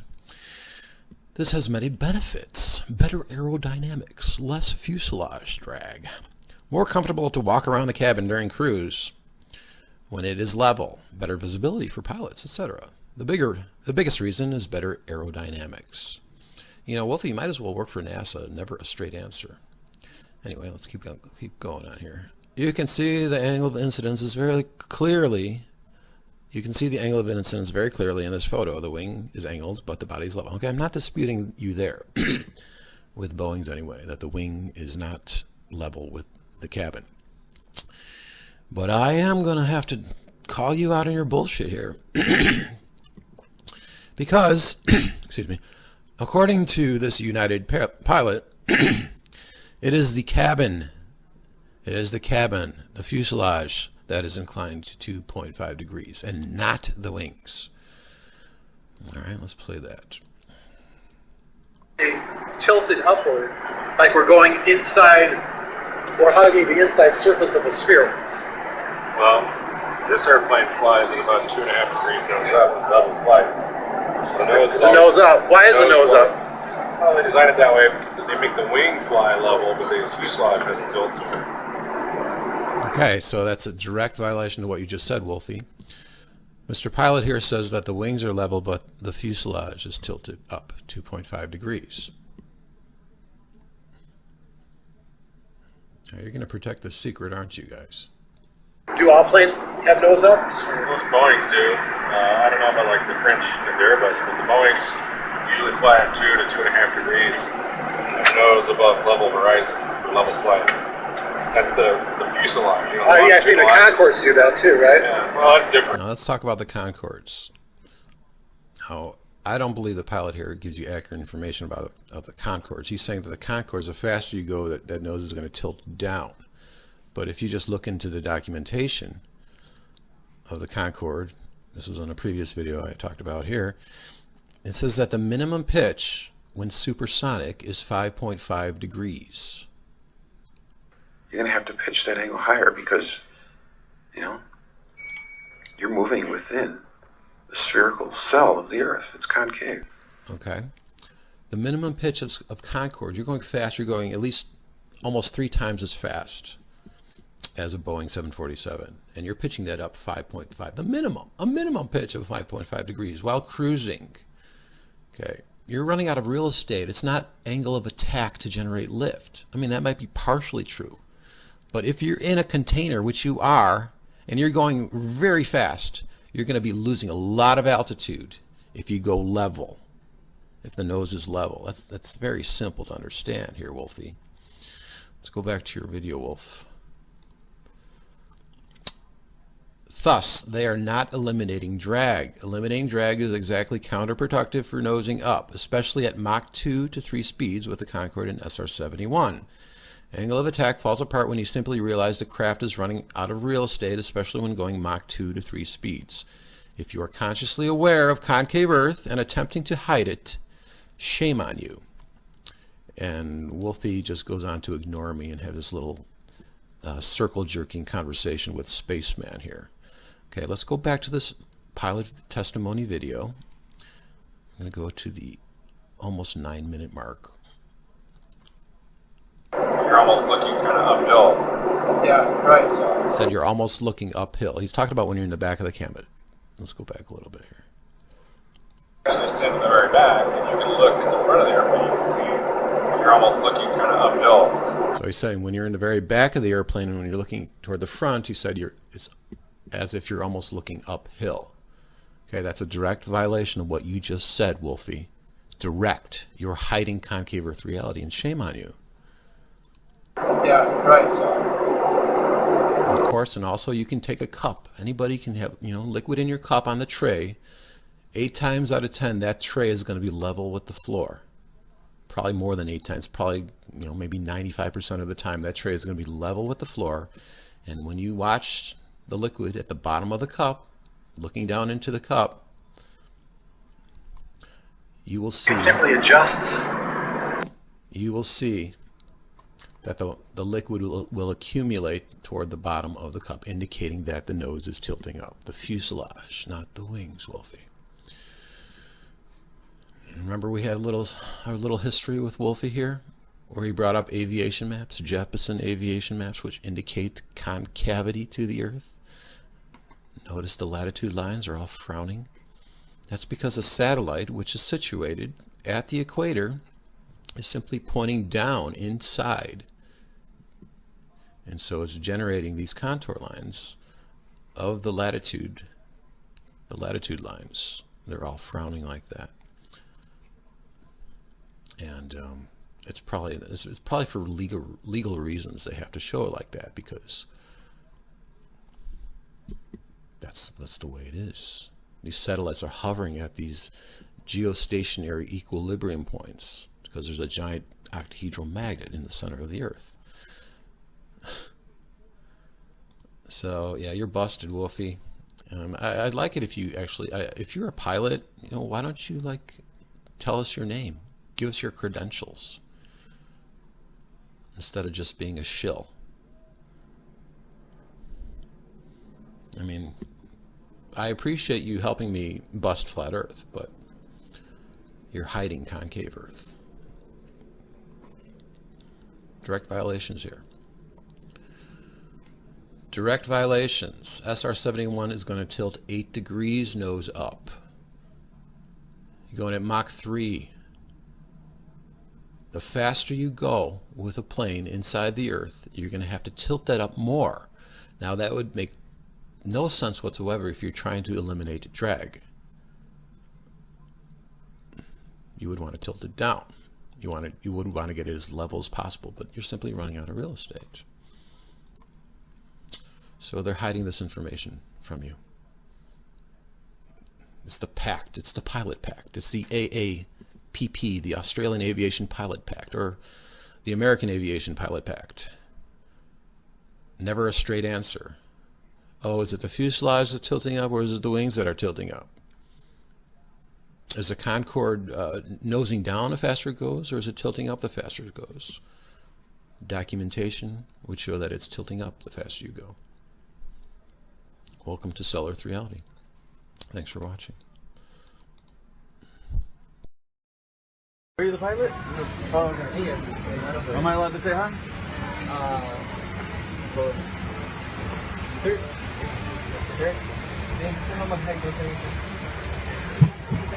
Hey, I just want to say thanks for the smooth flight. Right. I did have one question. Is there a specific angle of downward tilt you have to fly at? 3 degrees. 3 degrees for the curvature of the Earth? Oh, for the Earth? Because, yeah. No, we just fly over the troposphere. Really? But do you have to keep like kind of going down because? No, we actually have to nose up. And it flies. What you doing? Up. And it flies. What you talking about? What you talking about, Willis? Really? Because I was reading some stuff on the flat Earth that made a lot of sense. Have you looked into it? Which one? Sorry. I was reading a lot of stuff on the flat Earth. Okay, yeah. True. It's true? Yeah. True. It's true? What you talking about? Yep. Okay, Yeah. all right, cool. All Hey, right. God bless, brother. All right. Have a good one. You too.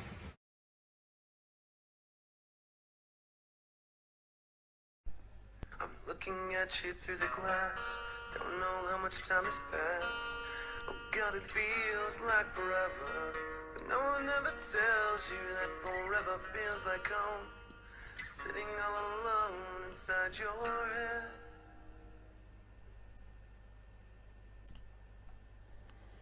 You guys want some more proof that the moon is behind glass? I'll give you some. If you'll notice, if you listen to the scientism tarts, Neil deGrasse, or whoever, they'll tell you about the moon. They'll say it's an oblate spheroid. An oblate spheroid. It's flattened, slightly flattened. Interesting. Very, very interesting.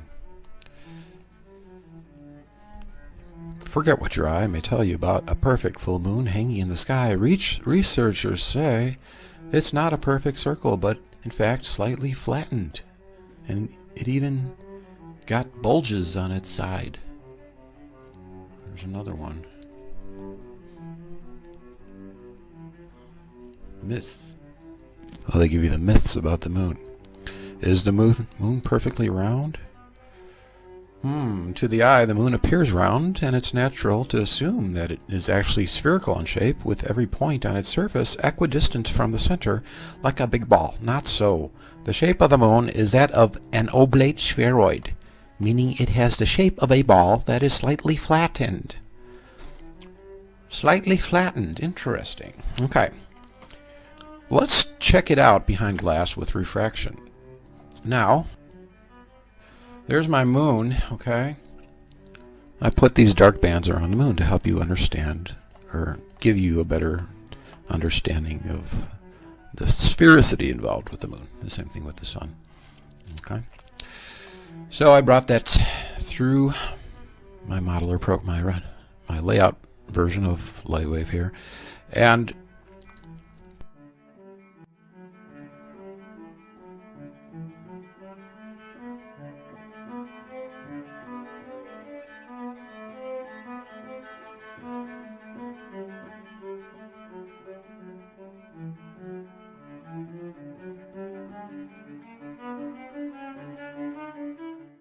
so I toggle refraction, no refraction. You notice it's flatter with the refraction, don't you? Yeah, it is.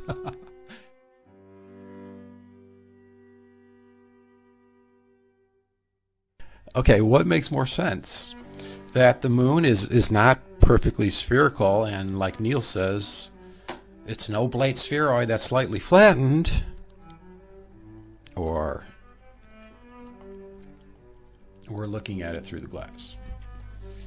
And the refractive index, the negative refractive index, flattens it. What makes more sense? Let's check something else out as well with the moon here. Let me go back to my screen. And in Illustrator, if you watched my previous video of the moon phases, I added an extra moon here that's right next to the darkness funnel, this moon right here. And how you see it's not perfect, like I have my termination line going right here. So this little wedge of the moon is not illuminated. And this turns out to be a 17-degree angle from here to here, 17 degrees. And so when we view a full moon, I mean, even the heliocentrist will say that, you can't view a perfect full moon because of the, quote, shadow of of the Earth, right? It's blocking. Otherwise, it would be a perfect full moon, but it's not. So if we let me go back here. Okay. So I cut a 17-degree angle wedge. So it's this purple wedge here that you see. Okay. And so if you bring that into light wave, obviously you're going to get, is this without refraction? It's virtually the same thing. Yeah, this is without refraction. And so we'll bring it back with refraction and 400 millimeters.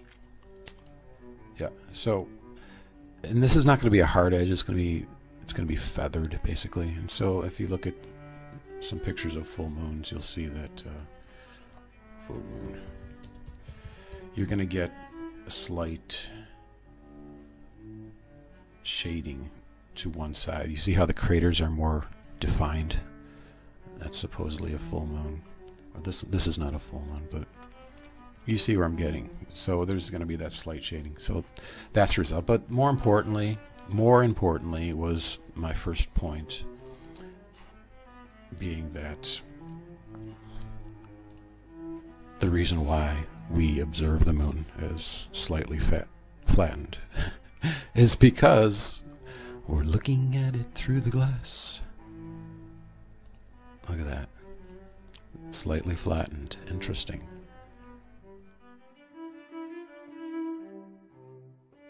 Hi guys, this is just a casual little brush up about concave Earth reality. I'm going to talk a little bit about the moon.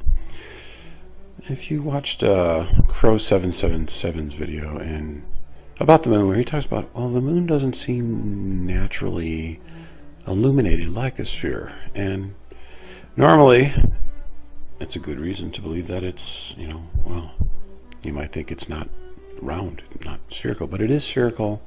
We do see the round shadow on the moon.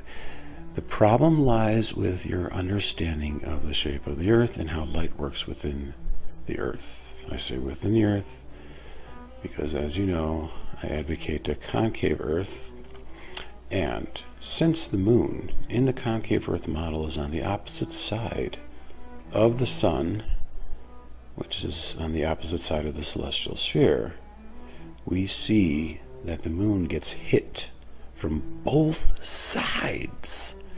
See, it's illuminated from this side and from this side. When it's full, when it's opposite the sun like that, it's getting a double whammy illumination. And that is what is preventing us from understanding or seeing any sphericity, any graduated shadows of the moon. You understand what I'm saying there? Now, if it enters in this darkness funnel, it gets eclipsed. But north and south of that funnel, it will get hit from both sides. A full moon. That's why we don't see the shading of the moon. It only works in a concave Earth, guys. But we know, we can tell by the terminator of the moon that it is definitely round. The front side, anyway. If you watch my videos, you understand that the moon is only a half sphere, and it's part of, at one time, a full sphere when it was together with the sun. I believe the sun and the moon were at one time one hollow sphere, and they bifurcated, and now they are two half spheres where the sun gets the light. The sun gets the energy from the pyramid. The moon has to receive its light from the sun, and it's receiving it from the light from the sun, I believe, with this negative polarity that's going on, and that's why moonlight is much different than sunlight, but it's still being reflected from the sun. So that is why the moon does not appear to illuminate like a sphere. At least, see, I'm looking, this is a top-down view of a cutaway of the concave Earth. So here's the sun. The sun illuminates, and it hits the moon when it's full from both sides. So that's why we don't get the shading. Understand? Also, too, I want to talk about, the topic of radar came into, okay, well, radar astronomy supposedly predicts these huge, prodigious distances of planets, of asteroids, of the moon, of the sun. Well, no, that's not the case. Radar slows down when it goes through ice. And within this model, within reality, there is a glass sky at 100 kilometers high with ice attached to it. So the ice is going to slow down the radar considerably, and the radar scientists funded by the National Science Foundation are going to lie to you about the distances as well. And so anything they tell you is, for one, it's skewed by the ice and multiple concentric glass spheres that will also slow it down. And they will also lie to you about what's going on. But you're living in the concave Earth. And the moon is real. I mentioned this before, that sometimes a flat earther might bring up that, well, sometimes we see a star that's passing over the dark side of the moon. That is because of the concentric glass spheres. They exhibit a cloaking effect at certain times where the moon passes over a value threshold, and that part of the moon will become invisible. So that is what's going on. The glass skies, they flatten out, they invert the celestial sphere. They flatten out your understanding and it compresses it so you can view the planets, you can view the retrograde from any latitude of the Earth, and it will not appear to change in parallax versus what's behind it or its trajectory because of the glass, the refraction, the negative refraction of the glass. During a full moon, there's a question. It appears kind of got this flatness to it. I mean, it's not flat because we see the Terminator line, and that's where a lot of flat earthers stumble. They try to say, "Oh yeah, the moon is flat. It's self-luminous." Well, no. There's a point I didn't bring up. I should have brought it before, but I just looked into it right now. It's called Lambertian reflectance. Lambertian reflectance is the property that defines an ideal matte or diffusely reflecting surface. The apparent brightness of a Lambertian surface to an observer is the same regardless of the observer's angle of view.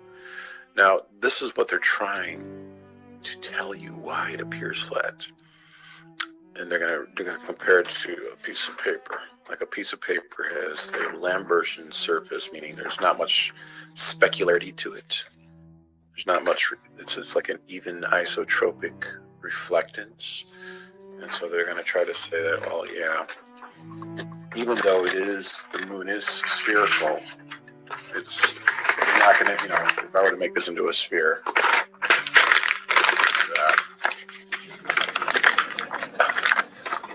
I'm trying to tell you that you're still not going to be able to see gradation to the sides of it, which is untrue.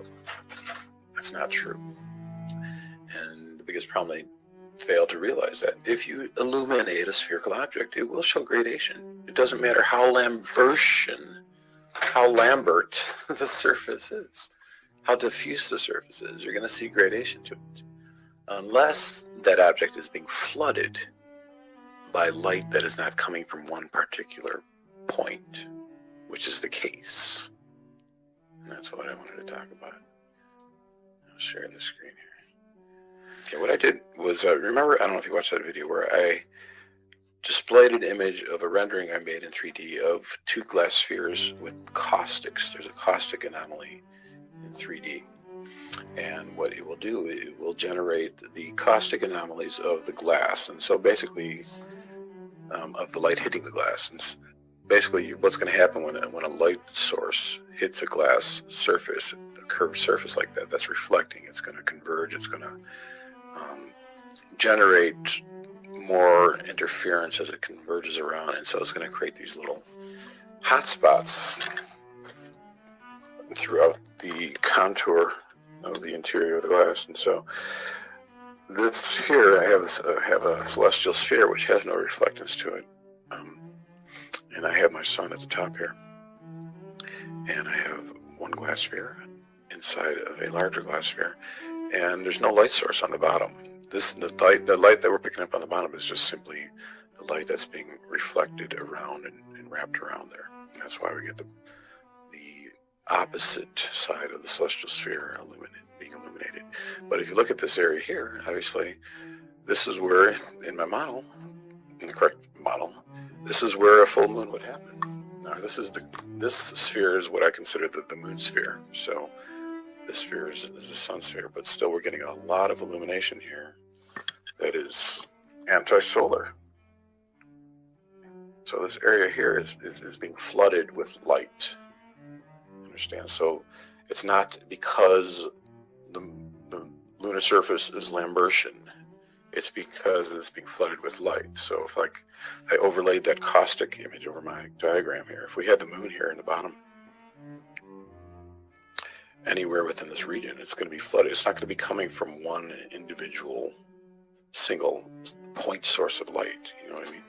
So that's why we get the flooding of the light, which causes it to appear flat. Like this moon right here in 3D. Okay, right now I have 4 lights that are flooding this moon, and it's causing it to appear flat. I talked about how before, on the sides of the moon, we're not getting the darkness, we're not getting the gradation, so it causes it to appear flat along with the refraction.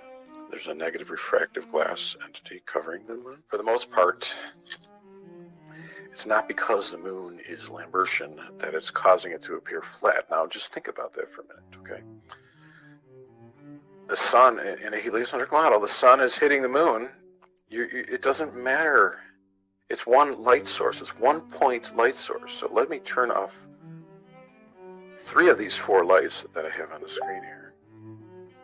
Okay, I'm just going to make them 0 intensity. 0, 0. 0. And then we're going to boost up the intensity of the single light source, which is directly exactly in front of it.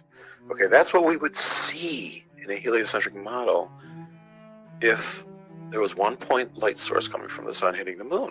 You see the gradation all around the edges of the moon like that. But that's not what we see, is it? That's because the light is being flooded around the anti-solar region or illumination zone within the concavity of the Earth behind the glass. This has to do with glass spheres. This has to do with bending light. This has to do with the way in which the light emanates and hits the moon. So it's not because it's Lambertian heliocentrist. I talked about how the negative refraction actually inverts the apogee and the perigee. You understand that the moon is above, the moon is going to be above 2 glass spheres, one at 100 kilometers, one at the negative refractive glass sphere that's directly in front of it. And so, we pick up, any amateur astronomer or any honest astronomer, when they view the moon, craters of the moon, they're going to pick up chromatic aberration. That's a definite sign, a telltale indicator that you're seeing it behind glass. You're going to get distortion of the craters, like if you zoom into a crater really close, like a specific region of the moon, and throughout the course of the day, or even throughout the course of a few days, there's going to be a change and distortion of the actual surface. And that's because you're viewing it behind glass at different angles throughout the day or throughout each different day. There we go. So that is a more realistic depiction of how we're viewing the moon as it's being flooded within the illumination zone. And so it's killing the dimensionality of it, and it's creating a flat-like appearance. It doesn't mean the moon is flat, obviously. Okay, the selenelion. I actually uploaded a video about this just recently, and then I realized that I had to correct the refraction. And so I'm going to show you that right now. The selenelion is a term in which they use to describe the phenomenon when the sun and the moon are above the horizon during a lunar eclipse. How can that be happening? They will tell you it's because of atmospheric refraction. However, within a standard conventional heliocentric model, there is not enough atmospheric refraction to compensate for the amount of lift of the sun and the moon, so we see them simultaneously below the horizon. So what is going on here? They actually avoid the answer to that. Actually, Mr. Rich from Mr. Thrive, Mr. Thrive and Survive, I left a comment on his video where he tries to tell you what they're doing. He's right about what they're doing. They are not explaining the selenelion. They're avoiding the question and trying to replace it and distract you with their circus music. And so, but however, Mr. Rich fails because he doesn't understand that a lunar eclipse cannot possibly work. They can't, you can't have that working within a flat Earth theory. There is no object to eclipse the moon.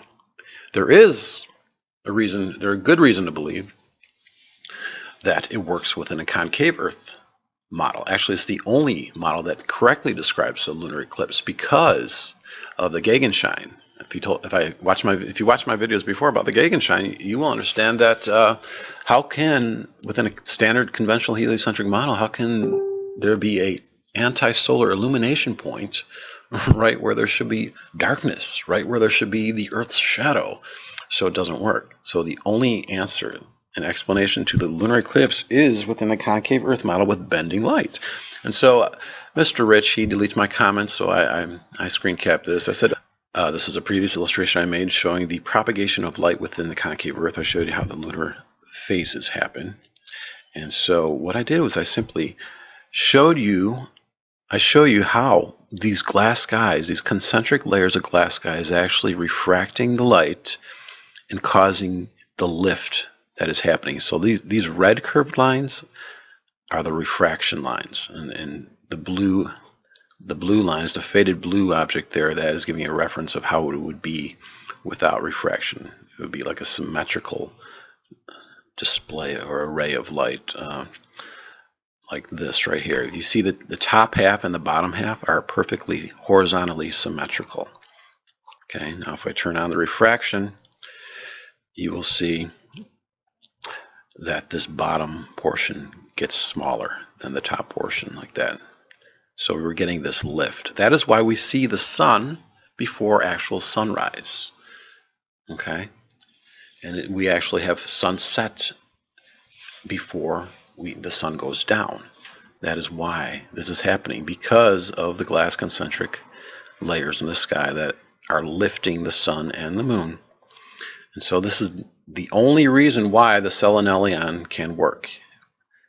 It's within the concave Earth, within the glass skies, and the bending light and the refraction involved.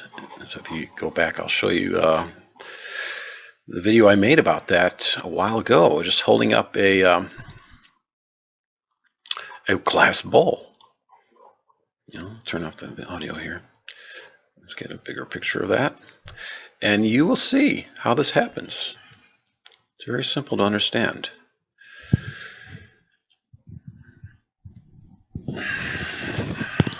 See that? See the lift going on like that? It's not only lifting it, but it's squishing it as well. It's not only lifting it, the glass.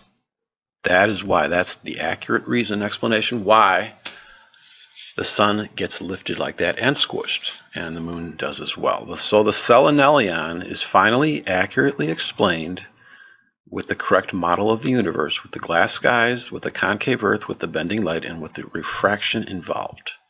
That's the only way you can get that significant amount of lift. So the observer's down here, and we're seeing the moon and the sun simultaneously, even though they are anti-solar. Okay, so see these top little half spheres? That would be if there was no refraction and they were perfectly anti-solar like that. But since we get the refraction from the concentric glass skies, it's going to lift it like that, and there's going to be an imbalance in symmetry horizontally from the bottom versus the top like that.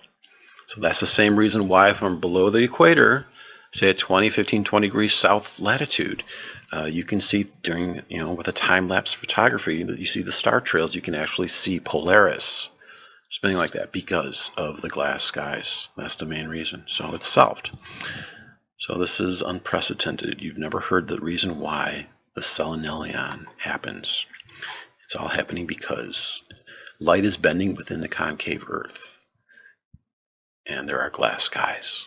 Who can make straight that which God has made bent?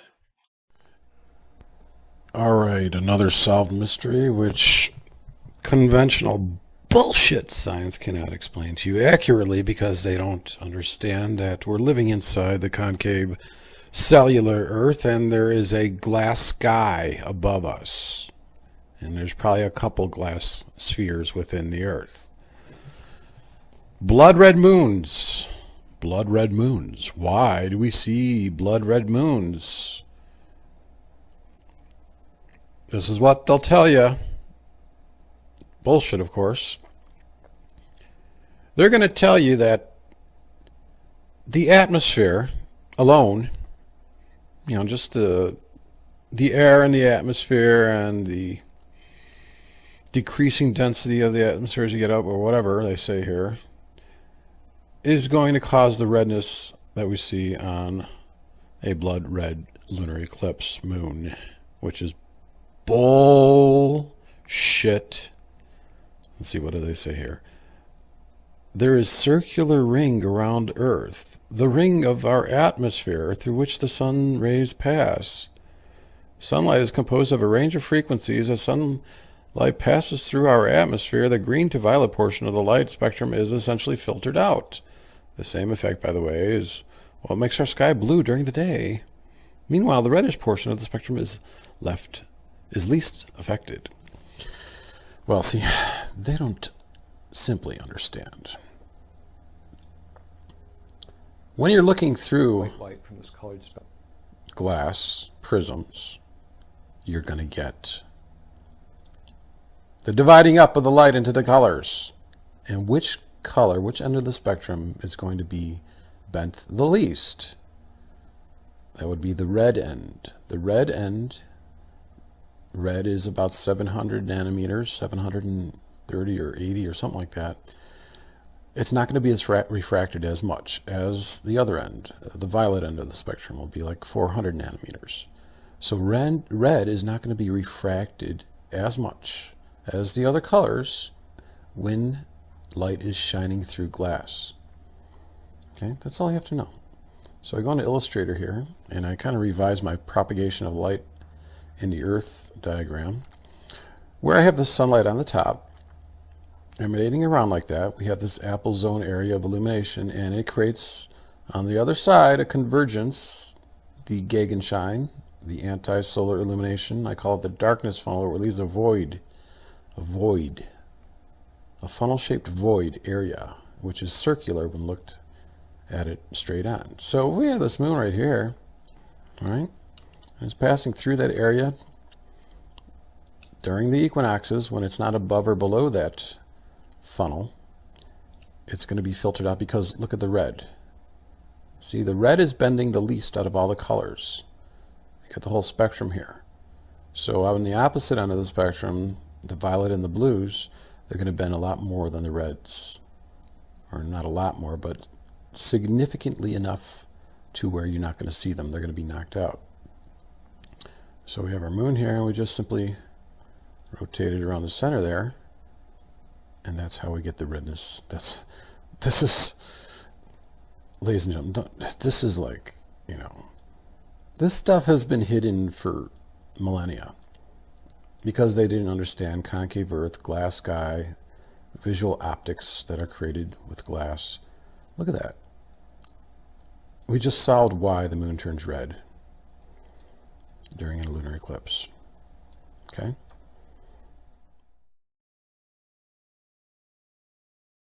What we're looking at, obviously, is a moon in front of the sun with background stars.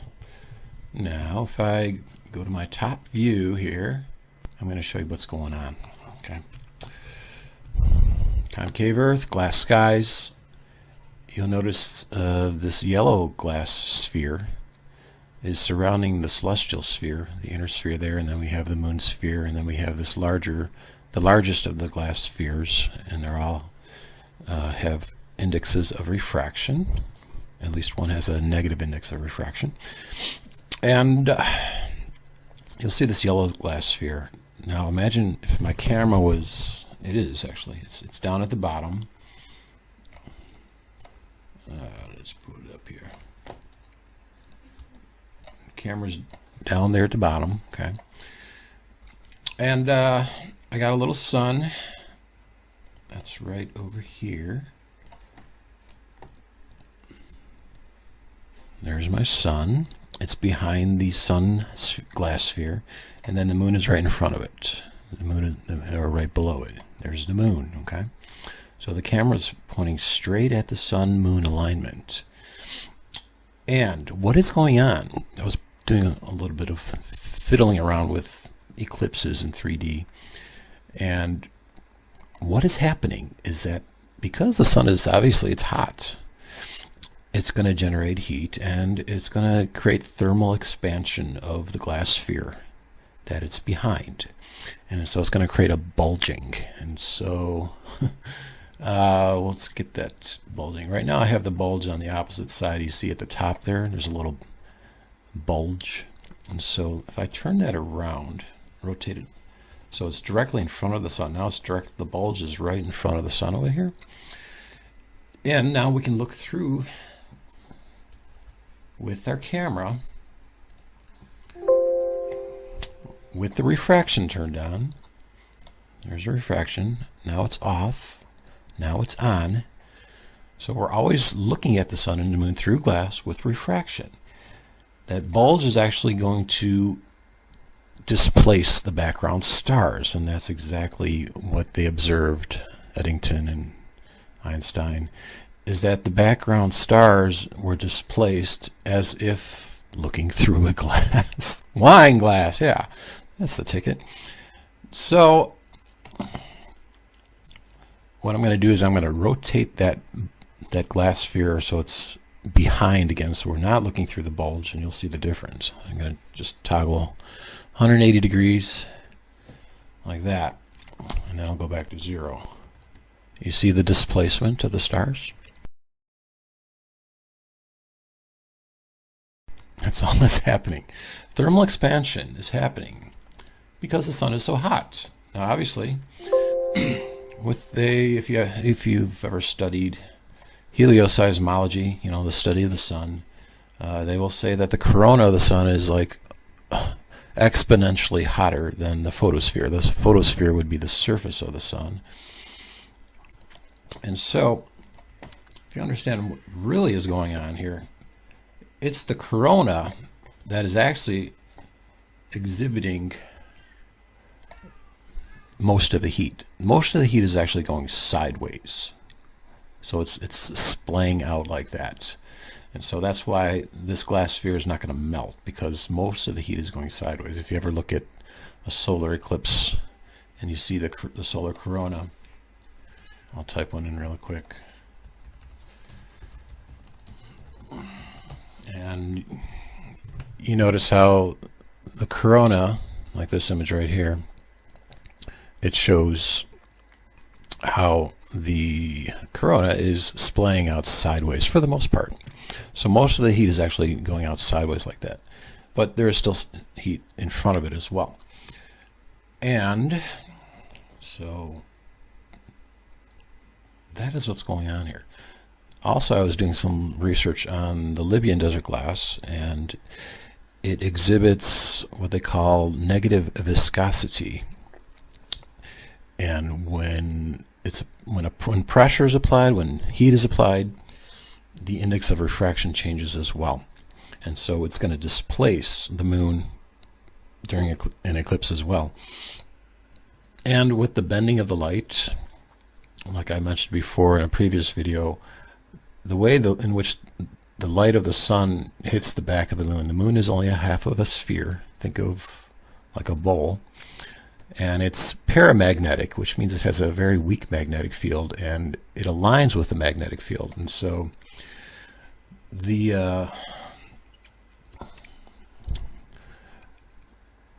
is a new moon over here. When, like the day after the new moon, the light from the sun is still gonna line up with the back of the moon. It's like the moon is like a concave catcher's mitt. It catches the light. You know that song by Sufjan Stevens, "The bowl is filled with light." And so that's what's happening with the moon, and the way the light is interacting, the sunlight is interacting with the moon. The moon, it aligns up the light parallel, and it sucks it up when it's near the sun. But when it's further away, obviously it begins to deviate, and we begin to see the phases of the moon. But that has to do with the magnetism. If you ever watched that video where the guy is putting a magnet to a cathode ray tube, and the light beam or the electron beam from the CRT tube is bending, or it's being repelled by the magnet, well, this is similar to that, but only the moon, being a paramagnetic material, is actually aligning itself with the magnetic field. So we have a few different variables at play here. We have the negative viscosity, which also increases the negative refraction of the glass. It bends the light. It's called the relaxing of the Libyan desert glass. There's actually an article that NASA was a part of. Let's see if I can find that really quick here. I think it's right over here. Relaxation of Libyan desert glass. Evidence for negative viscosity, pressure dependence in silica. And look, lo and behold, it's in the Smithsonian Astrophysics, something or other associated with NASA. So yeah, they studied it. They know what's going on. They know that there's glass above, and it's creating real lensing. It's not gravitational lensing. So that's what's going on with that.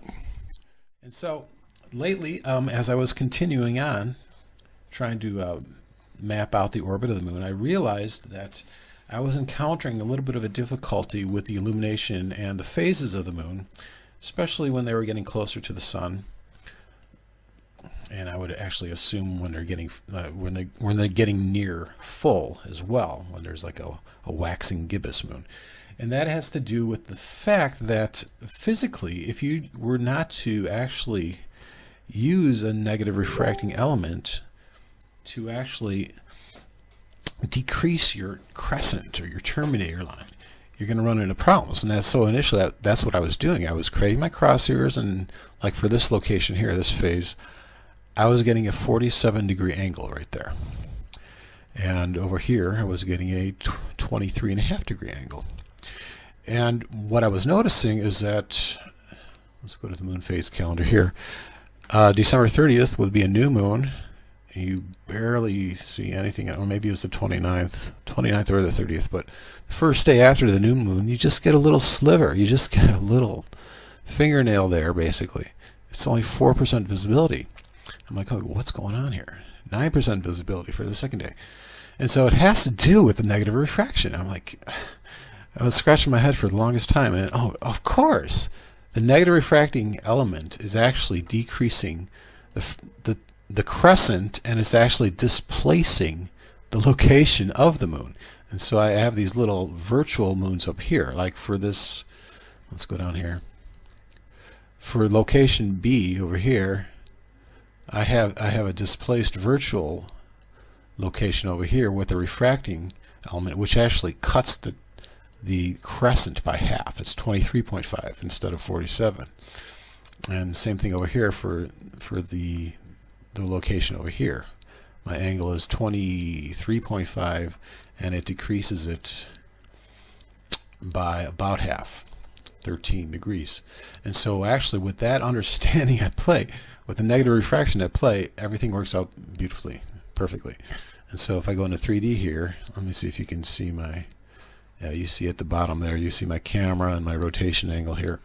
I have a light source shining on the moon, and I will just toggle on and off refraction just like I've done before previously. Currently this phase, this crescent, does have refraction. The focal length is 250 millimeters, and the camera angle, this is important too, because this is going to help you understand when I talk about displacement of the image of the moon. It's at -6.9. That's the heading angle. So the heading angle is negative 6.9 with negative refraction on.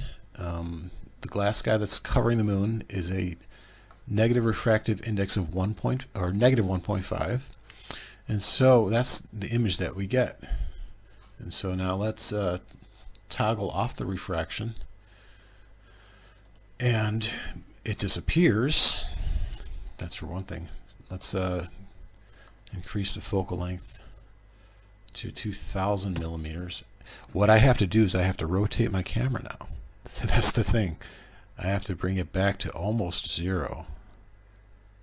There it is right there. Okay, I'm at negative 0.8 degrees. So it displaces the actual image of the moon. Not only that, now look at the terminator. This is without refraction. Let's make it a little bit bigger. I got 2,200 millimeters. I can take a screen grab of that and we'll compare and contrast. So copy.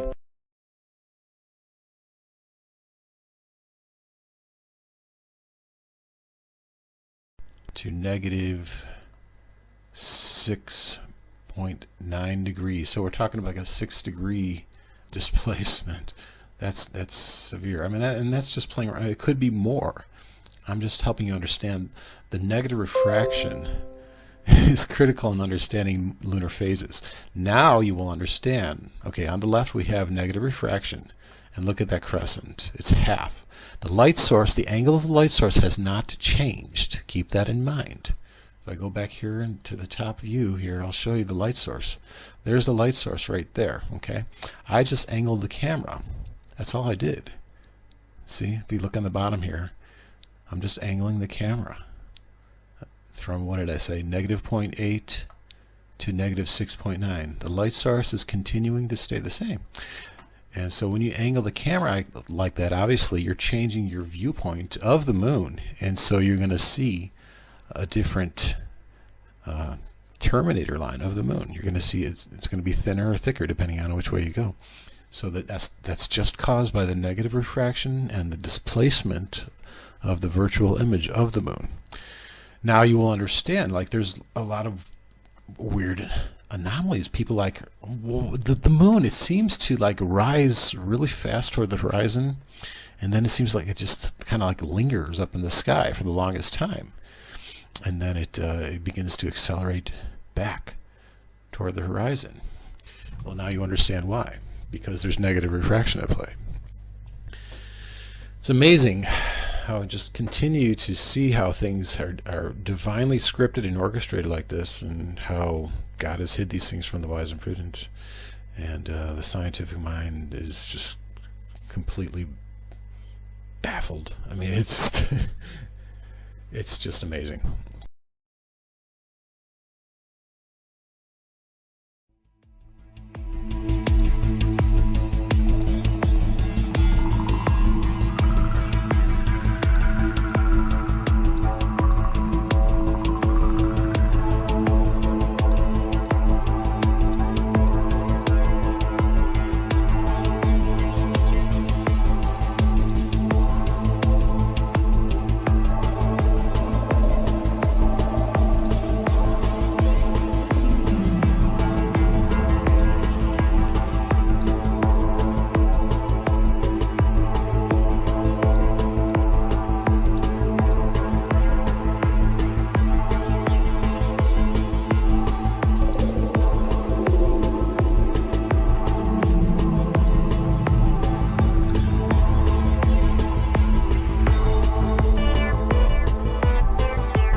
Okay, plotting the moon within the concave Earth. This is a top-down view. we're looking at the celestial sphere in the center, the sun, and the moon. The celestial sphere has a pyramid in the middle, which is hidden by the dark waters and the thick clouds in the sky. The nebula is encased by a celestial crystalline sphere, which has the celestial ocean, which contains all the tiny sonoluminescent stars. You see the Milky Way band going across the top there. You have an extension of light going from the top of the pyramid to the back of the sun. The sun is only half sphere. It's flat in the back, it's dark in the back. And it emanates its light on a curve. The curve curves around and converges to the other side. That's why we get the darkness funnel. That's why we get lunar eclipses. And if the moon goes north or south of that funnel, it's just simply a full moon. The moon also is a half sphere or a bowl, and it orbits magnetically around the Earth. We see that yellow line is the glass sky at 100 kilometers high. And out of the three objects that are interplaying here, we have the celestial sphere, which is the fastest at 23 hours, 56 minutes, 4 seconds. Then, of course, we have the sun at 24 hours. That's the tropical year. And then the moon is the slowest of the three, and it goes 24 hours and 50 minutes every revolution, every day.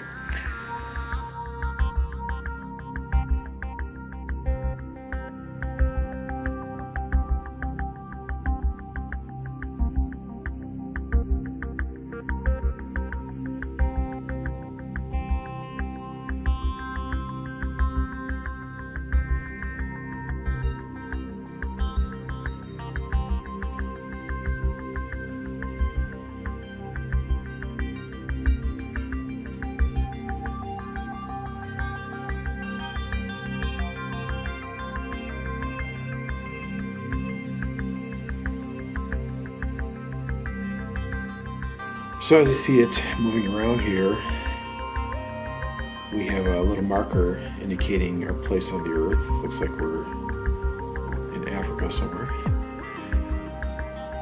And once it accumulates to 27.32 days, that marks the sidereal month of the moon.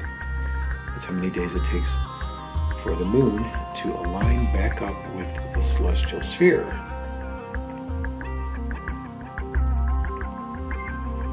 And if we go on to 29.53 days, that is what is called a synodic month. That is where we mark new moon to new moon, where the sun and the moon align up.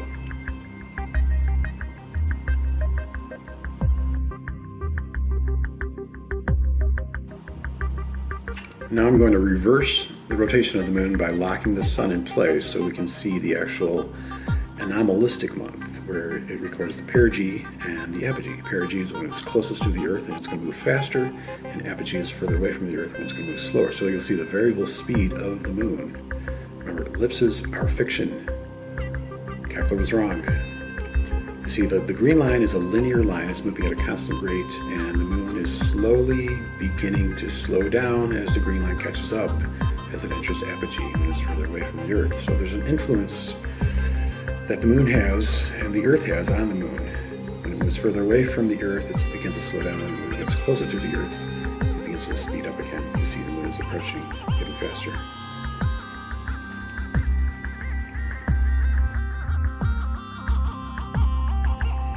There's actually a 9-year cycle, actually it's 8.85 years, of the anomalistic months. So every 117 months, the moon will do a complete circuit, almost like spirograph. There's a mechanism the ancient Greeks used. Archimedes actually probably made it. It was called the Antikythera device, and it actually predicted the eclipses and the motions of the planets. See, the Earth is a precise mechanism. This would never work in a heliocentric vast universe. So after 117 months, it finishes the complete circuit of the anomalistic cycle. Very cool.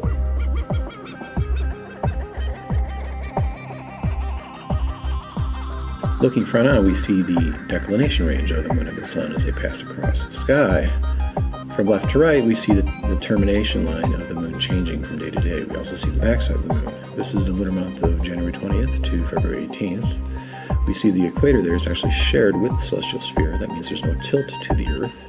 We can also see the sun's ecliptic at negative 23.5 to 23.5, which means the sun is oscillating in a cylindrical path from year to year. This cycle for the moon is called the Draconic month at 27.21 days.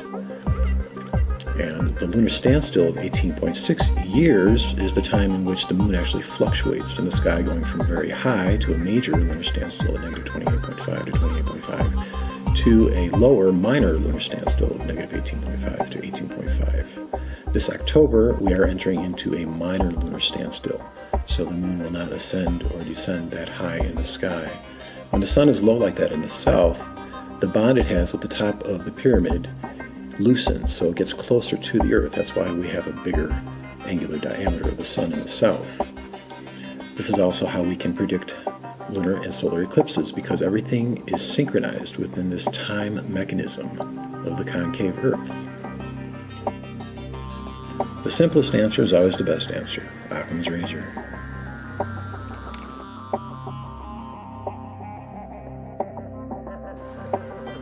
Well, thanks for watching. I hope you found this fascinating.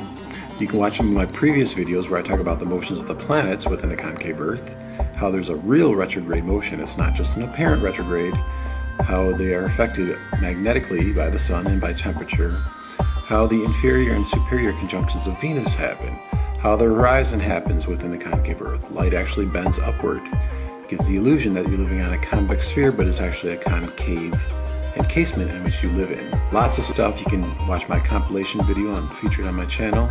And if you're new to the concept, I just want to say welcome to reality. You've been fed a lie your whole life, been indoctrinated, and now people are waking up more than ever before. This is the time where the revolution happens, guys. So I'm not going to be making these videos forever on YouTube. So I need people, bold, courageous people, intelligent people like you guys out there, preaching this to the masses and standing up against the liars. One day soon, the hail will destroy the refuge of lies. So we don't have much time. So please help me make this a reality for people out there. I really would appreciate that. Thanks for your time. God bless. These visuals that I've been providing to you are helping you see the way the Earth works as if light were straight. However, it's not straight, it's curved. Now, there's a verse in the Bible in Ecclesiastes 7:13 where it says, to consider the works of God, who can make straight that which God has made crooked, or curved. The Hebrew root word for crooked also means curved. So I think I've prophetically fulfilled that, or answered who can. So, take care.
Okay, this is a more polished version of the solar eclipses within LSC Earth.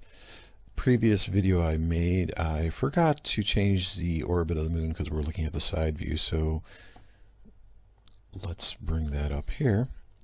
And we'll see the horizontal blue lines that indicates the moon's cylindrical orbit, and the horizontal dotted yellow lines indicates the sun's cylindrical orbit. And as I mentioned previously, I indicated these little shoot zones with these orange lines. So whatever latitude you are at, you're looking at the sun through this little scope zone. So if you're over here, let's say this is at like negative, I don't know, 8 degrees, or actually this is negative 23.5, I'm sorry, and the sun is directly in front of the moon is directly in front of the sun, we're going to get a shading right there. However, if the moon is a little bit lower in declination in this little illumination zone, it's going to carry the moon shadow at a more extreme latitude. So if you're standing on the South Pole in Antarctica, obviously, the moon would have to be lower in declination, which I have it over here. And so you're still, what I did was I expanded the orbital path of the moon. I made it closer to the Earth, and we have a little bit more elbow room here, basically, where the moon is traversing through that conical zone of illumination. And it just matters where you are situated latitudinally within the Earth in order for you to see that. So it's about trajectory, and it's about point of view and reference. And so that will help you understand better how we can see total solar eclipses happening wherever you are within the Earth. It just happens to be where you're situated and how that scope of view aligns up with the moon and the sun. And obviously the partial solar eclipses are going to be happening, as I mentioned before in my previous video, where the moon is going to be partially or just interfering with that edge of that illumination zone. Okay, so I have here in text, if the moon is higher in declination, the scope will align in the total eclipse to be visible in the tropic zone. So that I have that over here, and then this one over here. If the moon is lower in declination, the scope will align the total eclipse to be visible in the polar region. And so that would obviously, that would conversely go over here as well. If the moon was over here, we would get this total eclipse happening higher north, way up here. And of course it matters where the sun and the moon are situated in declination. Like right now I have the sun at minus 23.5 degrees, so this is at the winter solstice. So okay, so I brought that into 3D here, and so I morphed the moon shadows so you could better visualize what's going on here. As you see, as I scroll across the timeline, the shading is morphing, and the declination of the moon within that illumination zone is really critical as to where it's going to project the shadow on the Earth. If it's a little bit lower in that zone, it's going to project it like that. Let's say the sun, like I'm actually rotating the sun as well here, so this is like, maybe this is like, I don't know, negative 10 degrees or so. And if I scroll a little bit more, it's going to get more extreme like that. And that's how we're going to be able to pick up a shade zone in the very southern polar regions, or the northern. I just did the southern for this video. And of course, as I mentioned before, if that moon leaves that illumination zone, let's say the moon is right over there, it's not in the illumination conical zone anymore, so that moon shadow is going to wrap around. It's not going to hit the Earth, and it's going to curve around and converge to the other side, very similar how the sunlight converges to the other side and creates the Gegenschein at the anti-solar point. So there you go. In Alliance, Nebraska, during the full solar eclipse, it's just about totally dark out.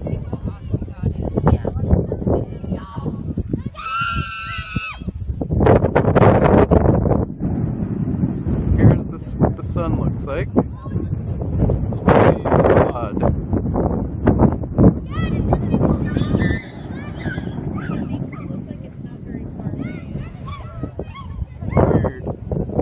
Almost looks like there's two things up there. Two things going on. Really, really spectacular. We're in Alliance, Nebraska, one of the places that's supposed to be right in the path. And this is what it looks like.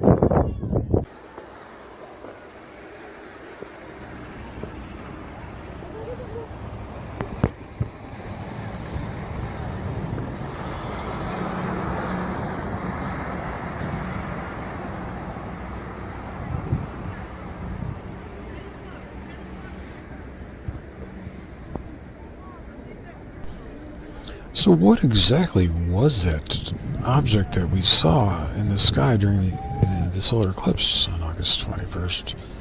Gee, was it Nibiru? Nibiru is part of I would say, a government PSYOP second net operation to give the questionable people, skeptical people, a false alternative about what's really going on. And the fact that I've been telling you for over a decade that there is glass in the sky, we can actually see the projection of the eclipse on the glass itself.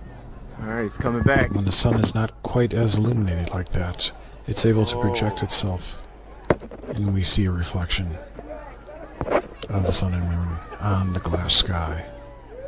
So that's what's really going on, ladies and gentlemen.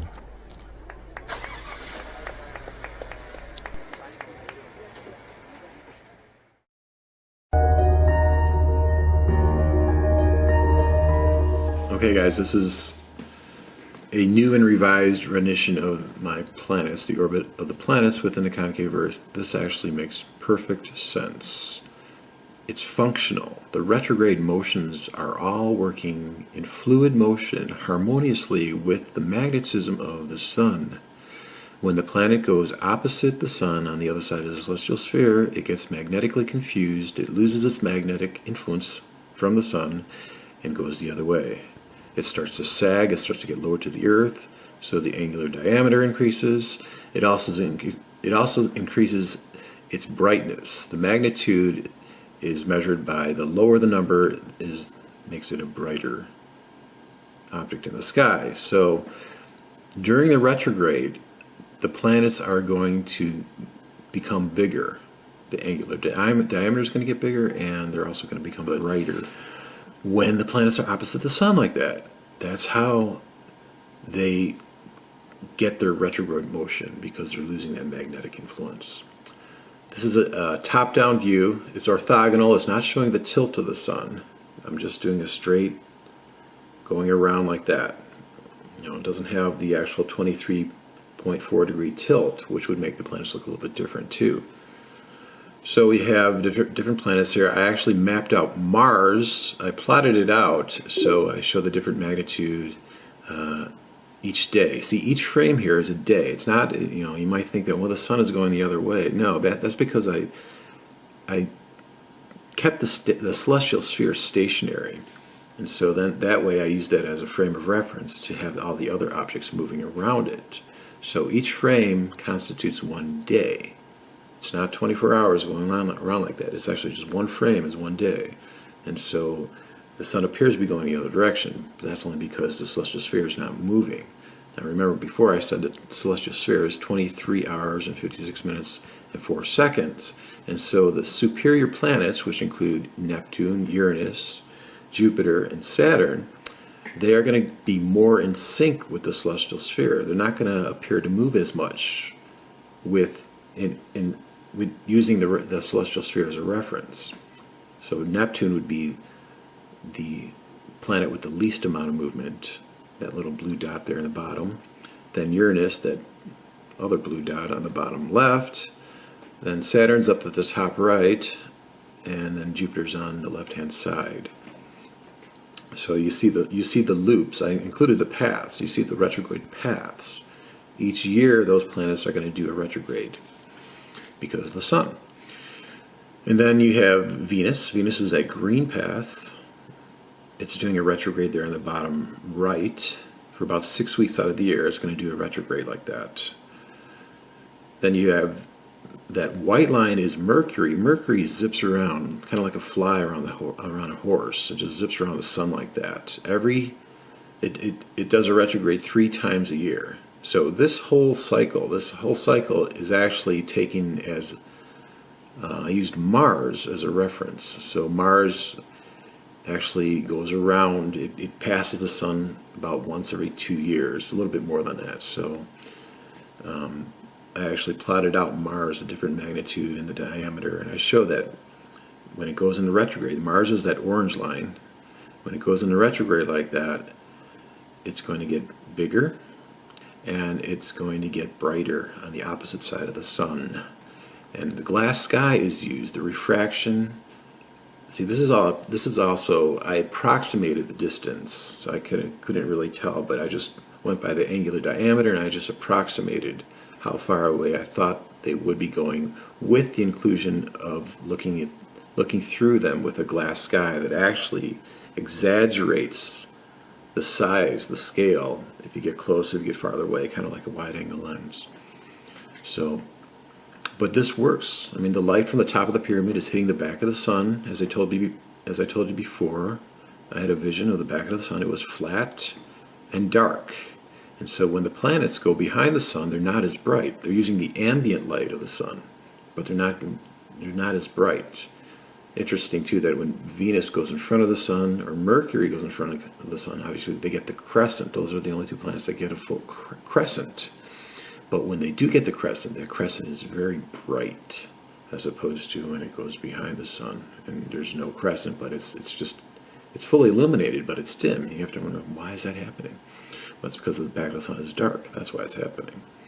The moon, I'm not sure if it's a full sphere. It wraps around. I think the moon also performs a function of containing the planets magnetically, so they don't fall down too far, like Mars or Venus, when they go into retrograde like that.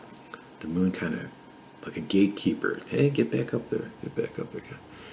So, but this is a working model. You understand just how, like, you know, if you understand anything about fluid mechanics or magnetism or orbital angular momentum, everything is being affected. All these planets are being affected by the sun and the gravitation and the lack thereof. I don't think you can find a working functional model in a heliocentric universe of retrograde motions. They say it's just the apparent retrograde motion because the Earth is spinning, but I don't think you can find one. And if you do, it's really lame and horsey and campy. It doesn't make any sense. This is reality. This is the electric concave Earth universe. And it works. It works, guys. So this is revolutionary. I mean, pretty soon this is going to be the standard model. Just a matter of time. Because it makes sense. Earth is stationary. The celestial sphere is moving. The sun is moving. The moon is moving inside the Earth. However, we don't really have much time because I do believe the sun is going to stop pretty soon. And that will constitute the final day and the final hour. So, welcome to the new world. Welcome to reality. Ciao.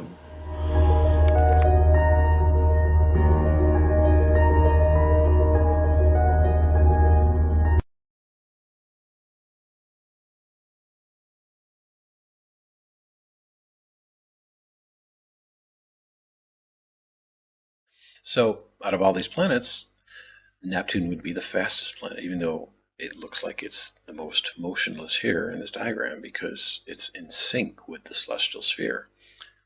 Remember, real true rotation is counterclockwise.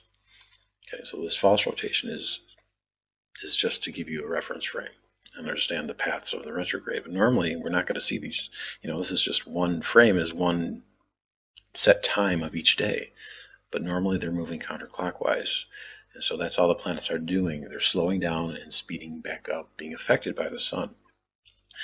This diagram will actually help you, this animation here, where we have the sun and we see the planets. So whatever's going to the left of the sun, it means that the sun is faster. So we see Mercury, it's going to the left. Normally it goes to the left, but then it gets whipped back in front of the sun. That's the only time that it's faster than the sun, when it goes into retrograde. Same thing with Venus. Venus is over here. Normally, for the most part, it's slower than the sun, but then it gets whipped back in front of the sun, but then it slows back down to its normal cruising velocity, which is slower than the sun. Now you see the other planets, they are constantly going faster than the sun. Like you can watch Neptune or Jupiter. Jupiter's going faster, see? Faster than the sun. Saturn, faster than the sun.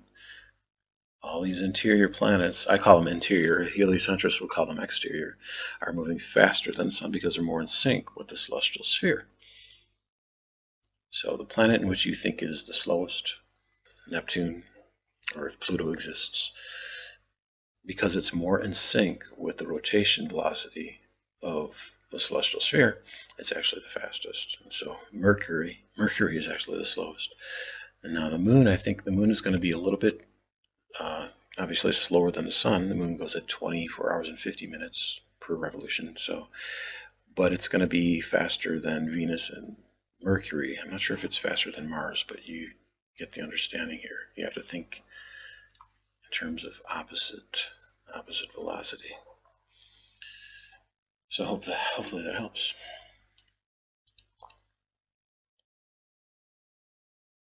If you look down from a spaceship on the Earth at night and look at San Francisco and New York, you must think that there's a tremendous amount of energy being produced in San Francisco and New York and all of these cities that glow. And of course, there's no energy being produced there. The energy is being produced in hydroelectric plants hundreds and hundreds of miles away, delivered invisibly to where that energy is being liberated. I maintain that's exactly what's happening with the sun. And I'll discuss just a few of those problems that I feel at least are fatal, absolutely fatal for the models that are so-called accepted these days. The problems, the ones at least that I'd like to talk about this afternoon, the big problem, the famous problem, is the missing neutrinos. And talk about that in a second. The idea of this heat transport from the core to the surface, if indeed the heat is made in the core from the so-called fusion reaction, how is it transported to the core? Is it reasonable to say there's convection occurring there? The idea of convection, the granules that we see on the photosphere are supposedly the top of these convection columns. We'll discuss that. There are some oscillations in the sun's size and brightness, and of course oscillations in the solar wind, as somebody pointed out the other day. If there's a fusion reaction going on in the core, then how can does this reaction, does it have periodicities? That's never been discussed by nuclear physicists. There is actually a temperature minimum in the chromosphere. Where in the world does that come from? If the heat is all generated at the core, the temperature should get lower and lower and lower the further away you get from this thing. All of a sudden you find there's a minimum and then the temperature increases. Totally inexplicable in light of the present standard so-called model or models. The solar wind actually accelerates. It goes faster and faster and faster.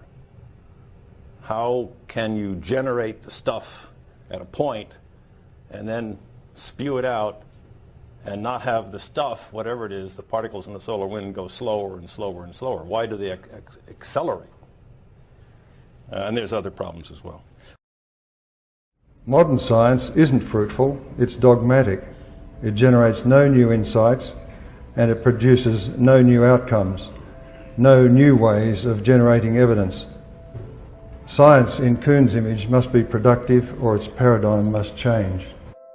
The academic obsession with a quote-unquote fuel for stars to quote-unquote burn is clearly an artifact of the energy barons' manipulation of academic theory with the funding, pure selection, and tenure processes under their influence or direct control. It profits them greatly for humans to blindly believe that in order to get energy to do our work, we must burn something, which they just so happen to own and sell at great cost financially and to our environment as well. Being that their current profits are astronomically higher than any time in recorded history, we immediately see how much they have to lose if mankind frees itself from their lies. Extending the burning concept from their dysfunctional machines to stars ensures them that mankind will continue to believe that there is no other way to get our energy in great quantities than by blowing up or burning their fuels. In the darkness of this false theory, mankind will believe that even the stars must burn fuel, and therefore this is the very foundation of energy production in nature. However, this is easily proven to be a lie. Somehow or another, the sun is supposed to get the intense radiation from the center, from the core, out to the surface to give us the heat and light that we observe. And what we've found now is that one of the key links in that transfer of energy is missing. Of course, this prompts the question, what actually does transport the heat flux of the solar luminosity outwards? But a better question is, does sunshine come from within the sun?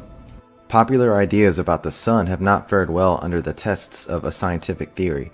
The formulators of the standard sun model worked with gravity, gas laws, and nuclear fusion, but closer observation of the sun has shown that electrical and magnetic properties dominate solar behavior. For centuries, the nature of the sun's radiance remained a mystery to astronomers. The sun is the only object in the solar system that produces its own visible light. All others reflect the light of the sun. What unique trait of the sun enables it to shine upon the other objects in the solar system? Today, astronomers assure us that the most fundamental question is answered. The sun is a thermonuclear furnace. The ball of gas is so large that astronomers envision pressures and densities within its core sufficient to generate temperatures of about 16 million K, producing a continuous, controlled nuclear reaction. Most astronomers and astrophysicists investigating the sun are so convinced of the fusion model that only the rarest among them will countenance challenges to the underlying idea. Standard textbooks and institutional research, complemented by a course of scientific and popular media, ratify the fusion model of the sun year after year by ignoring evidence to the contrary. It seems that the sun does not even quote-unquote respect gravity, the mass of charged particles expelled by the sun as the solar wind continues to accelerate beyond Mercury, Venus, and Earth. Solar prominences and coronal mass ejections do not obey gravity either, nor does sunspot migration, nor does the movement of the atmosphere, since the upper layers rotate faster than the lower, reversing the situation predicted by theory, while the equatorial atmosphere completes its rotation more rapidly than the atmosphere at higher latitudes, another reversal of predicted motion. If the sun's atmosphere were subject only to gravity and the hot surface, it should be only a few thousand kilometers thick instead of the 100,000 kilometers or more that we measure. Even the shape of the sun defies the expectations of theory. The revolving sun should be an oblate sphere, but it is a virtually perfect sphere, as if gravity and inertia have been overruled by something else. David Talbot. The nuclear furnace myth of the sun was created to support energy-barren profits and control. This in turn invalidates all tokamak fusion reactors based on the idiotic theory that the sun is a nuke furnace, meaning that $48 billion and more of taxpayer money has been wasted on this fraud called nuclear fusion. This is how the racket is run. The powers that be fund all this worthless quackademic science in order to keep you paying for energy, which should be practically free in all its applications. Their slave system of backwards explosion-based technologies ensures them that we keep paying for their fuels, fighting their dirty lying wars, and enriching the subhuman filth who profit from these demonic world-destroying activities. There's no inside structure. Is it hollow? Yeah, there's only a surface. There's nothing inside. Is the sun actually, do you believe, combusting in on itself? It's not burning anything. There's no fusion in the sun. That's well understood. Proven. Yeah, well, there's just not the way to prove that there is any. It's only in the flares do you get fusion. That's why all the X-rays. The flares, the arcs, and the X-rays, and the microwaves, and whatever result of fusion in the arcs. There's no fusion in the sun. They don't know how the sun works. Why do you, what's special, how does the sun make light? It's a transformer. Transforms from some other dimension. It's not burning anything. It doesn't have to. It's a converter. Of what? I don't know. Nobody knows. But that's what it does. That's the only thing it can do because that's how everything works. How fast do CMAs go? Well, they will tell you they go up to 1 million miles per hour. Why do they say that? Well, look at this animation of the sun here, okay? This animation is going every 10 minutes per frame. Look at the bottom here. It says every 10 minutes you have a frame. So look at the speed of these CMEs exiting the sun. Look how slow they're going. And that's accelerated. Okay? They're going very, very slow. Very slow. I'm talking snail slow here. And yet they say, why do they say they're going so fast? Think about that. Why does conventional astronomy say that CMEs are going up to 1 million miles per hour here, average of 489 kilometers per second, which equals about over 1 million miles per hour? Why? Well, it takes 1 to 5 days to reach Earth, right? So they just assume that the sun is 93 million miles away, so they just calculate that, oh, the CMEs have to accelerate, even though they look like they're going very slow. And that's the only proof of we see of their speed is at the surface of the sun. Oh, it takes 3 days to get to Europe. Okay, there, yeah. So it's got to be accelerating. Like this guy, Donald Scott guy. Listen to this. The corona, the particles, the positive ions that make up the solar wind increase in velocity. They accelerate. No, they don't. Nothing in the standard model that predicts that. Nothing. The standard model also says the sun is 93 million miles away. It's not. Here's a picture of how it happens. It isn't just a mild acceleration, it's a whooper of an acceleration. Fucking cuckoo. You're cuckoo. The velocity at the surface of the sun are quite low. Yeah, quite low. That's all you fucking have. You know, these people are so fucking hypocritical. Just like the fucking evolutionists. Oh yeah, we're going to assume the sun is 93 million miles away, even though we only see the speed of the CMEs and the solar wind going very slow at the surface of the sun. So we're going to assume it has to accelerate. No, the sun is very fucking close to the Earth. It's only a couple thousand miles. It's inside the concave spherical Earth. The sun is small.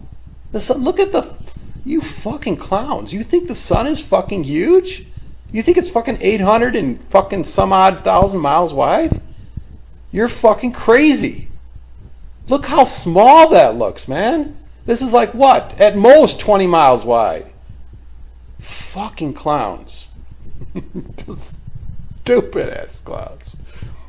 There's no evidence, there's no proof whatsoever that a CME is going a million miles. It's the exact opposite. It's going snail's pace. CMEs go very slow. If the sun is, let's say, 2,000 miles away from the Earth, and it takes 3 days to get to Earth, what does that equal? Come on, do your math. You tell me. 50 miles an hour at most? Unbelievable. Probably even less. Fucking clowns. Judgment's coming, people. Judgment's coming.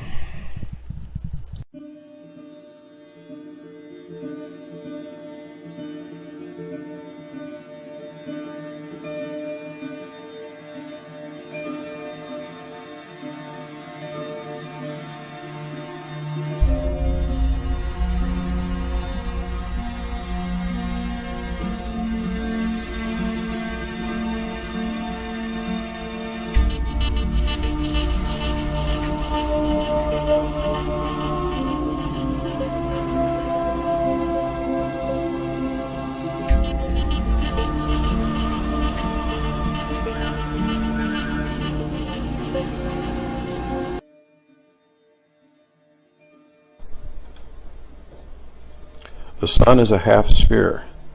I've seen this, like I said before, in a vision when I was up in heaven above the celestial sphere, above the celestial ocean.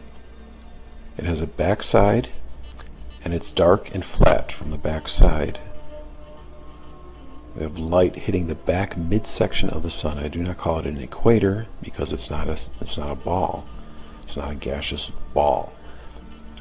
And it has a top and a bottom, and there's a difference in velocity. It's not a difference in rotation because we simply have a conveyor belt action going on with these contour lines. And so this difference in velocity is actually creating the twisting, the arcing that we see in the sun. The reason why it's faster across the midsection is because of the collimated light rays that are hitting the back midsection of the sun. So we can never see the back side of the sun from Earth's vantage point. We always see the front side. Same thing with the moon. We only see the front of the moon and the front of the sun. I believe the sun and the moon were at one time one ball, where they bifurcated, they split up and became two. The sun received the light, its energy, from the pyramid, from the power source. The anode to the cathode, the father to the sun, and the moon receives the sunlight. I don't believe the moon is a self-illuminating sphere. We see shadows on the moon. We see shadows on the moon craters. So that is what's happening with the sun. It's a masterful deception. Completely fooled all of scientific humanity. They think the sun is a gaseous ball, but it's not. The sun is electric. When you see sunspots, they are actually holes. They are indicative that the sun is hollow in this area here between the back plate and the front surface. So the conveyor belt action is going to wrap around the convex side, and it's wrapping around and going behind on the concave side of the sun. It's a difference in velocity. And the reason why the midsection is faster is because the energy from the colonnaded light in the back is going across the midsection, energizing that section more.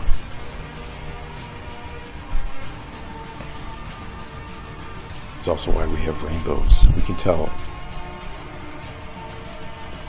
The reason why we see rainbows is because we see the rim of the sun. Just like if you hold a flashlight to a wall, the glass bulb in the flashlight disperses the light. Same thing with the glass in the sky in the concave Earth.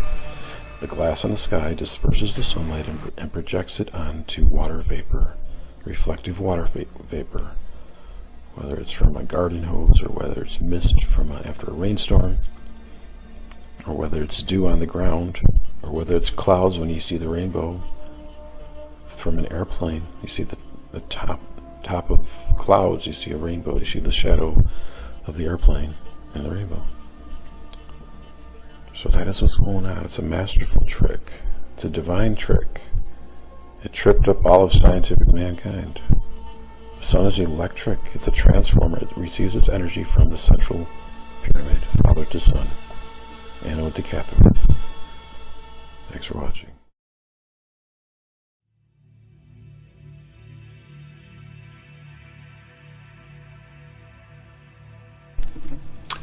So you tell me, how do you know there's an octahedron in the middle of the concave Earth, Steve?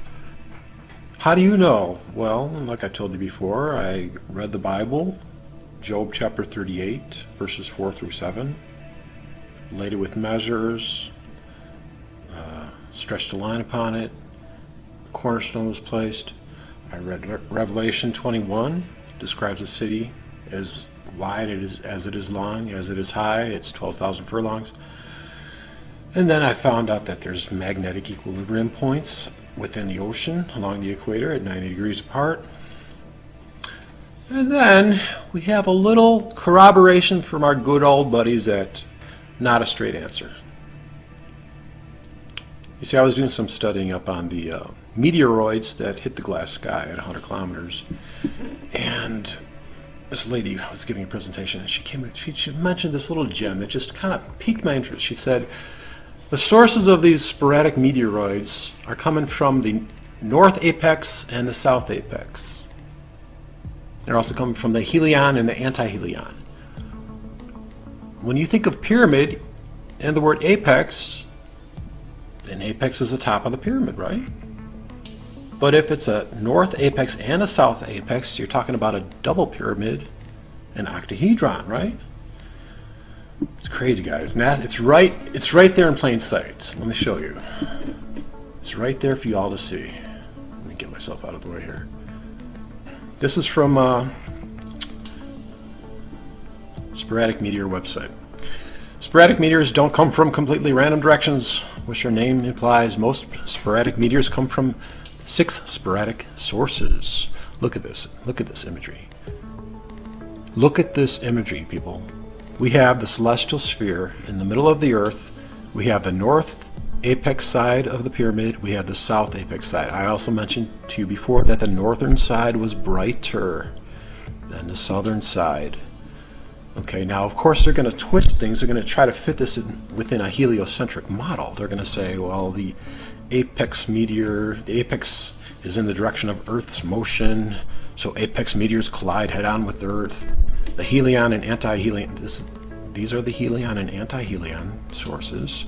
Now this is also interesting too, because I mentioned before, on one side we have the sun, and then we have the anti-solar point, the Gegenschein. It's right there in plain sight, people.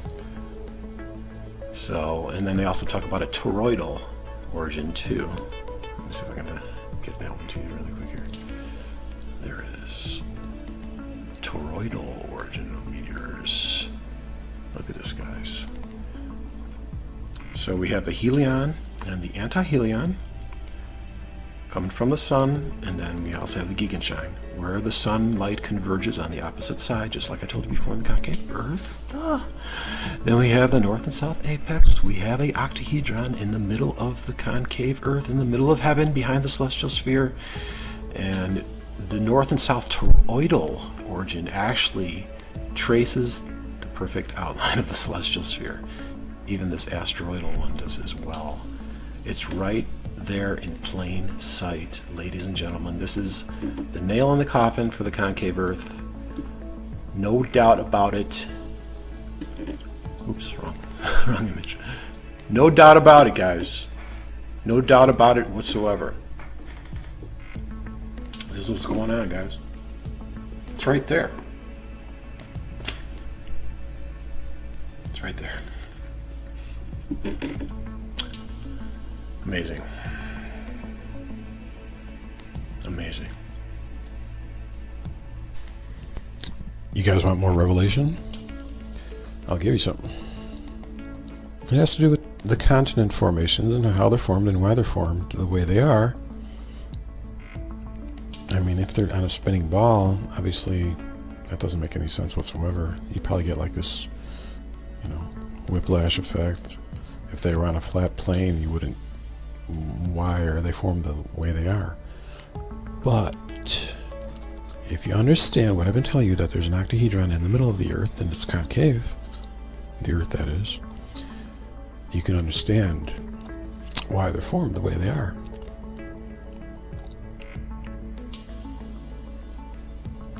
Here I pulled it. Well, let's watch this video first. We have, thanks to NORAD or somebody within the military, we have the coordinates for the equatorial equilibrium points, the longitude. 2 stable ones, 2 unstable ones. That, I believe, has to do with the fact that the stable ones are in the surface, the sea level is, or the ocean floor is not as deep as the unstable ones. But what I did was simply just enlarged the octahedron so it intersected the Earth. And you can just check it out from the top, looking down from the north. Look at that, how South America fits perfectly in the upper right quadrant. Look how Africa fits perfectly in the bottom right quadrant. Look how Australia fits almost perfectly. Yeah, I would say pretty much. In the bottom left quadrant. And then look at this, the Pacific Ocean, the Ring of Fire, fits perfectly in the top left quadrant. That's looking from the top view. Northern hemisphere, we have more land, and that is because the northern side of the octahedron is emanating more energy, more light. So the southern hemisphere really is a telltale sign showing why that is happening. Look at that. Look at the tip of South America. It's mimicking the shape, the triangular shape of the bottom side of the octahedron, the H side. Look, the same thing with Africa on the G side. Is that the G side? Yeah. Bottom, it's fitting it perfectly. Australia, how's that looking? It's kind of just like situated in the middle of the F side. Isn't it wild? This is confirmation. The Earth does not spin, and the continents are mimicking the pattern of the triangular pattern of the sides of the octahedron. No ifs, ands, or buts about it. That's what's going on.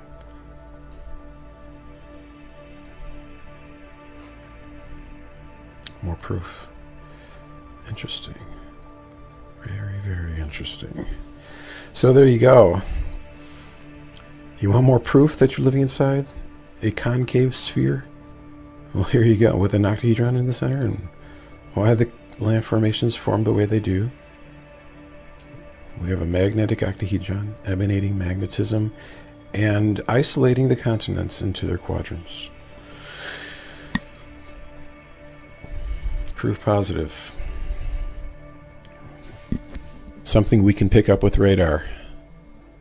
Seymour radar picks it up. It's right there, guys. Undeniable proof.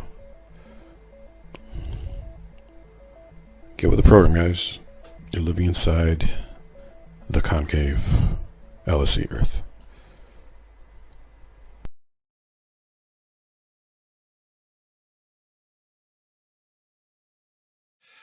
Now look what we have here. You see the north apex of the octahedron pretty much stays visible throughout the whole year. However, the south one only becomes visible during part of the year, i.e. when the sun goes south in the wintertime. And so we're getting a preference of warmth or activity more in the northern side, on the northern side.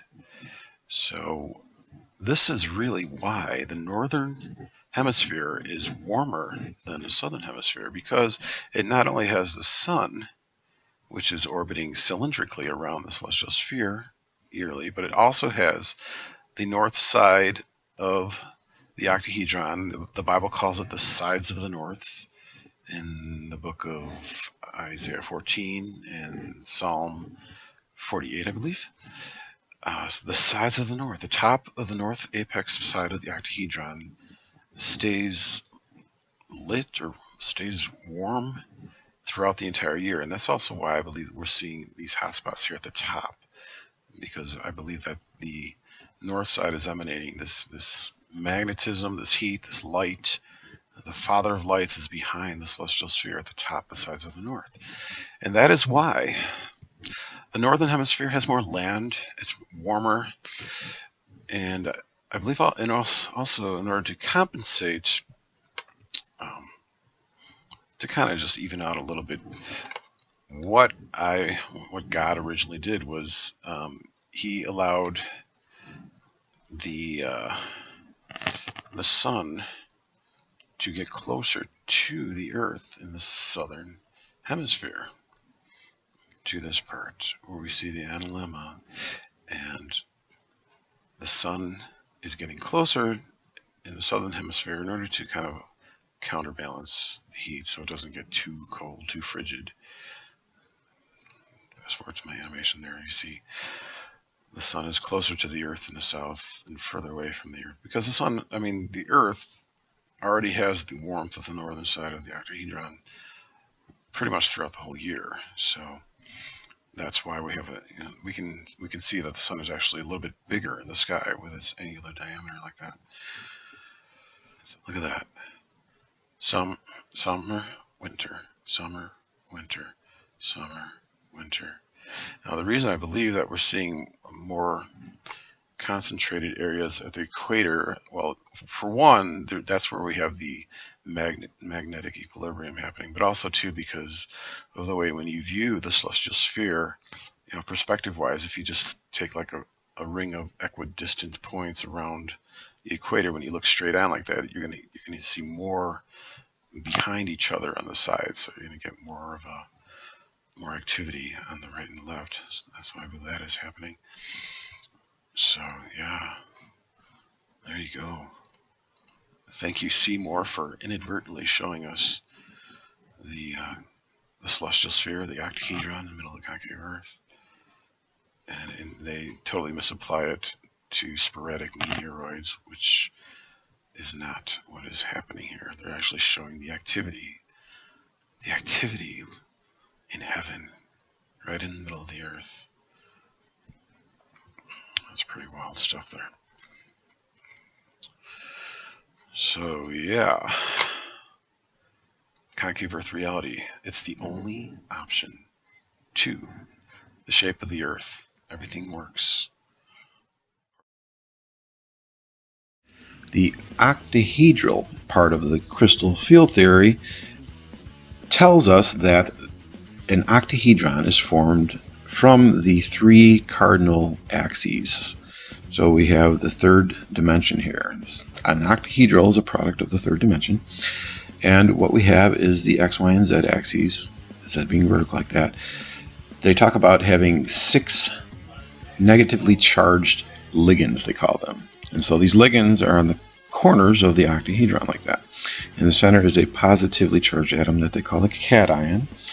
And what they tell you is that the ligands, they converge toward the positively charged cation, and then they emerge, and it creates a sphere, a spherical energy bubble. Joe Parr mentioned a spherical energy bubble before. And so with that understanding, you can understand the foundations of the Earth, as recorded in Job chapter 38, like I've mentioned before in previous videos. And you could also understand the origin of heaven, the origin of life. It's right there. So I'll play that for you.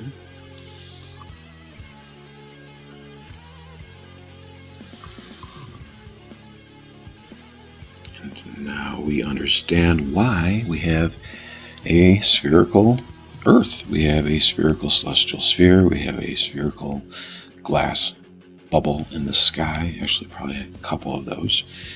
And it all has to do with the understanding of crystal field theory and product of the spherical energy bubble that is created by the convergence of the negatively charged ligands converging in the center.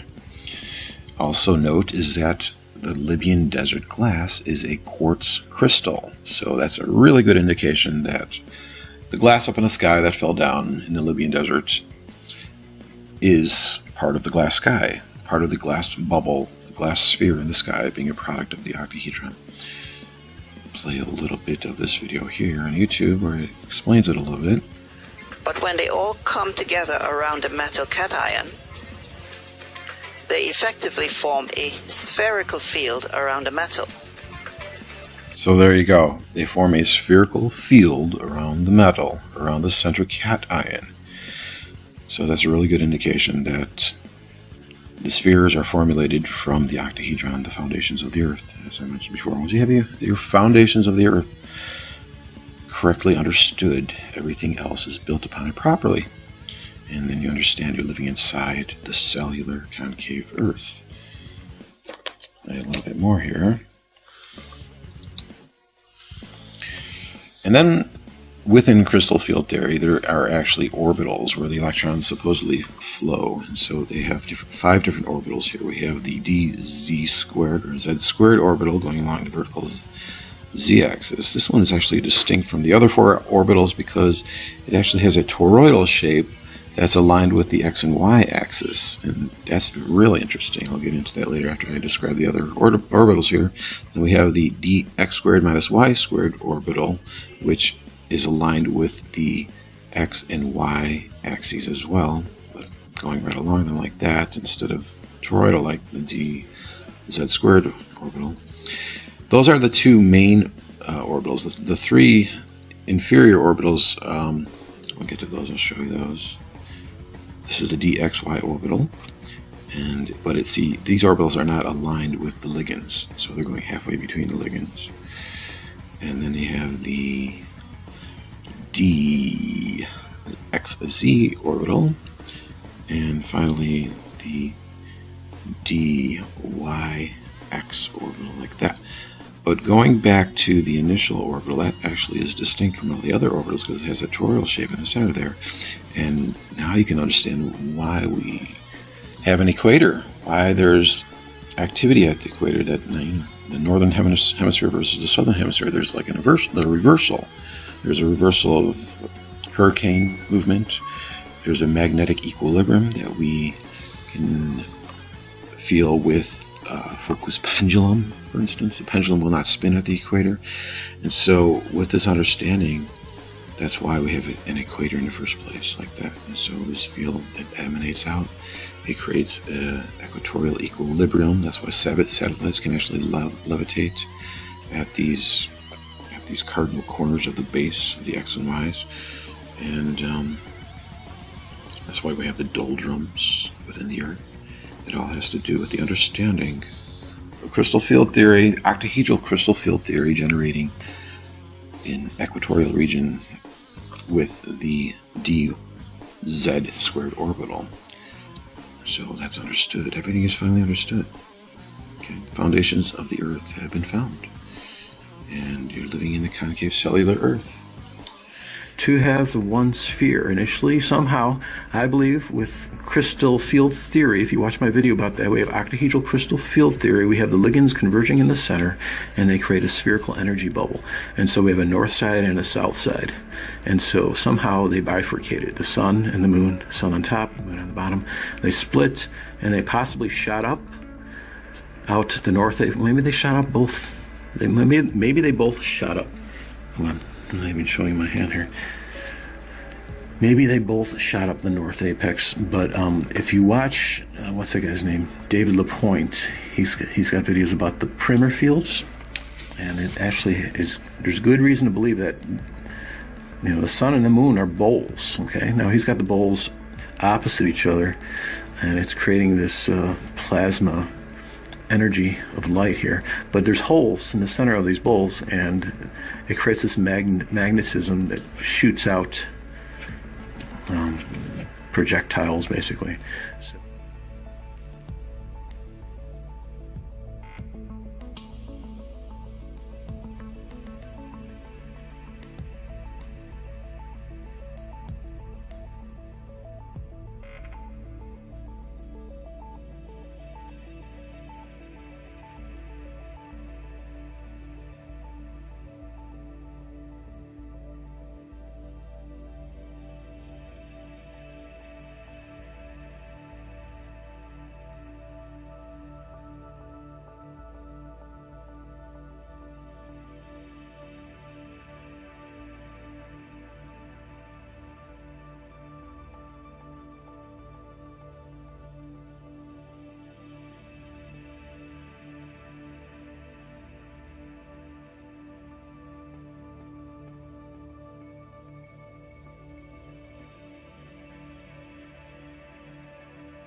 That's probably how the sun and the moon formed initially in the center of the earth.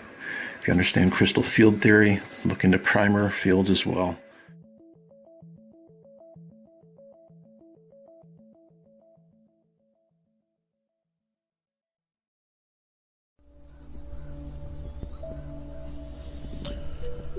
Hi, speaking with the water god, the water of life. Yeah, I'm doing some research on cavitation and sonochemistry and sonoluminescence. Really interesting stuff. Because with this sonochemistry research, they're talking about how the chemical processes accelerate 1 million times faster. And so this blows the whole theory of evolution out the water. Life could have been created really quickly, within 6 literal days. It's good shit. Cavitation.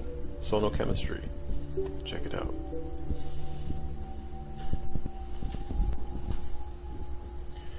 Cavitation is the bubbles in the water, when sound enters water, violently.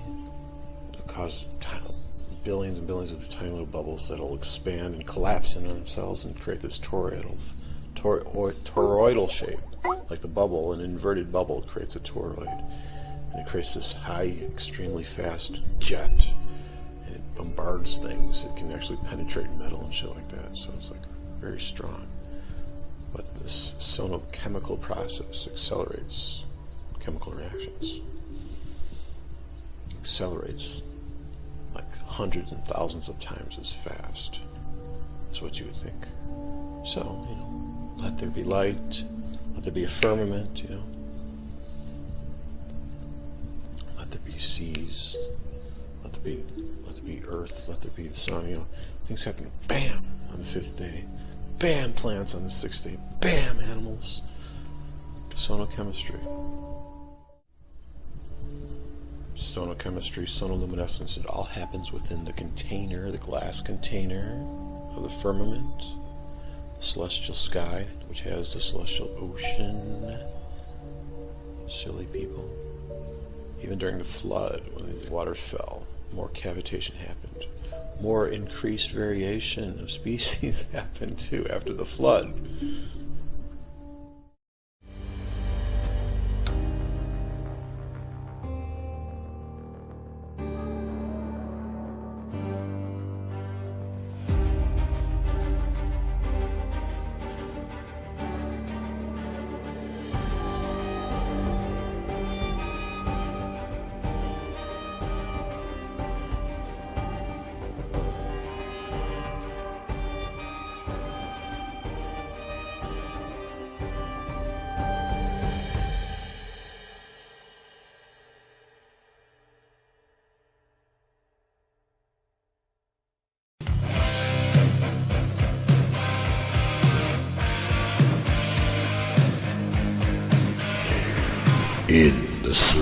Earth, in the circuit of Earth, in the compass of Earth, in the circle of heaven, in the circuit of heaven, in the compass of heaven. Circle of the Earth, Isaiah 40:22. Circuit of heaven, Job 22:14. Compass upon the face of the deep, Proverbs 8:27. In all three of these cases, the Hebrew word hug is used to denote either a circle, a circuit, or a compass, which means they can be interchangeable. They mean the same thing. But the most controversial case of the three within the Earth-shaped debate community is the denotation of the phrase sitteth upon the circle of the earth in Isaiah 40:22. Many Bible-believing flat earthers use this verse as an almost standalone confirmation bias that the earth is flat and circular. But a little investigation to the origin of the word, as well as applying a little common sense, will reveal something not so commonly known or accepted about the correct shape of the earth. The root word hug occurs once as a verb in the Hebrew Bible in Job 26:10. He hath compassed the waters with bounds until the day and night come to an end. And in addition to the three verses mentioned initially, another verse used it as a noun in Isaiah 44:13 to describe a circle instrument or a compass. The carpenter stretches out his rule. He marks it out with a line. He fits it with planes, and he marks it out with a compass. Hence we have an instrument to render out a circle. But the critical element that is omitted from the translation is that the originator who scores out the circle is inside it, not upon it or over it. Even in the Greek Paleo-Hebrew Septuagint text, the word for circle is called yapav, which was used in Isaiah 40:22 and is defined as a rim or a ring or a perimeter that encompasses something that is inside. In other words, that which encases or surrounds something else. In almost every case in the Hebrew text where the word sit or sitteth is used, the preposition in is used as opposed to on or upon. Hence, the translators of Isaiah 40:22 incorrectly inserted the word upon instead of the more appropriate word in. From the translators' oblivious understanding of the concave sphere of the earth that surrounds us, they inserted upon instead of in, carrying the illogic line of thought that God could not possibly be in the earth, he must be above it, or on it, looking down, especially since the verse continues on to compare the inhabitants of the earth to grasshoppers, but dwelling at a great height above the ground, so much so to perceive the people as small grasshoppers, and still being in the earth, is perfectly resolved when understanding God in times past and heaven are in the middle of the earth, and the direction of up is always at the center. Hence God sat in the circle of the earth. They should have written, it is he that sitteth in the circle of the earth, or it is he that sitteth in the circuit of the earth, or it is he that sitteth in the compass of the earth. The only logical conclusion is a hollow concave sphere where God resided in the center, which is heaven. Hence God was in the circle of heaven, just as he was in the circle of earth. Now it can be said that God as a man walks upon the face of the circle of the earth, or the face of the circuit, or the face of the compass of the earth, still being contained by the circle, circuit, compass of earth, but not contained by the circle, circuit, compass of heaven. Heaven being inside earth is also confirmed in Job 38:33 as well. Knowest thou the ordinances of heaven? Canst thou set the dominion thereof in the earth? Isaiah 40:22 goes on to say, God stretcheth out the heavens as a curtain, and spreadeth them out as a tent to dwell in.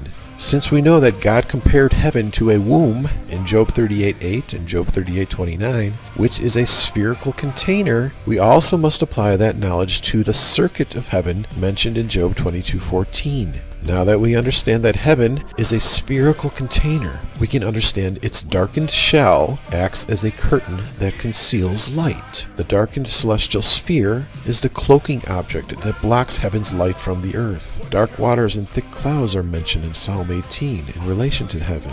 In Psalm 104 verse 2 it is stated, Who coverest thyself with light as with a garment, who stretcheth out the heavens like a curtain. But logic will easily see where it would make much more sense if it read like this: Who coverest thy light as with a garment, who stretched out the heavens like a curtain. Comparing heaven as a tent to dwell in makes a lot more sense if one realizes there's a double pyramid in the middle of heaven, in the middle of earth. Tents are shaped like pyramids. Now I trust, my friend, that you have become illuminated and the whole issue about circle of the earth is perfectly resolved within the LSC concave earth. Have a great day.